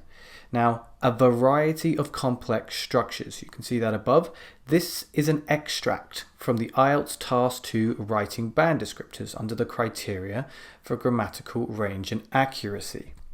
Band 6 says uses a mix of simple and complex sentence forms. Already, even at Band 6, you can see complexity is required. Band 7, though, uses a variety of complex structures. And if we look at Band 8, uses a wide range of structures. So quite simply, the greater your variety of grammatical complexity, the higher your score in the exam, at least as long as your accuracy is also high. Okay, so thinking about how to create a complex sentence, let's first of all think about dependent clauses. One of the best ways to improve your complexity of grammar is to use dependent clauses with independent clauses. This creates what is known as a complex sentence. But what are dependent clauses? I have a dog. This is one independent clause. The idea is complete. This is like the simple sentences we were looking at in the previous lecture. I have a dog and you have a cat. Here we have two independent clauses linked by a coordinating conjunction, which is and. Each idea would make sense alone. I have a dog, you have a cat. They both make sense, they're linked with and. Now here you can see a sentence which is incomplete. Although I have a dog, now this is why it's called a dependent clause. It is dependent on another part of the sentence to make sense. The idea is incomplete, it requires the addition of another clause for it to be complete. Let's have a look at that. Although I have a dog, you have a cat. Now we have one dependent clause linked with an independent clause. Here the independent clause is you have a cat, and these clauses are linked by a subordinating conjunction. In this case, that conjunction is although. Now the idea is complete. Although I have a dog, you have a cat. Complex sentence. So the key word here, which turns this into a complex sentence, is although. And this is what we call, as I just mentioned, a subordinating conjunction. So subordinating conjunctions are key to creating complex sentences. So we're going to look at these here. To create a complex sentence, which is a sentence with at least one dependent clause, you need to use subordinating conjunctions. Now, there are many more of these conjunctions than you're about to see here, so I would recommend looking them up after this lecture so that you can get a little bit more knowledge on these. When is a subordinated conjunction? You can see that I've left part of the sentence out of this example. This just highlights the fact that the idea is incomplete. When teachers gave more discipline. There's clearly an incomplete idea here. We need more information for this to make sense. In order to keep children from eating unhealthy food, again, incomplete. Although people who live abroad face some difficulties, unless the government imposes a congestion charge. Even if the government invested in tourism, and before moving abroad. So you can see here that each one of these clauses is a dependent clause. It's dependent on another part of the sentence to make sense. That's what we're going to look at now. Now, our sentences make sense. Grades improved when teachers gave more discipline. In order to keep children from eating unhealthy food, advertising should be more strongly regulated. And you can read the rest of these sentences in your own time if you'd like to pause the video. But what I want to focus on here is the ordering of the subordinating conjunctions. If you use a subordinating conjunction at the beginning of a sentence, like in order to, or although, or even if, as we've done here, then notice we will use a comma after that dependent clause and before we begin the independent clause. That's very important, and it's something we're going to return to when we think about punctuation in a later lecture. Now, combining conjunctions. If you want to shoot for even higher band scores, moving up to not just the 7s but above 7.5, 8, etc., then you can think about increasing the complexity of your sentence by combining subordinating and coordinating conjunctions. For example, in order to reduce crime rates, the government should provide greater funding for the police and punishments should be made stricter. In order to subordinating, coordinating, and. Unless emergency services are given more financial support, the number of fatalities will continue to rise, even if other measures are adopted. Here we've got two subordinating conjunctions. Fatty and sugary foods need to be taxed or regulated so that children are not tempted by these unhealthy options. You're beginning with a coordinating conjunction and moving to a subordinating conjunction.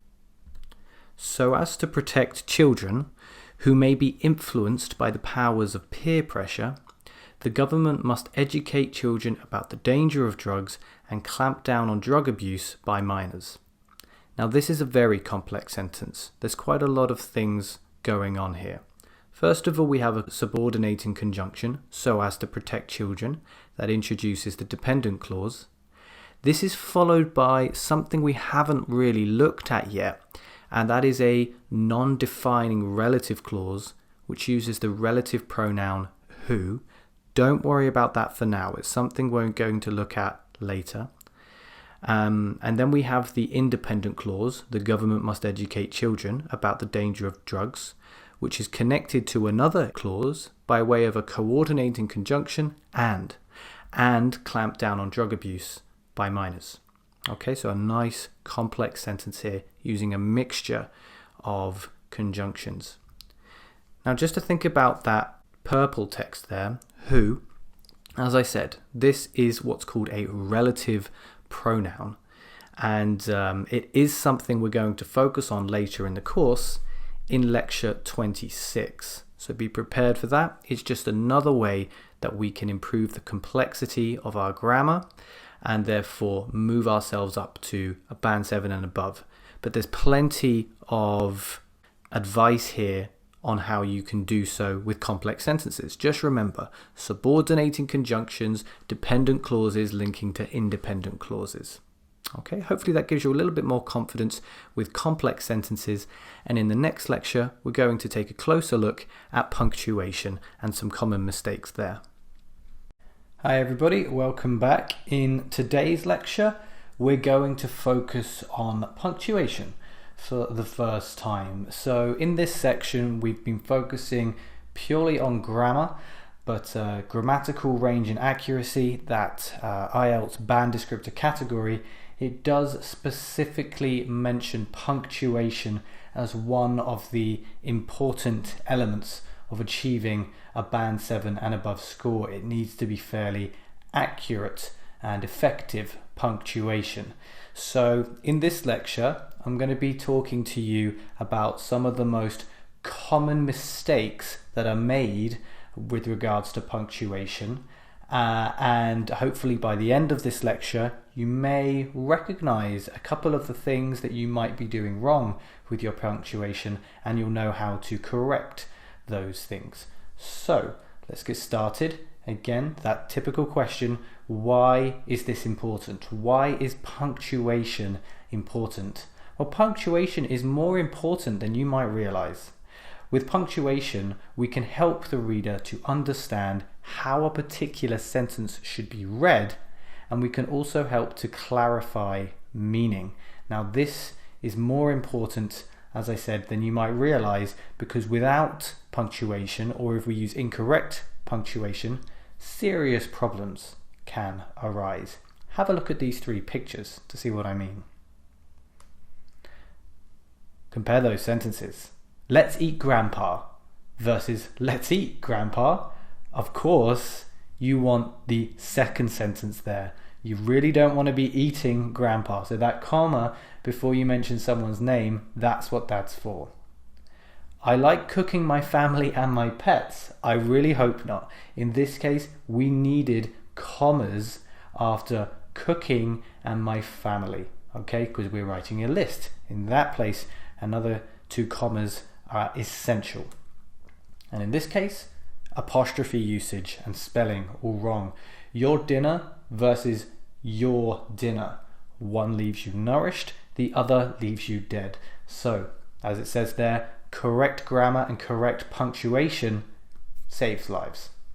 So, 3 punctuation points that I want to talk about today. Firstly, commas, then apostrophes, then capital letters. So firstly, commas.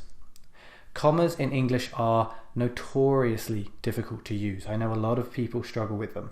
However, there are some rules which make comma usage simpler and easier to understand and apply. For essay writing, task 2 essays, the following 4 rules are going to be the most relevant to us. Use a comma after a dependent clause that starts a sentence. Let's have a look at what that looks like. To avoid overpopulation in cities, the countryside must be developed.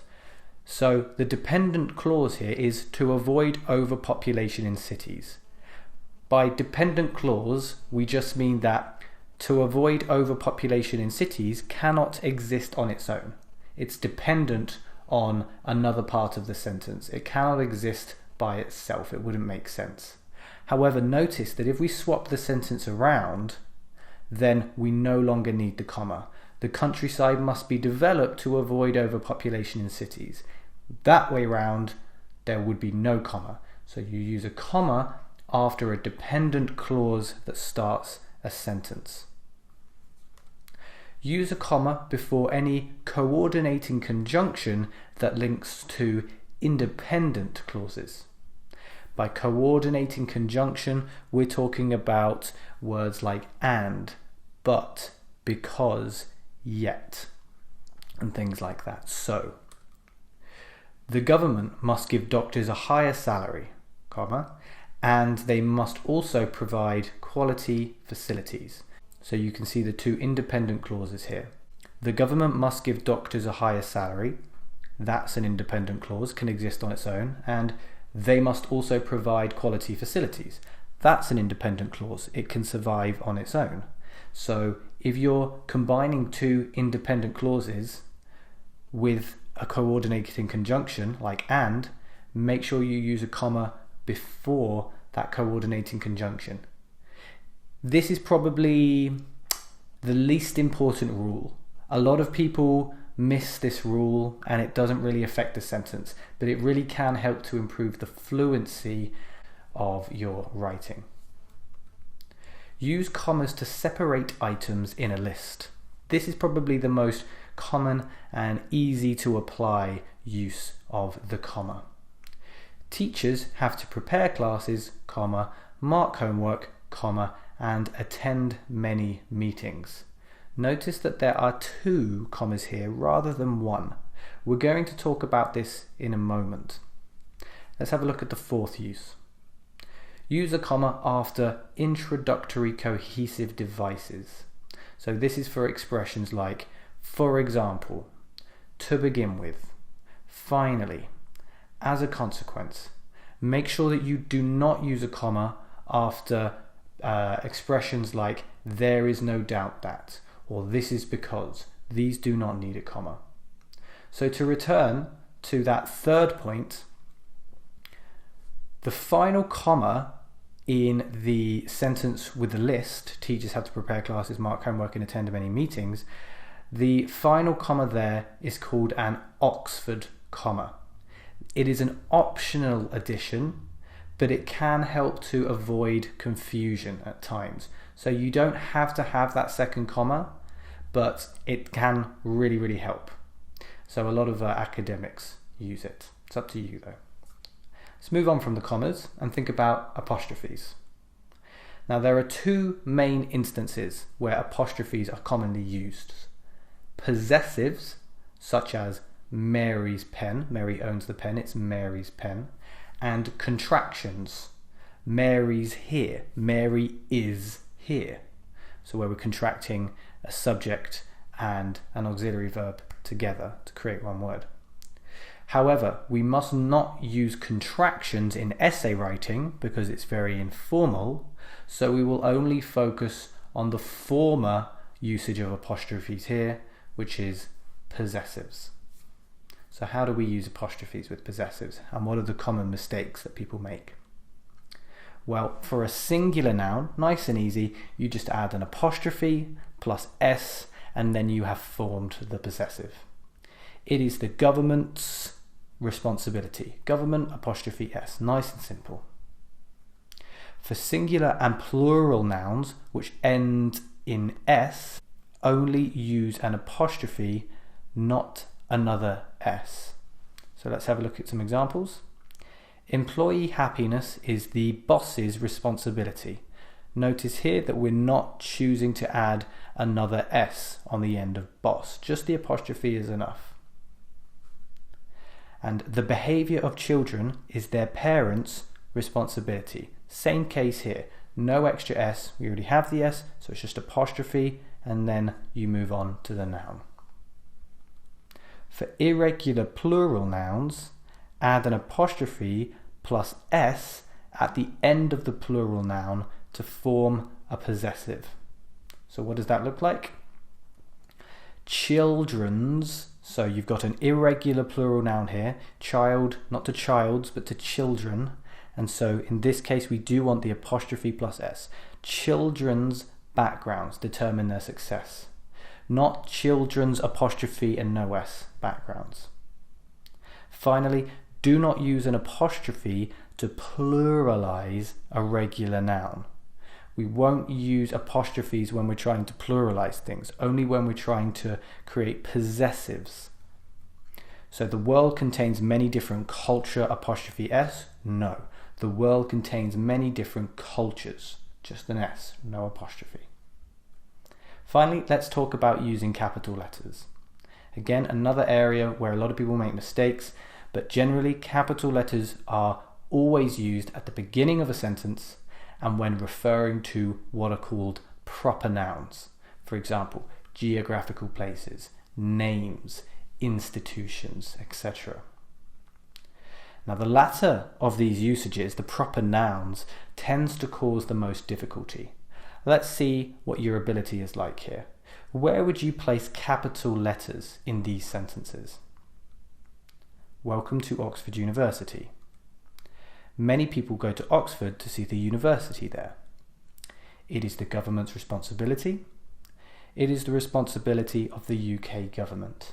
Now before you answer this question, I really want you to think about whether each noun is a proper noun or if it's just a general noun.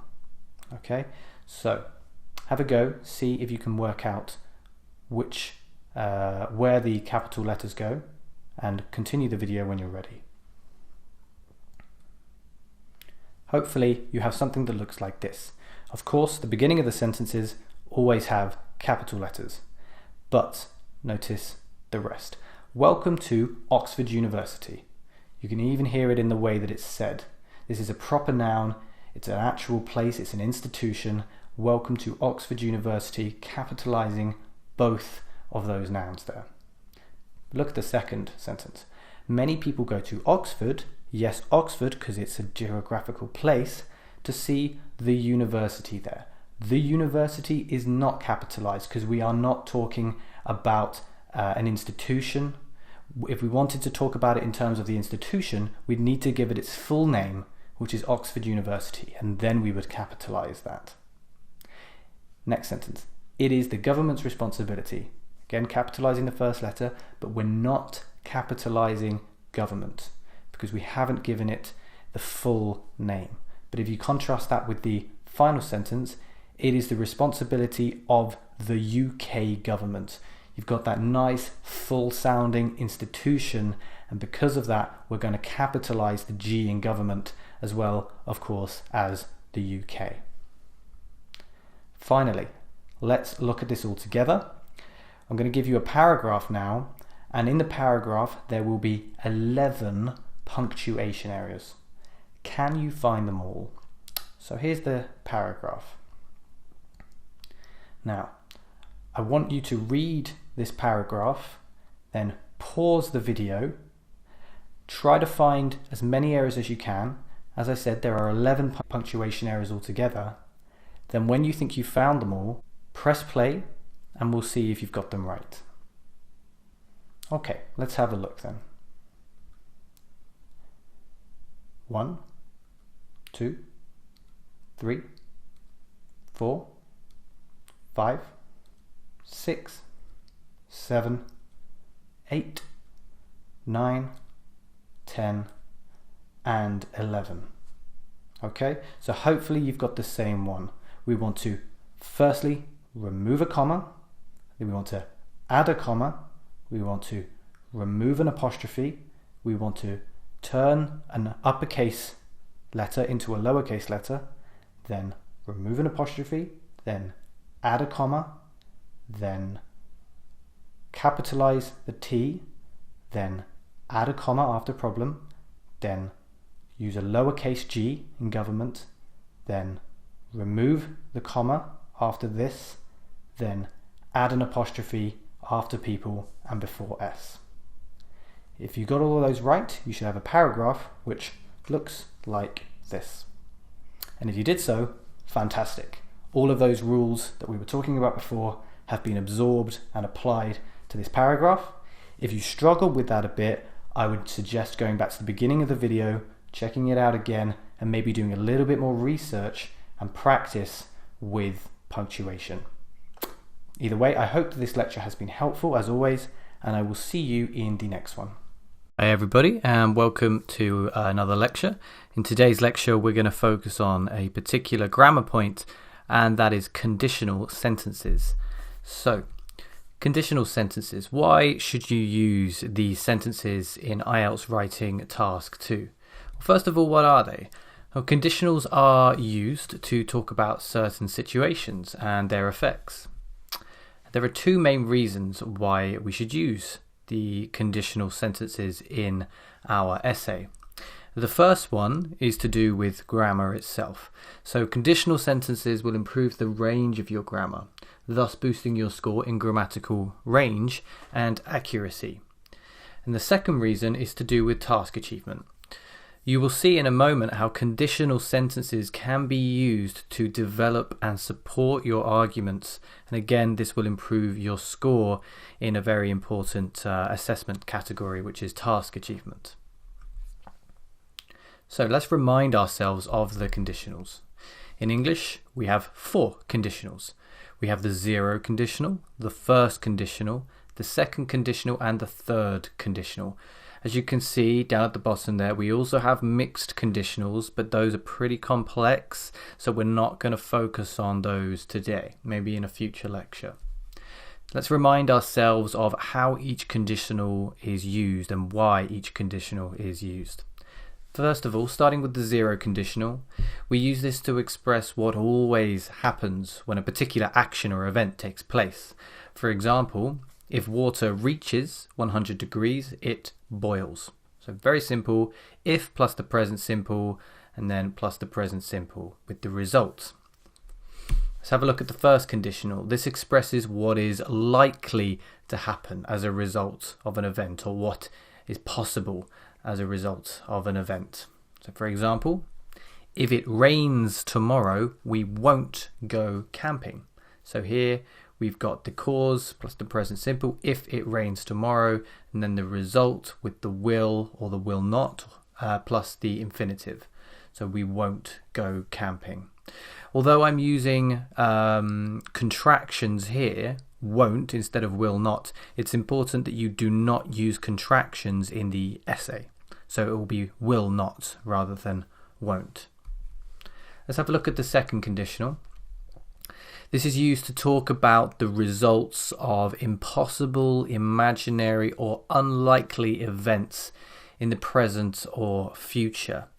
So an example here, if I won the lottery, I would be rich. It's not very likely that I'm going to win the lottery. So here we are using the past simple one plus would or would not plus the infinitive. If I won the lottery, I would be rich.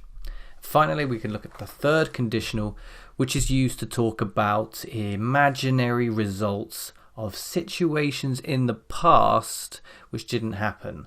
So this is the conditional where we are looking at the past rather than the present or future. This one has the most complex grammar, as you're about to see. If I hadn't eaten, I would have starved. So here, the past perfect after if, and then would or would not plus have plus the past participle. Again, don't use contractions when you write. It should be if I had not eaten, I would have starved. But that's not the type of sentence you see in an essay.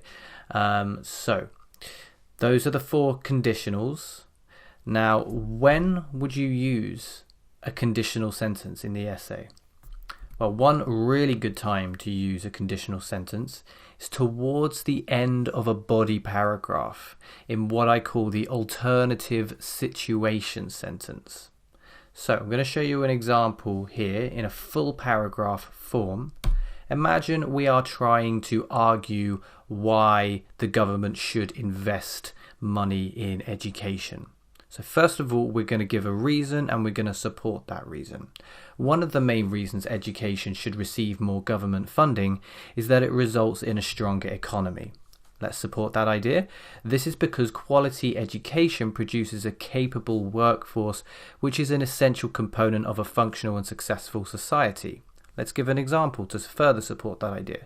For example, medical schools have given us competent doctors and nurses, helping us to recover from illness and return to work. Now we have the alternative situation. This is where we are looking at what the positive or negative result of the opposite event would be. So in this case, we are going to look at the negative result of not investing in education. So if the government had not invested in these educational institutes, people would not have recovered so quickly, leading to a fall in productivity and thus fewer tax contributions. So the economy dwindles as a result. So as you can see, we're using the third conditional here. This one is the most complex. It's quite difficult to put in to your body paragraph naturally, but if you have the opportunity, try it out, as long as you're confident that you'll be able to write it accurately. Let's look at a couple of other examples. First of all, let's look at arguing for pay rises for teachers. Imagine that we've written a body paragraph about why we should give more money to teachers. So the positive result of giving money to teachers. Then the alternative situation is where we look at the negative result of not giving more money to teachers. You can see this here.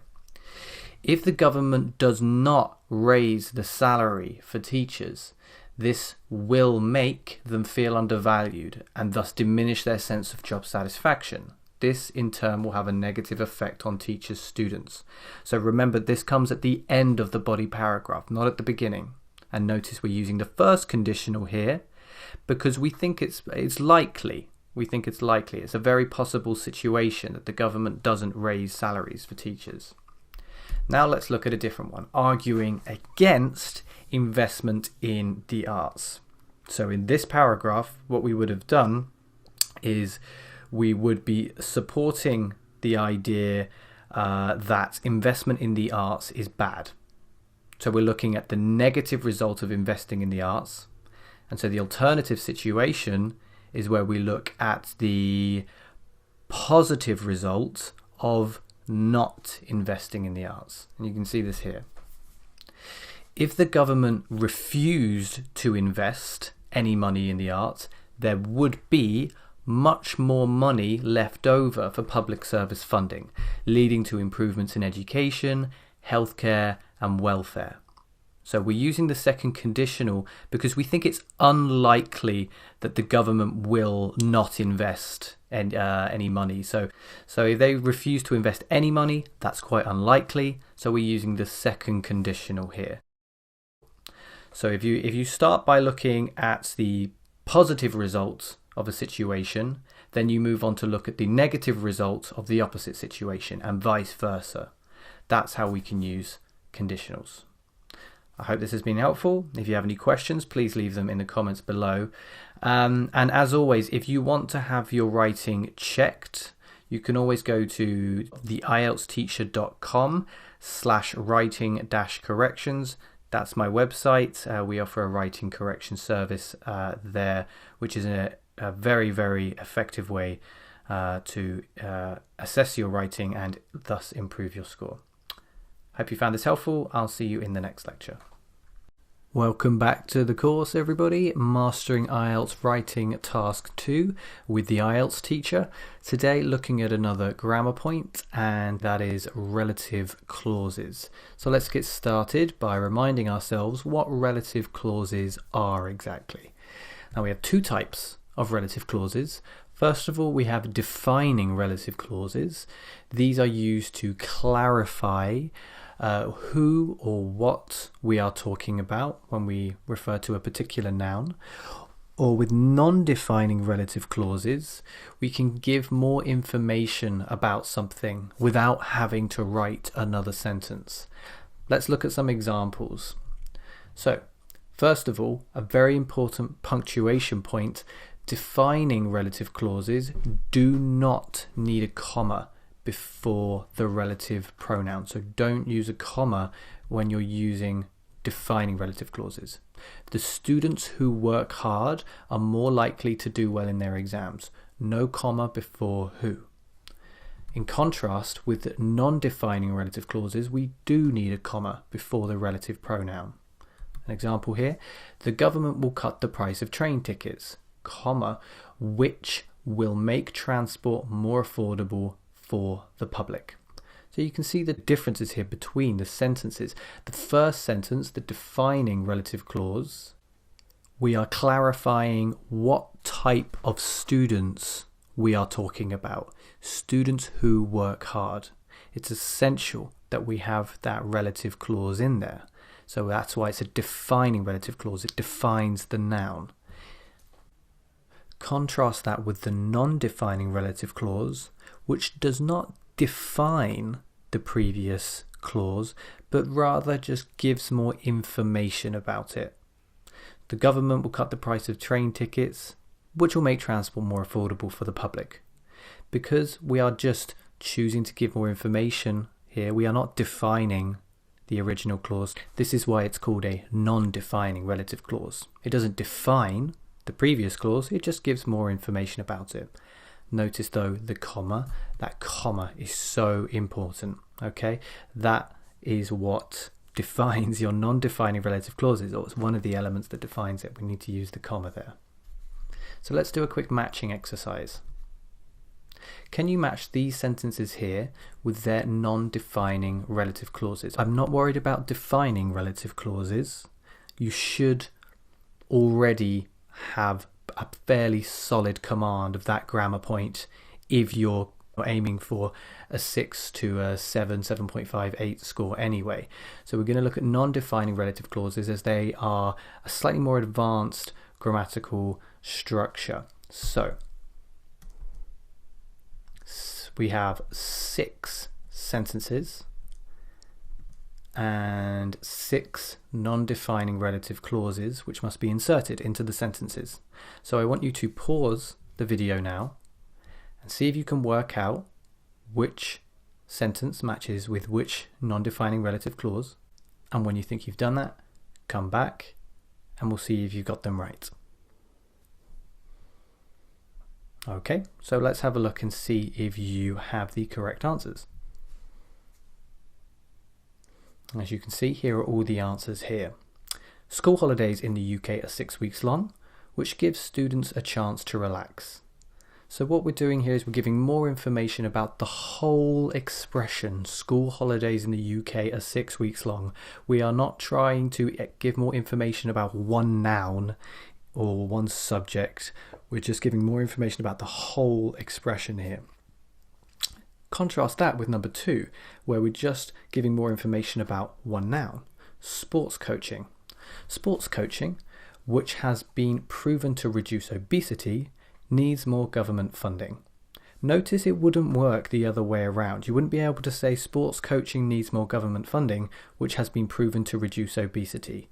It needs to go in the middle there because that makes it much clearer about which part of the sentence you are choosing to give more information about. Okay, so really think about your sentence structure and your word order when you write these sentences. Skype language lessons are becoming more common, which may be due to their affordability. Slight plug for my website here, of course. So Skype language lessons are something that the IELTS teacher offers. They are becoming more common, perhaps due to the fact that they are quite affordable. No course book fees, no travel fees, visa applications, all that sort of stuff. But the important thing here, the non-defining relative clause, we are giving more information about the whole expression. Skype language lessons are becoming more common. Number 4, school uniforms, which must be worn in most British schools, can improve behaviour. Again, just choosing to give more information about school uniforms. The government is cutting unemployment benefits, which will make it harder for job searchers to make ends meet. If you haven't seen the expression make ends meet, it's just have enough money to survive, to pay the bills, that sort of thing. Mobile phone screens, which are becoming bigger and bigger, are a big drain on battery life. Same thing here, we are adding more information about mobile phone screens. We're not defining them, we're just giving more information about them. So, how would we use these relative clauses in the IELTS exam, particularly in writing task 2? Well, they're very useful when writing supporting sentences in body paragraphs. They can be used to give more information about an example or to further justify a supporting point. Let's look at some examples. First of all, the subsidisation of sports facilities, arguing for this. For example, swimming pools, which are available at most sports centres, give people the opportunity to work on their cardiovascular health. Here, maybe we're trying to support the argument that subsidising sports facilities will improve public health. So by arguing that swimming pools, which are part of sports facilities, as seen in the non-defining relative clause, can improve our cardiovascular health, we are then supporting that argument. What about an argument against something? Arguing against single-sex schools.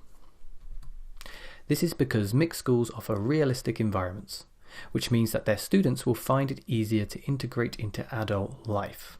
So this time we're taking a whole expression and we're giving more information about that whole expression.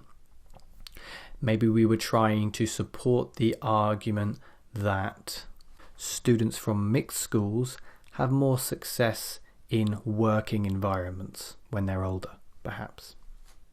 So those are just a couple of the ways that we can use these non-defining relative clauses to develop and justify our supporting points, thus boosting our score in task achievement, but also to expand our range of grammar, thus boosting our score in grammatical range and accuracy. You put those two together, 25% plus 25%, you've got 50% of your score. So a really, really good and actually really quick and relatively simple way to improve a major portion of your essay. I hope you found today's lecture useful. As always, if you want your writing checked by a professional, you can always go to the IELTS teacher website and check out the writing correction service there. Thanks for listening, and I hope to see you in the next lecture. Hey everybody, welcome to the final lecture in this section on grammatical range and accuracy. After this lecture, you should have a solid understanding of what you need to do to score highly in grammatical range and accuracy. And in this final lecture, we're going to be looking at what to do when you reach the end of the essay, when you finish writing, and you should hopefully have a bit of time to check your work. What sort of things to check for, how to check for them, and so forth. So I often say that this is the fastest way to improve your score in task 2, because these mistakes can often be very quickly fixed and they can make a massive difference to the quality of your writing. So the importance of review time we'll look at first. Back in the lecture on timing, we looked at how long we should be spending on the essay and how long we should be spending on reviewing. Can you remember how long I suggested that we spend on reviewing and checking the work? It was 5 minutes. Seems like quite a long time, but that's because it's very important. The difference between a band 6 and a band 7 a lot of the time are sentences like these. Now, the sentence you're about to see was actually written by one of my students during a writing correction, and this is what she wrote. However, each job have different characteristics, and the factors which people make feel content are also different. So, the mistakes in this sentence are not difficult to find. Maybe you noticed them straight away as soon as they came up on the screen, and that's a good thing. That's the type of mistake that we want to look for when we're checking. So hopefully you can see that the sentence should look like this.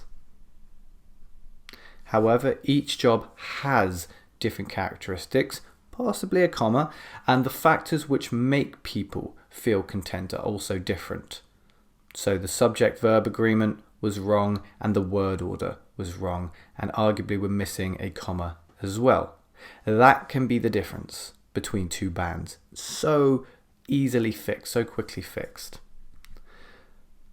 Notice we also have the same word repeated, different and different.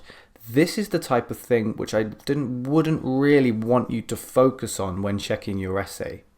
We mentioned earlier in the course that if you struggle to find a way to paraphrase a word, if you struggle to find a synonym, then I recommend underlining that expression and coming back to it at the end if you have time. If that's the case, then fine. You can try and find another way to paraphrase it, but this sort of mistake is harder to fix. It's harder and takes longer to correct. And so I recommend not focusing your time on this type of issue. There are other things that we need to avoid focusing on when checking as well. So that's what we're going to look at here. What not to check when checking your work. Natural English. Again, this is something that's quite hard to perfect. It's quite hard to master, and it's certainly hard to fix when you're not doing it correctly. So I don't want you to focus on that. As we just mentioned, synonyms and paraphrasing, unless they're underlined and really easy to find and really easy to fix, I would avoid focusing on that. The structure of your response, it would take too long to change. How strong your arguments are, again, if they would take too long to strengthen. And tenses, mostly future anyway. They're quite hard to find and correct. And when we're talking about the future, sometimes it's quite hard to tell which future we should be in anyway. So it's not a dramatic and obvious error to make usually. As I say, these elements usually take too long to find and fix. If you think you can fix them instantly, then by all means go ahead. But otherwise accept them as they are and look for errors which you can fix very quickly. Small, easily fixable grammar or punctuation errors, this is what you want to focus on. And that's what we're going to look at here. What to check when checking your work. Article usage. Very easy to include an article, to cross out an article, and so forth. Singular, plural, / countable, uncountable forms. Again, a lot of the time it's just about including an S on the end of a word. Prepositions. Maybe not so easy to notice, but certainly easy to correct. punctuation, things like apostrophes, missing unnecessary commas, capital letters. Go back to the lecture on punctuation if you feel like you need a little bit more help in this regard. Subject-verb agreements. This is the difference between he have and he has. Spelling mistakes. Again, sometimes hard to find because you've made the mistake in the first place, but when you're checking it again, you may be more focused and you may notice what's gone wrong. And again, these are the type of mistakes that can be corrected very quickly. You just cross out a letter, add a letter, and so forth. Word class or word formation issues, and word order or missing word issues. Quite quickly you can add a word in or switch them around with some arrows. The above elements can usually be very quickly fixed, meaning you can fix many things in a short amount of time. This is much more likely to boost your score than dwelling on long and difficult to correct mistakes. So here we have an exercise where I want you to think about checking the paragraph to see if you can find all of the mistakes. Now, every mistake that I want you to focus on is of the type listed on the previous slide on what to check when checking. So here's the paragraph. So I want you to pause the video here, see if you can find all the mistakes, and come back when you're ready.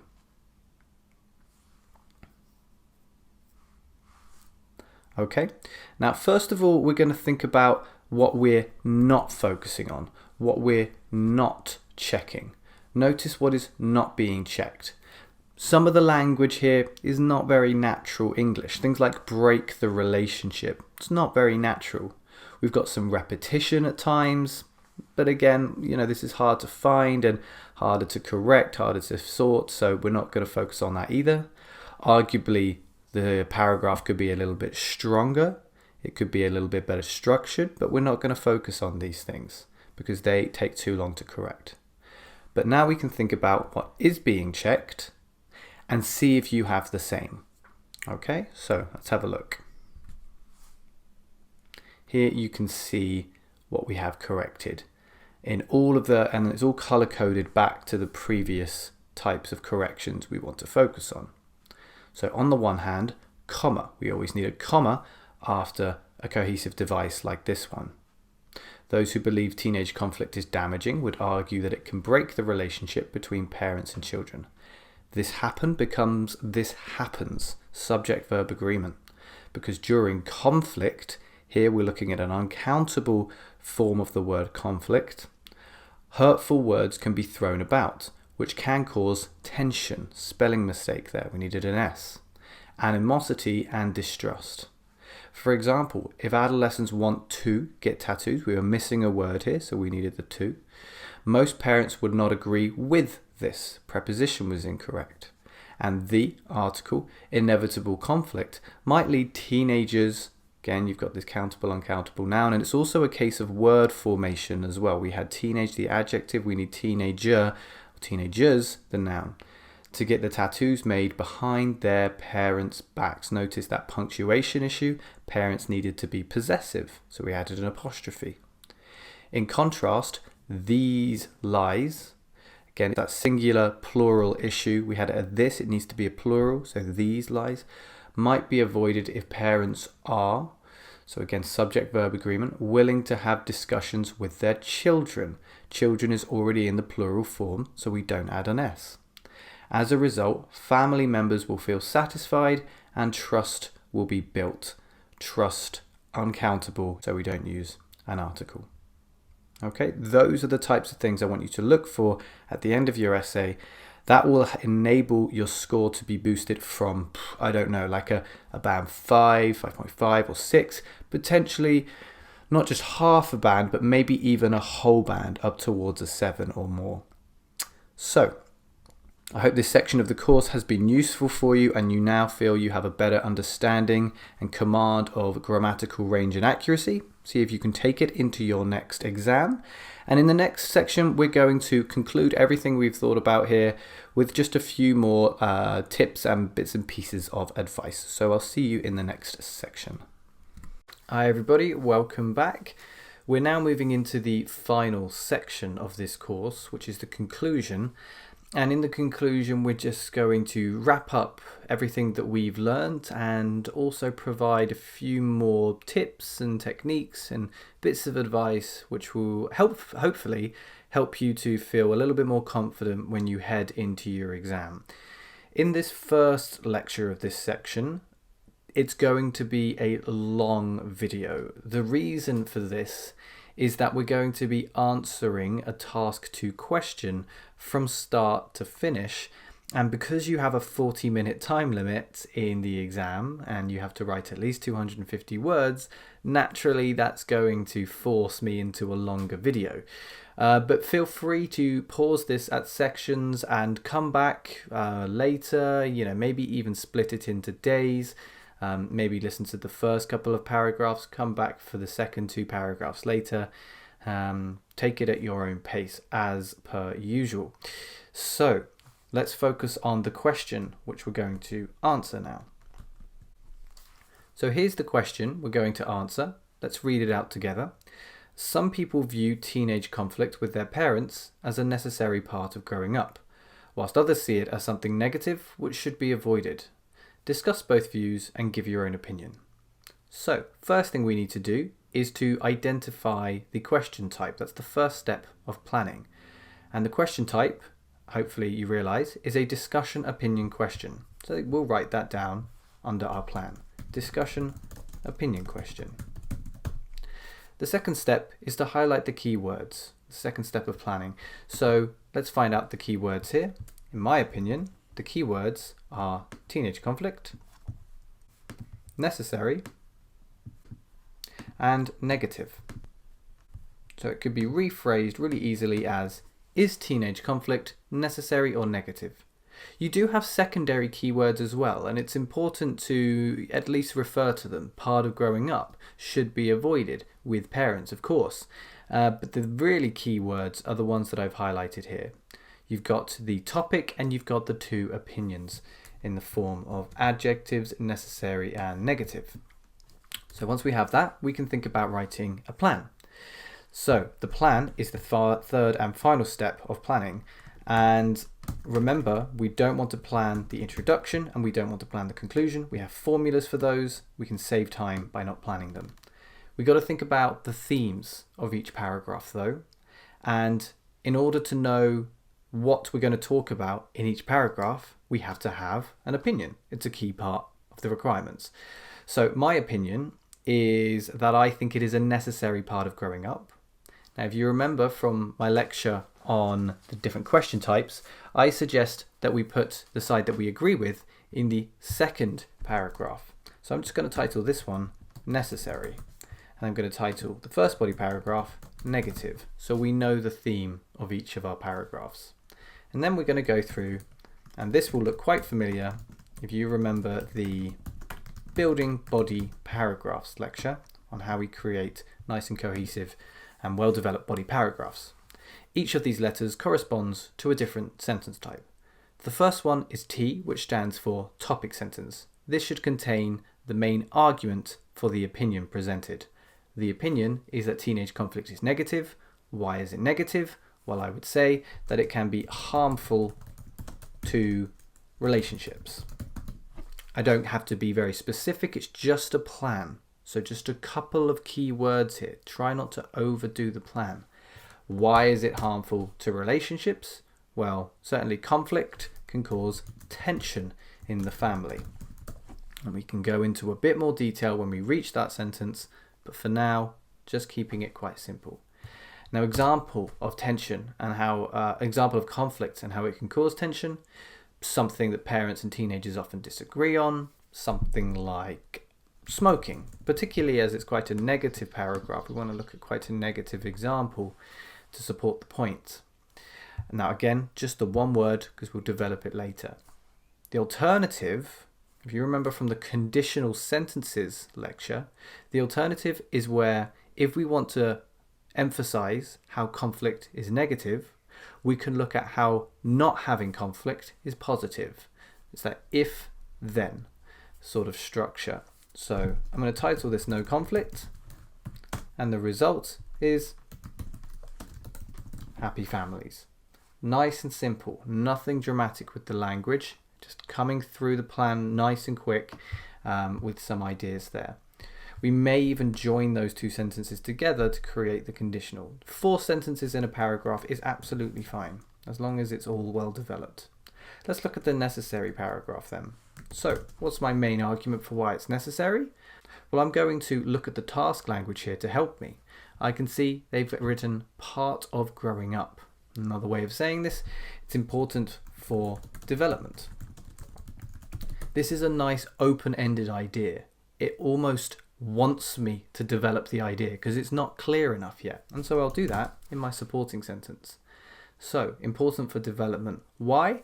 I think it helps teenagers, I'll just write teens here because it's the plan, to form opinions. And they're kind of forming their sense of self, I would say. For an example, maybe it's different eating habits. So we could look at vegetarians in a family of meat eaters, for example. This could cause conflict, but it's important for that teenager to engage with that conflict so that they can form these opinions.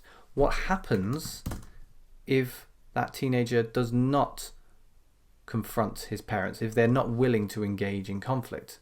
So the alternative is actually the exact same as above. It's no conflict. But the result is opposite. The result is now a negative result. Now, I think it will lead to unassertive, lacking in confidence adults. So I'm just going to write unassertive adults here, and again, I'll develop the language later. So there's our plan. Let's leave that on the screen. And as we mentioned, we don't want to plan the introduction or conclusion because we have formulas. Now, the formula for the introduction was general statement, paraphrase, and possibly, if you want to, a plan sentence. I'm just going to look at the general statement and paraphrase to save a bit of time. So, my general statement. Remember the different introductions. Nowadays, these days, in recent years, there is no doubt that. It is important to consider. I'm going to choose there is no doubt that because I can easily think of something which both sides would agree with.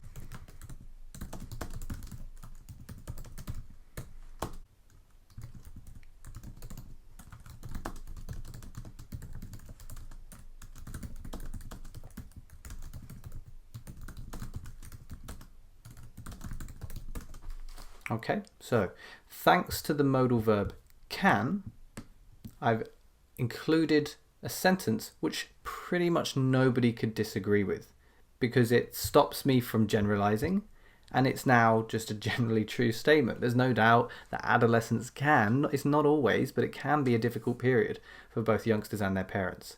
It doesn't say whether it is good or bad, that's for later, but it just introduces the idea and helps us to smooth our way into the opening of the essay. Now we got to think about the paraphrase sentence.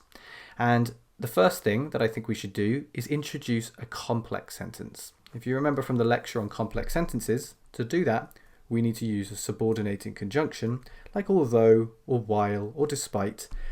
I'm going to use the word although here to create a sense of contrast between somebody else's view and my own view. So although some people believe that, now I could write teenage conflict. Wouldn't be a terrible thing. It would be okay. But I think if we can immediately demonstrate our intent to paraphrase and to show our range of vocabulary, that's even better. So what we're going to use is referencing. Referencing by way of demonstrative pronouns like this and these and such. So I believe that conflict at this time, adolescence, we know it's about teenagers and parents because we've written it there, so we don't really have to say teenage conflict with their parents. So although some people believe that conflict at this time, what's a way of paraphrasing negative, maybe don't just look for synonyms, try to think of different ways to say the same thing. So we might say here, does more harm than good. Sort of idiomatic language. It's not overly idiomatic. That would be maybe inappropriate, but it's it shows natural understanding of collocation. So conflict at this time does more harm than good. I would argue, so we're showing our separation from that view and we're using a comma at the appropriate time for the complex sentence, I would argue that it is, now what's a word for necessary? What's a word for necessary? You know, we could use the word important if I want to borrow it from here. If we sit with it a bit longer, we can find another synonym. Let's go for the word essential. So an essential part of growing up. How can we paraphrase that? It is an essential. I might borrow now my topic sentence language from down there. That's okay. I might change it later. I might not even need to. But don't worry too much about paraphrasing everything. You got to finish the essay. Don't worry about perfection. You can always underline words and come back to them later if you want to. So I'm just going to write, it is an essential stage of teenagers' development. Notice the apostrophe after the S to make it possessive. Now, I don't need to write a plan. I don't need to say this essay will, because it's very clear from my introduction what this essay is going to discuss. I don't have to be so blunt about it. When your writing is of a high quality, it should be clear to the reader what he is going to be reading about in this essay. However, it is important that in an essay like this, a discussion opinion essay, that you present an opinion. We've presented an opinion very clearly with I would argue. So there's our introduction. I have a word count of 43 words. It's a nice number. It's not too long, it's not too short. So, into the body now, into the body. And because we are looking at a discussion opinion question, it's a discussion. There's an opinion involved, but it's a discussion. And like with any discussion, you're looking at one side, you're looking at another side. So, what am I going for here? Maybe you can get it before I finish. On the one hand. And you might be able to guess what I will be introducing my next paragraph with, but we'll come to that later. On the one hand. Okay. Now, a good topic sentence should consist of both the view and the argument. And here I'm going to introduce a nice template that you can use for many different topic sentences. Those who believe argue that. If you want to avoid the generalization, you might add a might argue that.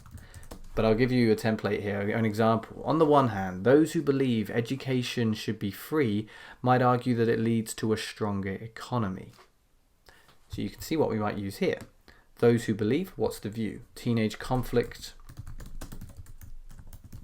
is negative. Yeah, we could say negative. What's the adjective of this word here? The adjective is harmful. So those who believe teenage conflict is harmful might argue that now I've got a bit of a problem because I've used the word harmful in my plan, and you certainly don't want to repeat that quickly. So it's okay, we just got to think on our feet, try to find something else.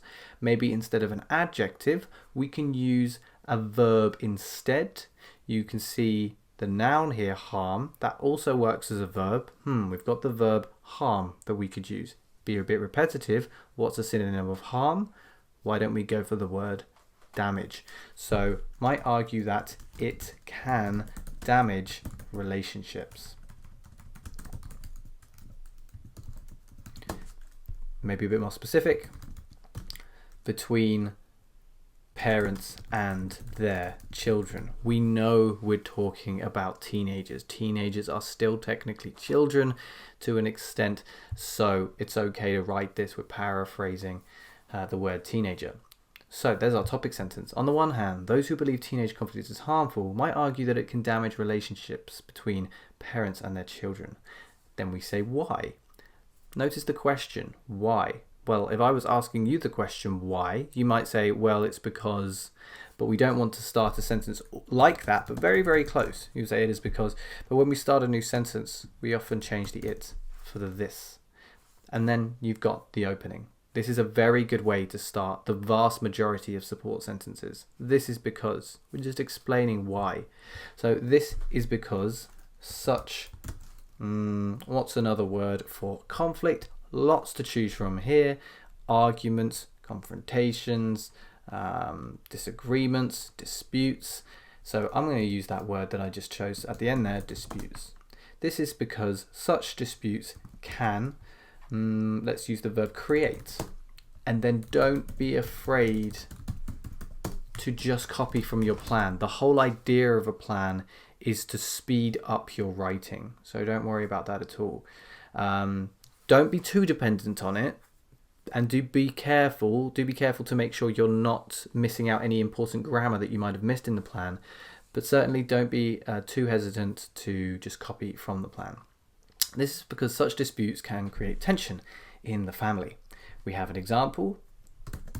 Instantly, you should be writing, for example, without even thinking too much about it. You've got the E there, that translates straight to example, for instance, to illustrate. You can score a band 9 with cohesive devices like this. They may be very regular, but you can still do so.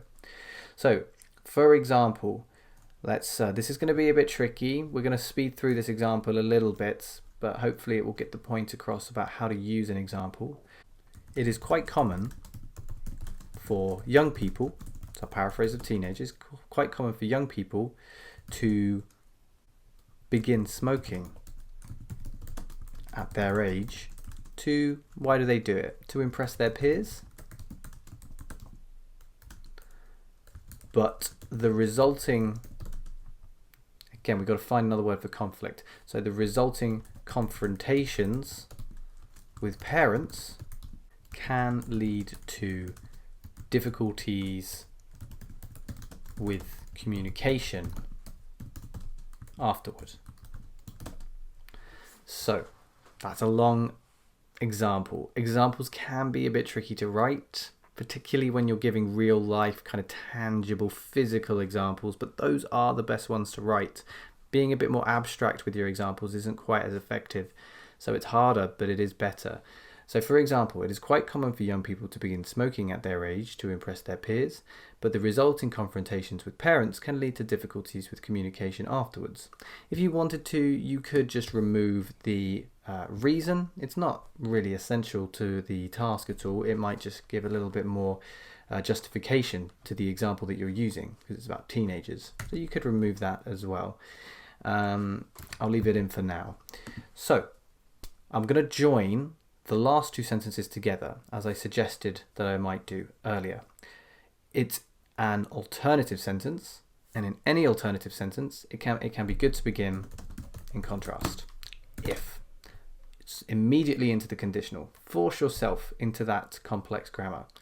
In contrast, if there is no conflict between parents and teenagers, what comes now? Comma. End the clause. Just like a regular complex sentence, you need that comma before you move on to the independent clause. So if there is no conflict between parents and teenagers, there will be, so notice I'm using the first conditional here, there will be, because I think people who are arguing for this side think that it is possible that there can be no conflict. They do think it's possible, and when something is possible, we use the first conditional. If it's unlikely, we'll use the second conditional. So there will be a much greater sense of, now notice that I force myself into using a noun here. What's the noun of happy? Nice and simple, happiness in the family. Done. Okay. Yes. You might notice that there's an in the family here twice, so let's maybe change that. There'll be a much greater sense of happiness among family members. Let's look at the word count. 132. That's very, very close to being half. It's just a bit over. So 125, bang on halfway. 132 suggests that we are right on cue for just creeping over the 250 mark by the time we get to the end. And that's where we want to be, because that gives us a lot more time to check our work at the end of the response. Let's go into the second body paragraph here. Now, on the one hand, what are we going to write here? Of course, we're going to write on the other hand.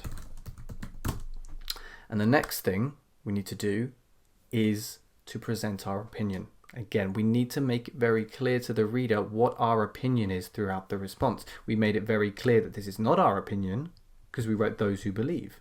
So naturally over here, we're going to write I, or we're going to write my, some sort of personal pronoun being used here.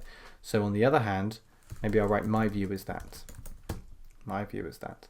So on the other hand, my view is that this conflict, so we're not writing teenage conflict, we are using demonstrative pronouns to reference. My view is that this conflict is important because, so a slightly different structure, but the exact same idea. You want the view and you want the argument. The view and the argument. The view is that it's important and the argument comes after because. My view is that this conflict is important because it can help teenagers to write. So now we could use develop. So we haven't used the noun, we can use the verb. If we sit with it a little bit longer, we might be able to think of a good synonym. For example, mature. It can help teenagers to mature. You could use something else. It can help teenagers to find their own voice is a nice idiom, but lots of different things that you could write here. The important thing is you have your view and you have your argument. Okay, support sentence, same kind of thing. Again, this is because I know you don't want to be repetitive, so let's sit with it. Another thing that we could say instead is just this is due to, or the reason for this is. It's nothing spectacular. Again, these cohesive devices should just help the reader to follow the essay. They shouldn't be looking at these devices and thinking, wow, they should just be almost not noticing them. So the band descriptors actually say, incoherence and cohesion for band 9, uses cohesion in a way which attracts no attention. So that's the main idea of cohesion.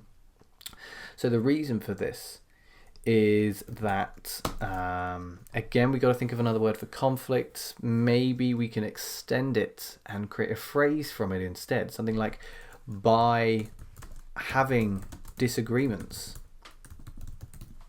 So the reason for this is that by having disagreements, teenagers, what's another word for teenagers? Adolescents. Notice with a TS, not with a CE, because we're looking at the people. The reason for this is that by having disagreements, adolescents can form their own opinions. Maybe form, and then there's that word develop as well. So you can create it and then you can develop it. So form and develop their own opinions. Again, we've got an example. So instantly, into the for instance, we use for example, we'll now use for instance. For instance, a child may grow up in a family of, we would say, meat eaters. Notice the hyphen here, very important for the punctuation, although it is difficult to know when to use them. So for instance, a child may grow up in a family of meat eaters but feel very strongly about not eating meat. Okay, now this is interesting because I've ended the sentence here, but I need to extend it. It's not enough. There's no idea here about voicing an opinion, about forming an opinion, about justifying it to yourself, about conflict. There's no conflict here. No conflict between people anyway. So I want to write it in my next sentence, but of course in my plan, I've gone with a different route. All I need to do is be willing to change my plan. This is an important point to make about planning. Do not feel trapped by your plan. You should be able to modify it as you go if you need to. So what I'm going to do instead here is I'm going to remain with the same example, and we're going to look at the alternative, not of no conflict in general, but the alternative of this specific example. So no conflict, or stay quiet about being a vegetarian, and then the negative result of that. So, she'll be against principles. So, for instance, a child may grow up in a family of meat eaters, but they'll feel very strongly about not eating meat. If this child does not voice their opinion It's okay to use there. It's gender neutral. When we know we're not dealing with a plural, you don't have to write his/her all the time.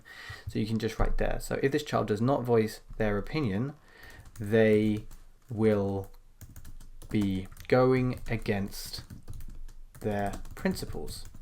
So I've got 4 sentences here.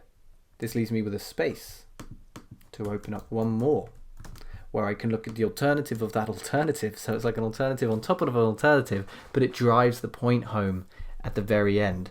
So I could say, however, if this child, or if they, referencing, if they are willing to engage in conflict with their parents, their conscience, oops, I've spelt that wrong, haven't I? Their conscience will be much clearer despite the, what's a negative word? A word for feeling negative. Let's go with the word agony. It's a bit strong, but it puts the point across. Despite the agony of the argument. Okay, so however, if they are willing to engage in conflict with their parents, their conscience will be much clearer despite the agony of the argument. We've got the first conditional being used twice in a row. That's absolutely fine. Both scenarios are very possible. You would be absolutely fine to write the second conditional as well and just argue that it's a hypothetical example. Either one is fine here. But let's just check the word count.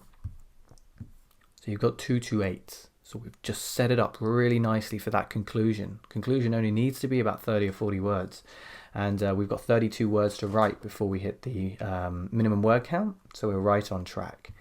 So here we went for, in the end, we went for topic sentence, support sentence, example, alternative and results of the example, and then the alternative of that alternative and the result. So can be quite a good technique as well. Uses a lot of complex grammar like conditionals throughout. Okay, so conclusion.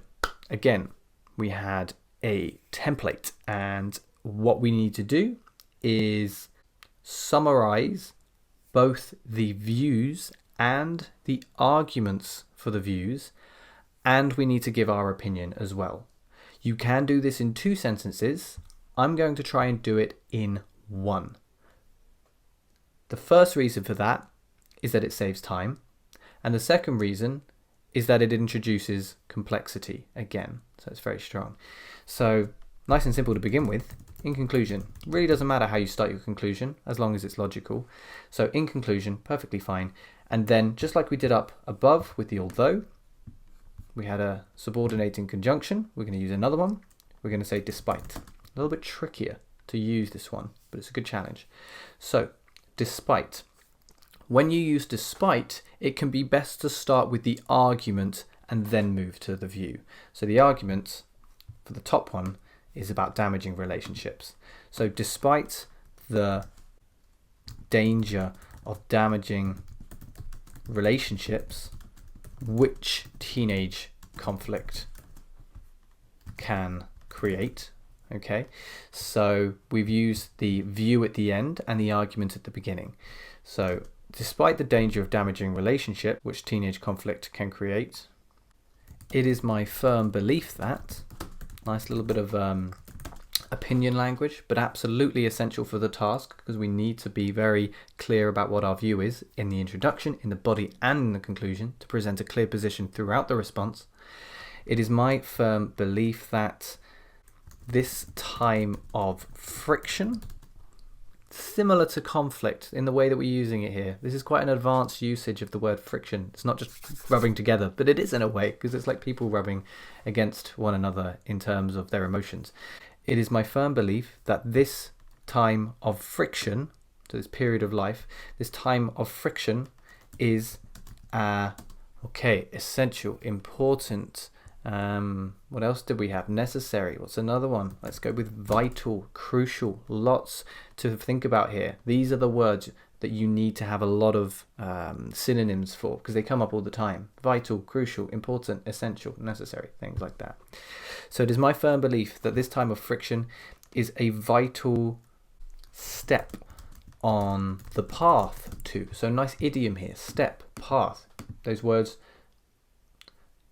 So a nice collocation here, step, path, those words often seen together, so use them together, is a vital step on the path to becoming, to teenagers becoming, we'll come back and use that word again, and that's okay, it doesn't matter too much, becoming mature. And nice bit of word formation here. I'm going to put two words together and I'm going to join them with a hyphen. Independently minded. Independently minded. So you're joining an adverb with an adjective there. Adults. Let's look at the word count. 266. So we are more than enough over on the word count. You won't have, of course, a really quick word count tool on the day, but over time you will develop a sense of what is 250 words and what is not 250 words, and that should suffice on the day, because you don't want to spend too much time going back and checking individual words. So if I needed to, I would go back and check my work now, looking for all of those things that I mentioned in the checking your errors lecture. I don't need to do that because I'm pretty confident that the language here is quite good, but that's what I would want you to do on the day if you had the time, and hopefully you will have the time. So as I warned you, this was always going to be a long lecture. Hopefully you haven't found it too long and you found it quite helpful in terms of how you can see how the structure, how the essay progresses logically and clearly. But if you do have any queries or questions, as always, you know where to find me, and we can now comfortably move on now into the remainder of this course. Just a few lectures left, so I'll see you in the next lecture. Welcome back, everybody. Now that we've looked at a complete model essay and seen how it works the whole way through, we can now think about wrapping things up in this section. And in this lecture, we're going to think about some general secrets to success.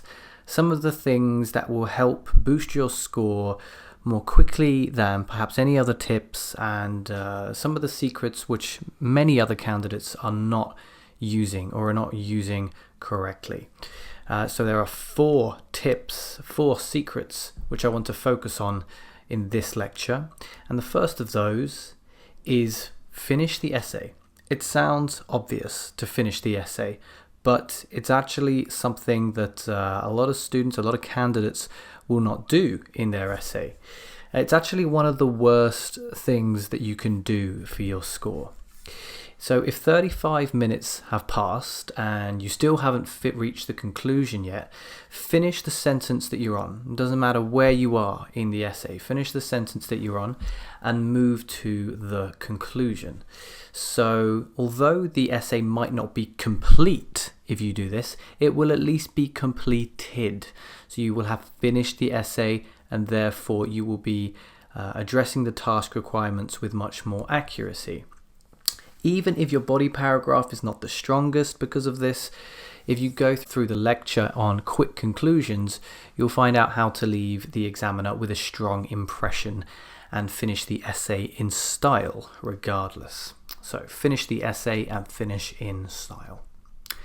The second secret is to underline things. Now, why is this so important? Well, underlining can help you to both save time and respond with accuracy in the essay. You should underline keywords in the task, so this will help you to stay focused on the task requirements. You should underline repeated words, so that if you have time at the end, you can come back and paraphrase without wasting time in the essay. You should underline uncertain grammar, so again you can return to it later, and likewise with uncertain spelling. Make sure you underline lightly in pencil so that it doesn't make too much of an impact, and then you can easily return if you have time at the end. This way you don't waste time, which again enables you to complete the essay in time, even if you don't have time to go back and check. The third thing is to think about conditional sentences. I like to think of conditional sentences as some of the most useful sentence types that you can use in your essay. Now, we looked at these in section 6, so if you want a quick refresher on conditionals and why they're so effective and how to use them, please go back to the lecture on conditionals in section 6. But when used accurately, these grammatical structures are like superpowers for your essay. Why is that? Well, they expand your range of complex grammatical constructions. They extend the development of your ideas appropriately. They improve the coherence and cohesion of your ideas. And they give you an easy way to support and strengthen your ideas without having to do much original thought. Now, the reasons for this are all made clear in the lecture on conditionals, but as you can see, with conditionals we're able to boost our score in a number of the band descriptor categories. So it's super effective grammatical construction here. Finally, the last secret: plan effectively. There are some people out there who choose not to plan at all. There are some people out there who choose to plan, but they plan poorly, and this can actually have an even more detrimental impact on their score than if they didn't plan at all. So the key here is to write a good plan. It's imperative because not only will it organize your thoughts coherently, but it will also help to save you time. Make sure you check out the lecture in section 2 on planning, but also the lecture in section 3 on building body paragraphs. When you combine these together and you've digested these lectures sufficiently, gone over them again and again, make sure you practice this planning method. You should get to the point where you can consistently write plans like these in 5 minutes or less. This will end up saving you time in the essay and also create a great sense of cohesion and focus within your essay content. So those are my 4 top secrets for how to boost your score in IELTS writing task 2. Hi everybody, welcome back. It's going to be quite a short lecture today. We're just going to look at some bits of advice for how you can practice effectively when you study alone. So how to make the most of your self-study time.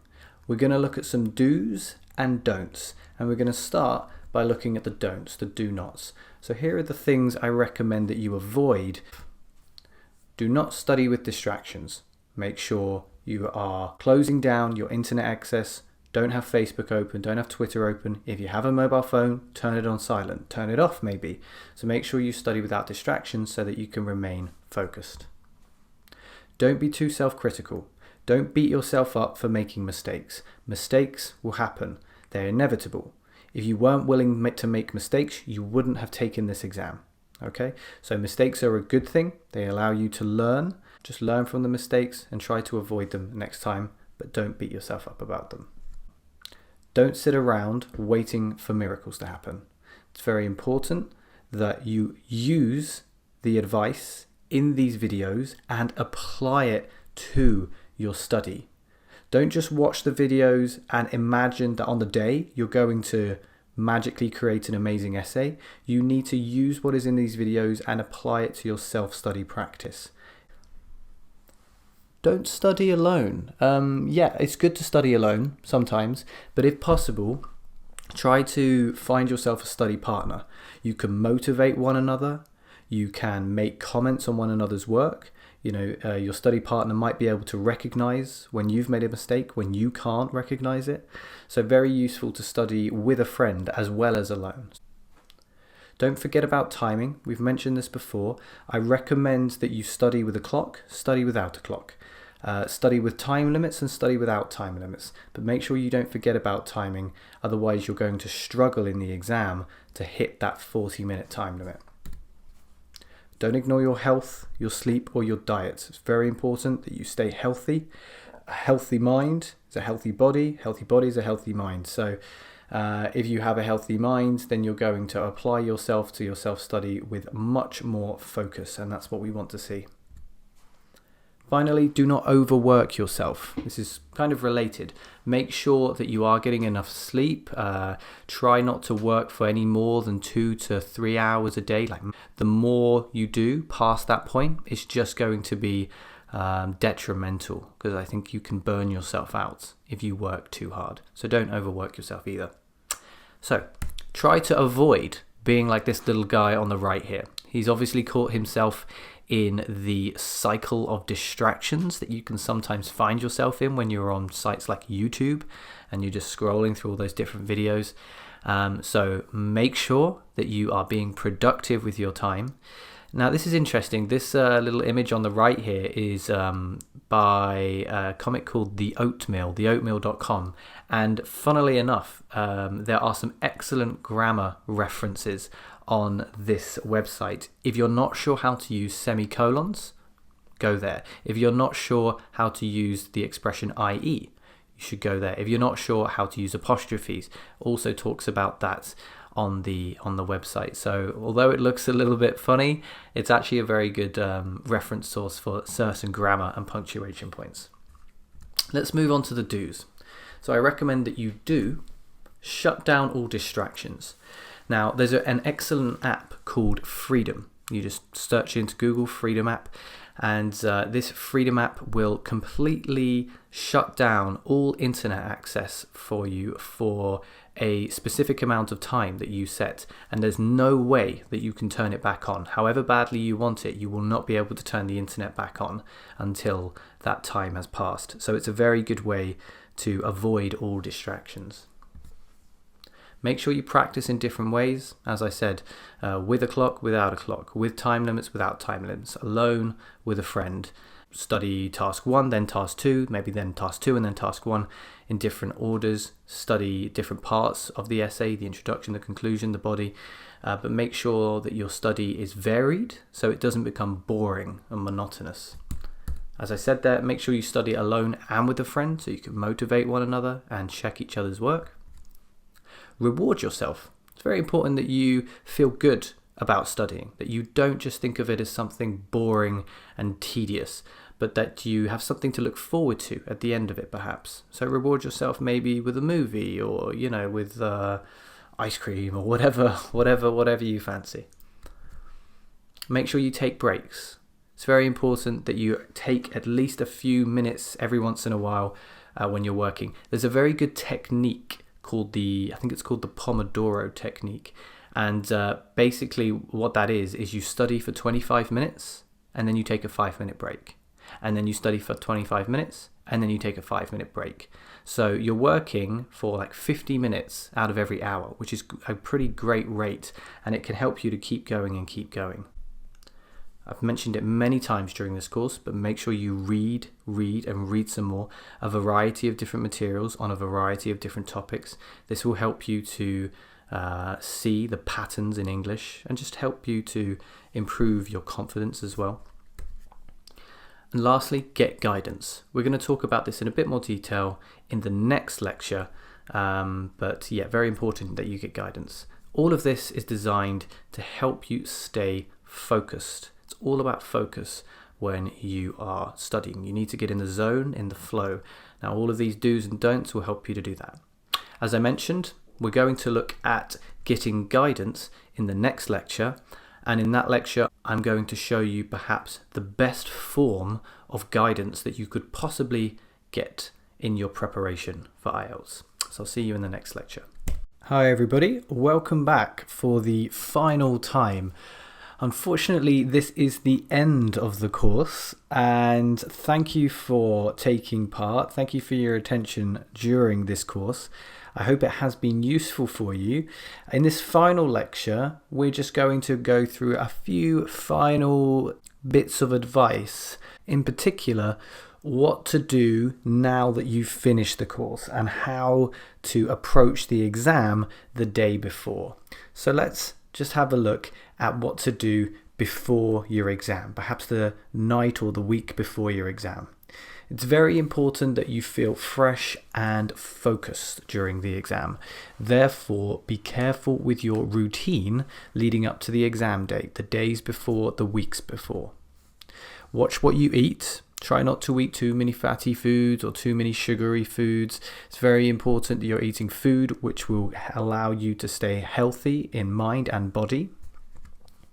Get plenty of rest. Make sure you're getting at least 8 hours of sleep a night. Again, this is all about focus. You're trying to put your mind in a position of alertness, of freshness. Cold shower therapy, CST. Now, I know everybody likes to have a warm shower in the morning. I'm the same. But taking a cold shower can really help to awaken your mind. It can really help to stimulate your brain and your body as well. CST has been proven to offer many benefits to not just the body but the mind as well, and I would recommend looking these up on Google. Just search CST benefits. So I think it's a very good thing to think about taking some cold showers in the morning in the weeks before your exam. Exercise. Healthy body, healthy mind. Very important that you at least do a few minutes of exercise every day, maybe 15 to 20 at least. That way you will feel much more alert, less groggy, less fatigued in the exam. Said it before, we'll say it again. Read, read, read. And try, if possible, to have fun. Now, having fun can be very difficult if you suffer from nerves. If you get very nervous before the exam, you may want to consider these tips as they may help a little bit. Try meditation. There's lots of resources online which look at meditation, but it has been proven to have many benefits, particularly for people who become quite nervous. Part of that meditation is taking deep breaths. What I like to do is to breathe in through the nose for 5 seconds, hold it in for 5 seconds, and then what I like to do is breathe in for 5 seconds, so breathing in for 5 seconds, and then breathing out for 5 seconds. And if you do this for about 5 or 6 breaths, you will notice that your body will actually start relaxing. It activates, let's say, the relaxing center in the body. There is science behind this, but basically if you take these deep breaths, again, it has been proven to relax the body, to switch off the adrenaline part of the body. Focus on one thing at a time. Don't look at the whole exam and think, oh, there's so much here, there's no way that I can do this exam. Just focus on one question at a time. Before you know it, you will have finished the exam and you'll have realized that that wasn't so impossible after all. And remember, there's always next time. So try not to put yourself under too much pressure. If you put yourself under pressure, you will become nervous. So just remember, if you don't get the score you need the first time around, you can always take the exam again. So I want to take this final opportunity to just say congratulations for completing Mastering IELTS Writing Task 2. I'd like to thank you for your commitment and dedication to the course, and I'd like to thank you personally for choosing this video course. Of course, I hope it's been very, very useful for you, and I would like to take this final moment to say a big good luck to each and every one of you. So did you find this course helpful? I hope so. If you did, please leave a review so that other people can feel confident about signing up to this course, and hopefully they can replicate the results that you will hopefully get. If you have any constructive feedback, if you have any issues, anything that you'd like to have seen done differently, please email me to let me know. So whether it's good or bad, I'd love to hear from you. Finally, I'd love to hear about your exam experiences and the scores that you get. So please don't hesitate to get in touch with the results of your exam. Hopefully good, but even if a little bit disappointing, I'd love to hear about how you've got on. So thank you very, very much for taking this course. Once again, I hope it has been useful, and best of luck with your exams whenever they are. And all the best with your English learning and your future studies or careers.